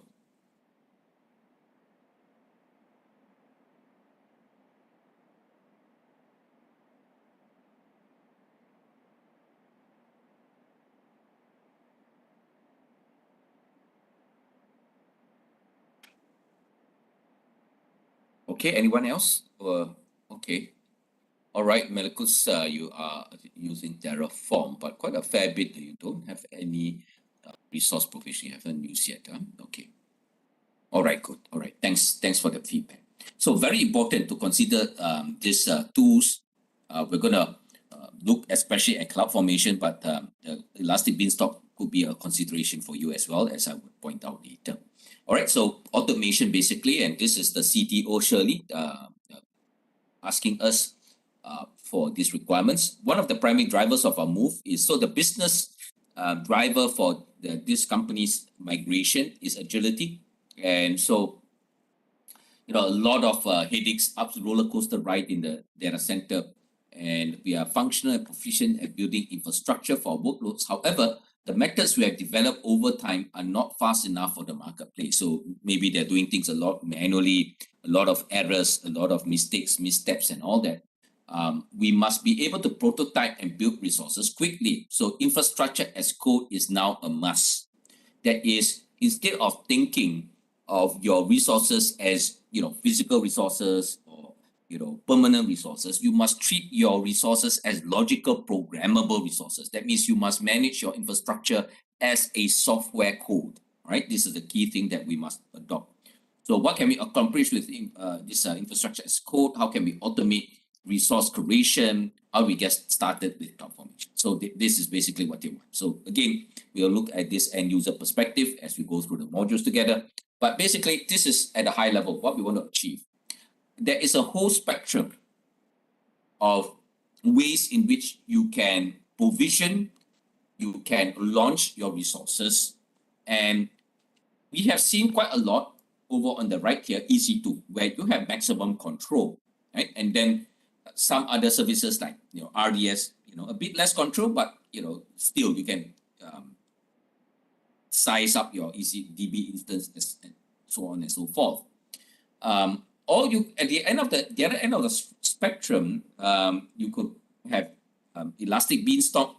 If you want to run your web application, you can use a Beanstalk where they kind of provision and manage the underlying application runtime environment for you. There is some configurability on your EC2 sizing and whether you want auto scaling or not. But for most part, the service is like a platform as a service. It kind of runs or manages the application runtime for you. And then you've got other tools like Systems Manager and CloudFormation that gives you a level of control, but in a more automated fashion.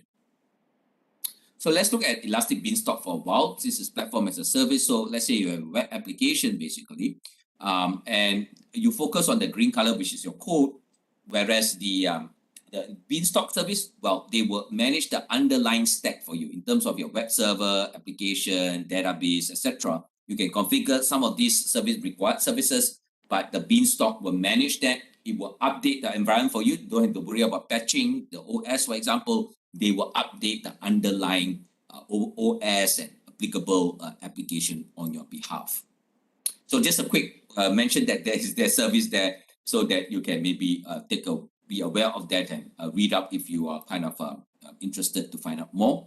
I'll jump straight ahead to CloudFormation, and this end user, the developer is saying, I want to develop my development environment in other AWS regions without me doing the work. So basically, let's say you have from yesterday's lab, you've done some steps to create the VPC, subnet, and you launch the EC2 server in the Singapore region. Everything works out well. Everybody's happy. Now the management says, great, let's do a similar thing for the Sydney region or the Jakarta region. And it's a bit of pain, isn't it? Because you have taken quite a bit of effort to kind of build everything by hand in Singapore, and now you have to replicate the work. So is there an easier way to do that? And of course, that is down to infrastructure as code. Instead of doing things manually, capture your resources, the configuration as a software template, and push out or use that software template to launch your resources. So we're going to look at certain aspects of this infrastructure as code. And basically, the whole idea is that you've got a software template that captures your resources, your VPC, subnets, EC2, security group rules, etc.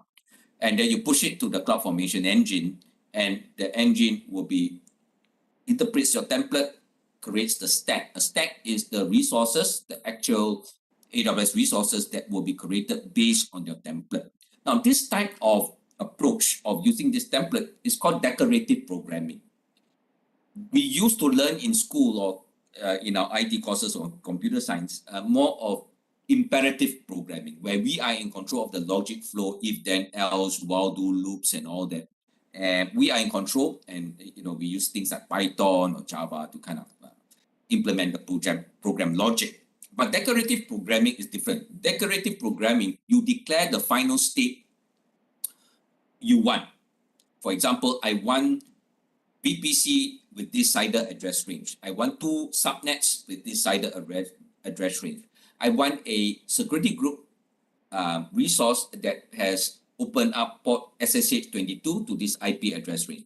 You declare the final state of the resources, and you trust the CloudFormation engine to do whatever needs to be done to go and create these resources for you. You don't control it by if then else. You don't. You just declare final state. You trust the service to go and do whatever is necessary to bring the environment to that desired state for you. That's decorative programming. Good example of that will be HTML programming. Your web page, for example, is given by the HTML markup language.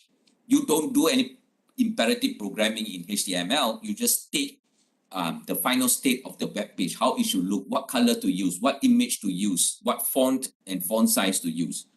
And then the web browser is the one that will interpret this declared state, and they'll do whatever is necessary to render up that page for you. So something similar is happening there. You use this template to declare the state, and you leave CloudFormation engine to kind of provision those resources on your behalf. Because it's in a software template, you can have versioning. In fact, you can have your CI/CD pipeline for your CloudFormation templates as well, so that the changes are tracked. And then you have a build process or verification process, and then the final process where they actually launch create those resources for you. Now, once you kind of adopt this infrastructure as code, it's important to change your team process or organization process as well. Because, for example, if you use CloudFormation template to automate and to provision your resources, then you should discourage team members, your developers or administrators from going in through the command line or the management console to make changes and do modification. Because then your environment configuration start to drift from your CloudFormation template. So that is not encouraged because there's inconsistency now. You should try to have the discipline of making all changes through the CloudFormation template. Any change must go through template, right? So that then it is automated documentation of the state of your environment, basically. So that is highly recommended to track the changes, to document through all those templates. And of course, there are always, exceptions and emergencies that you need to go in and take manual action. But that should be the exception, not the rule. The rule should be to do things by template change. And to help us to detect any drift, we have this drift detection for CloudFormation, so that you have deployed the environment using this template. And if there's any drift or any changes in the state of the environment, they will kind of flag it up for you so that you can take note, talk to the stakeholders concerned, and try to bring back the environment back to its consistent state with the CloudFormation template, and then make those changes through a template update. This CloudFormation service also can do the rollback. So let's say this new template needs 10 steps to provision additional resources. And then in the 5th step, it fails. Basically, you will roll back the changes or the resources created in the previous step. So you bring back your environment into the previous known good state. Also, another benefit is that, let's say you have a CloudFormation template that creates a test environment, test infrastructure to test your applications, stress load your applications for your game application or your e-commerce application. You test, you kind of happy with the test. Once the testing is done, to clean up your environment, it's just a matter of choosing that particular stack and to do a delete stack command. And basically, CloudFormation will clean up your environment to delete all the resources that under this stack to bring it back to the last known clean state. So again, working this way is much efficient, is better, less errors, etc. And you don't miss out. If you kind of do everything by hand to build up, let's say, a test environment by hand, like what I showed you through the demo so far, command line, etc. Then when you try to clean up, you may miss out certain resources. So maybe you have deleted the VPC and all that, but you forgot to delete the net gateway. Well, that actually can cost you money. Even there's no traffic there. As long as the net gateway is running, it will cost you money. Same thing with the load balancer. If you forget to delete the load balancer, even though you have no more traffic, that load balancer, the meter is still running, right? So you have all these type of challenges. But if you clean up the environment using this CloudFormation engine, it will clean up for you automatically. So, there's a lot of benefits in kind of managing your environment through these templates or infrastructure as code. And so some of these benefits will be as well repeatability. So let's say you have a CloudFormation template that specifies auto-scaling group. So you don't have to do it by hand, and it's repeatable. If you need a second auto-scaling group, you can just launch the template again to create the second auto-scaling group. And it's reusable. Once you test in your development environment, you can also deploy the same template over to the production environment. And if there's any updates at all, let's say update with new security groups, then the update can basically be pushed out to these environments as well. Now, just a quick, in case some of you are starting to use CloudFormation, when you have a update, a change to the template, let's say I have version 1 that creates this auto-scaling group and EC2s. Okay? And then version number 2, you want to change new security group. Your version 2 template must contain all the resources from version 1 that you want to keep. If you try to push out version 2 that just have the security group rules, what CloudFormation template or CloudFormation engine will interpret is that you want to get rid of all resources that are not specified in version 2. In other words, your version 2 template must keep all the previous resources that is still valid for your version 2 environment. If you skip any of that, the CloudFormation engine will think that you want to get rid of the previous resources, right? So in other words, if you want to update the security group rule, the version 2 template must also contain all the specifications for load balancer, auto scaling, EC2, etc. that you bring forward it from version 1, right? And then you add in version 2 the additional change or the modified change that you want, so that it's it will be done properly, right? So just be aware of that. CloudFormation as well basically uses JSON or YAML. These are two leading, how do I call it, formats, industry standard formats to describe any resource. Generally speaking, YAML is easier to read because it has less quotation marks. You don't have all those quotation marks that you have in JSON, but it can support either way, right? And then you upload the template to CloudFormation, and CloudFormation basically interprets a template, calls the APIs of the services, and then launches the stack. Now, of course, the user that launches this CloudFormation template must have permissions to access these services because they will use the user permissions for that. Of course, permissions will be checked whether you can actually access those resources or not. So this is in a JSON format. So JSON, you have a lot of quotation marks, and below, as you can see, a little bit more readable is in YAML. And then based on the stacks, you can create those resources, and you basically need not put all your, okay, let me put it this way. One template can generate, you can reuse that template into multiple stacks. So from one template, you can create stack after stack based on all of these resources.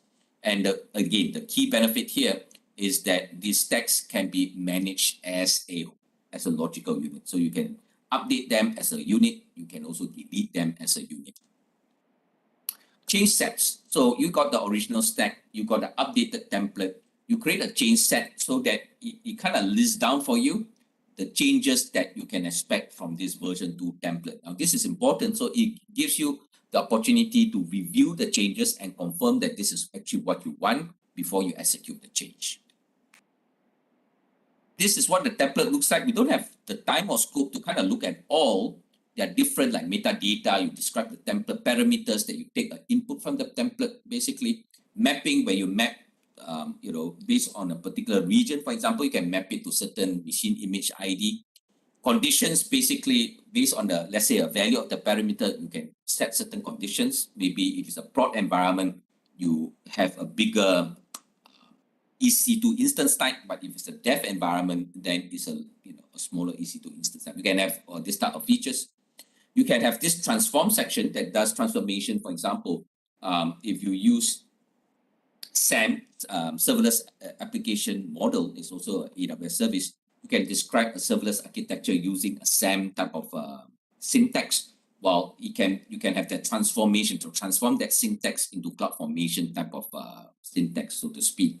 So different types of macros, in other words, that you can run in the template if you want. And then outputs is you have created something, you want to output a value of the VPC ID that you have created or security group ID that you have created, you can do so.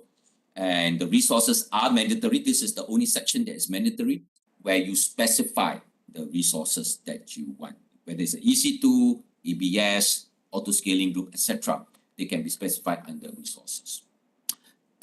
For a particular environment, you can use more than one template. It's not necessary that you have everything into a single big template. It's difficult to manage, especially when you have different teams working on different aspects of your architecture.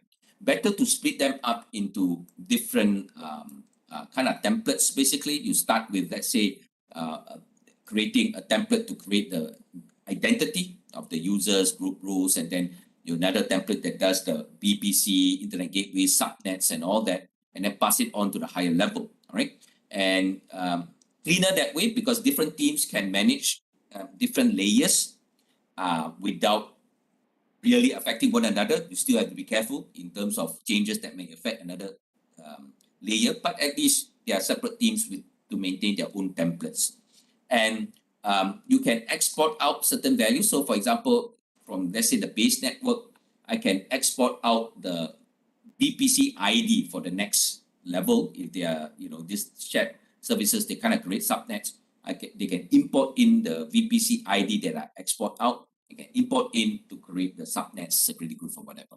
Okay? So you can export out values and import it into another stack or through another template.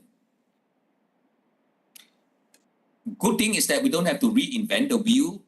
There are reference architectures for certain, let's say, environments like Kubernetes or serverless type of environment that others have done, like AWS architectures have done, architects have done, and partner architects have done. And so there are certain good references. You can Google AWS solution implementation and look through what others have done so that you don't have to reinvent the wheel. And then basically, if you choose one environment that you think, oh, quite close to what you need, you can actually download the templates and you come with scripts as well, any kind of a bootstrapping scripts to run so that you can deploy it into your Sandbox account and Sandbox VPC, test it out, and if it kind of works for you, you can adjust accordingly and adopt those designs. So this would be a nice feature to accelerate the deployment so that there may be parts of your architecture that others have designed well. Don't have to reinvent the wheel, just kind of get this reference implementation, the CloudFormation templates and whatever scripts that is necessary, and then test it out in your own environment. In terms of this additional service called Cloud Development Kit CDK. Now CDK is a special application integration. It's a nice tool to create CloudFormation templates. Why? Because a lot of our developers, they are more used to imperative programming, the if then else, the control loops, so that CloudFormation is a decorative language, as I pointed out, but you don't have any control. So if you want to create multiple resources, you have to repeat the decorations, for example. And some developers or DevOps, they kind of find it easier to use an imperative, have a loop, just to create certain sets of resources. And they're more used to using Python. They're not so used to YAML or JSON. So Cloud Development Kit helps bridge the gap because you can use popular languages like Python to describe what you need for your environment. And Cloud Development Kit, the CDK, helps us translate that into your JSON or YAML template. So it will convert your imperative language, your if then else or whatever code, into CloudFormation templates that then can be used by CloudFormation Engine to create your stacks. So a lot of nice features in terms of, for example, autocomplete type of features, so that if it's you're creating an EC2, for example, there's certain settings that autocomplete for you, right? Automatically to help you out. And also it can, very nice, because you can choose to use, when you create, let's say, an S3 bucket or a certain resource, it has these default settings or reusable default settings, because in CloudFormation itself, you may have to specify quite a fair bit of things to describe the resource, right? A lot of configuration properties. Whereas if you use CDK, there's certain preset defaults that you can use straight away. If you just need an S3 bucket, for example, you don't want to go through all the things about, maybe versioning control and versioning ID and all that. You just accept some predefined defaults, which will be good enough, and then you just go along with that. That will make it easier for you instead of going low level and trying to look at the documentation and trying to supply every required configuration property. So this preset defaults are also quite nice to have. All right, so that's CloudFormation. Next, I just want to introduce, we're not going to deep dive into this. The system operations class will do a lot more on systems manager. We're just going to have a few slides on it. And this is this security engineer is asking, how do I check our production EC2 workloads for compliance? Is there an automated way to check our EC2s, whether they've been configured correctly or whether they're compliant or not? Now, Systems Manager is a tool that helps us manage our EC2 fleets. Basically, we can control access through Sessions Manager to determine which users can access our EC2 to manage the Linux EC2. We can have configuration management, because basically we can have configuration scripts that can be run against our EC2s. We can monitor the operations. Let's say, if an EC2 gets terminated or shut down, it can trigger ops item ticket for us to monitor and see whether it's something that's expected or not. And it has monitoring to basically monitoring the patch levels of our EC2, whether we have been up to the patch compliance level or not, for example. So basically, it allows us to have a little bit more automation in managing our EC2 workloads. And because of this monitoring, we are able to detect problems earlier. We can do a lot more automation for routine tasks instead of manually trying to run scripts at a certain predefined time. We can have a workflow that takes several steps. Could be running a script, could be taking an EBS snapshot. We can have this type of automation of IT routine tasks. Improves visibility and control so that out of 50 EC2 instances, for example, we can say that, out of 50, only 10 has been patched up. The rest is not still patched up correctly. We need to take some form of an intervention to make sure they are patched correctly, for example. It supports hybrid because the systems manager can also support your on-prem servers. You have to install the systems manager agent. Once the agent is there, you can manage the server. So whether it's EC2 or on-prem, you have to install the systems manager agent software to allow systems manager to manage your servers for you. And it's a great thing to maintain your security and compliance because you can make sure, for example, that they are patched regularly according to your patch window, maintenance, etc. Okay.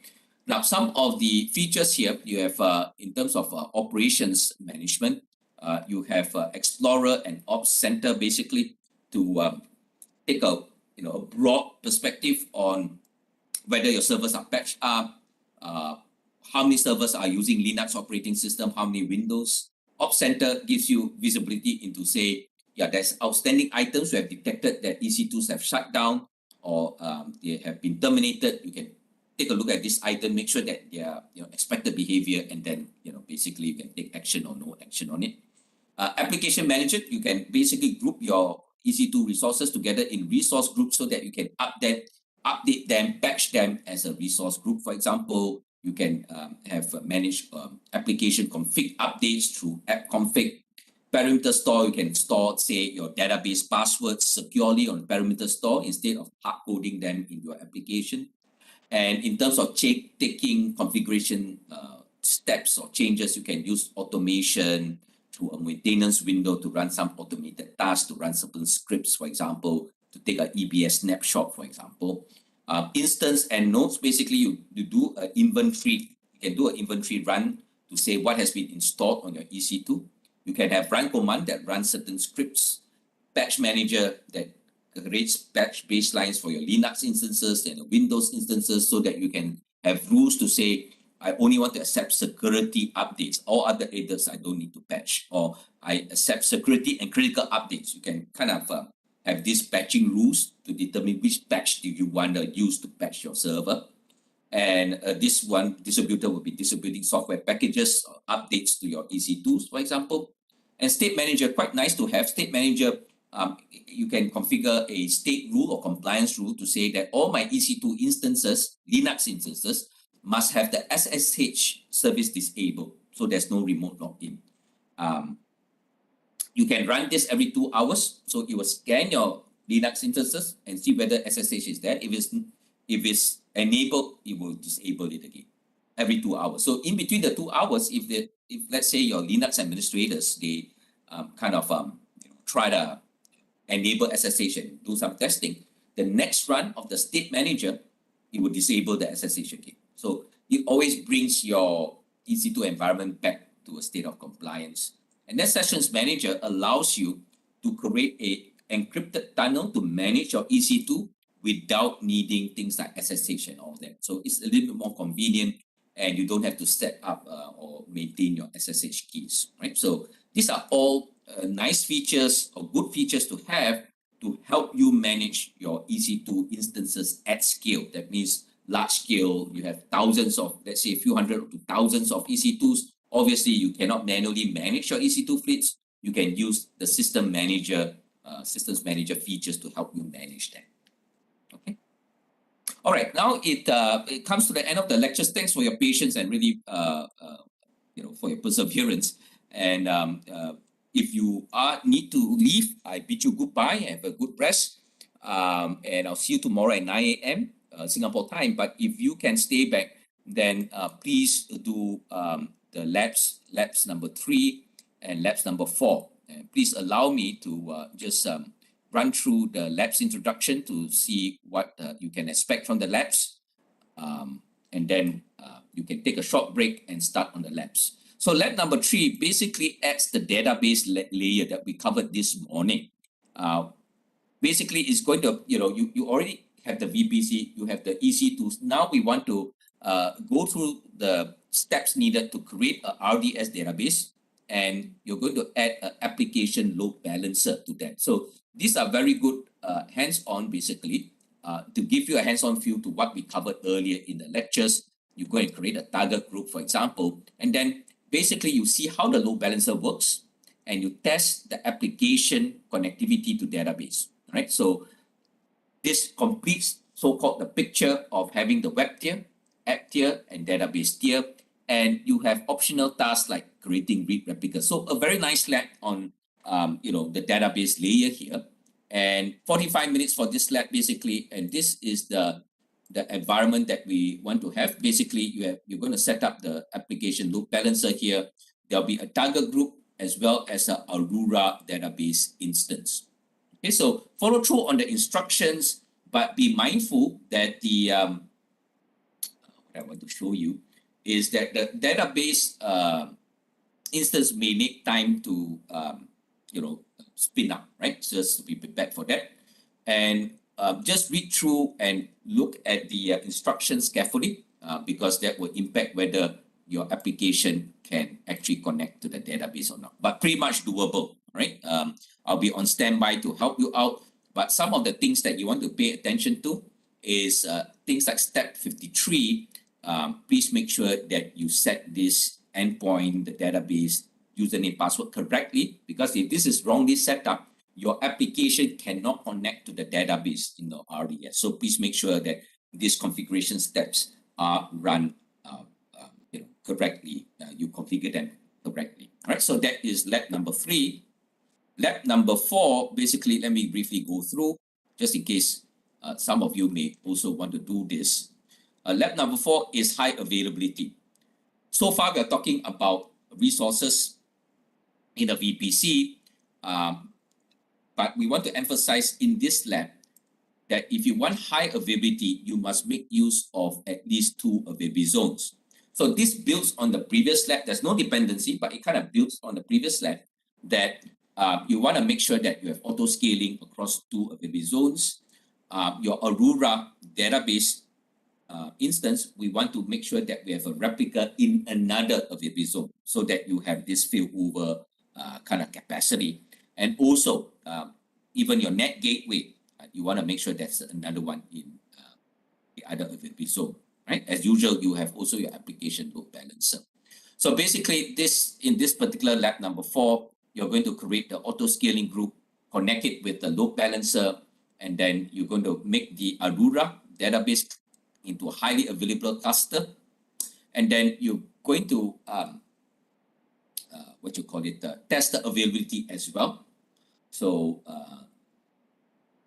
task number 5, for example, you're going to terminate the instance and see how your environment, to simulate a failure and see how your environment reacts to that, right? So nice lab to, enforce the need to make sure that your environment is highly available. All right, so try to do lab number 3 and 4, do lab number 3. And those of you who can stay back until lab number 4, I'll stay back together with you. All right.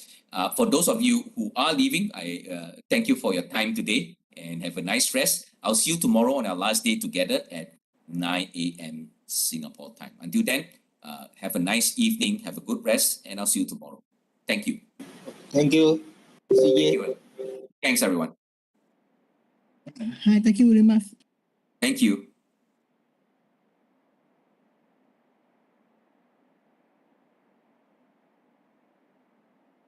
All right, thanks everyone. Good to have you today. Thank you. Wonderful. Thank you.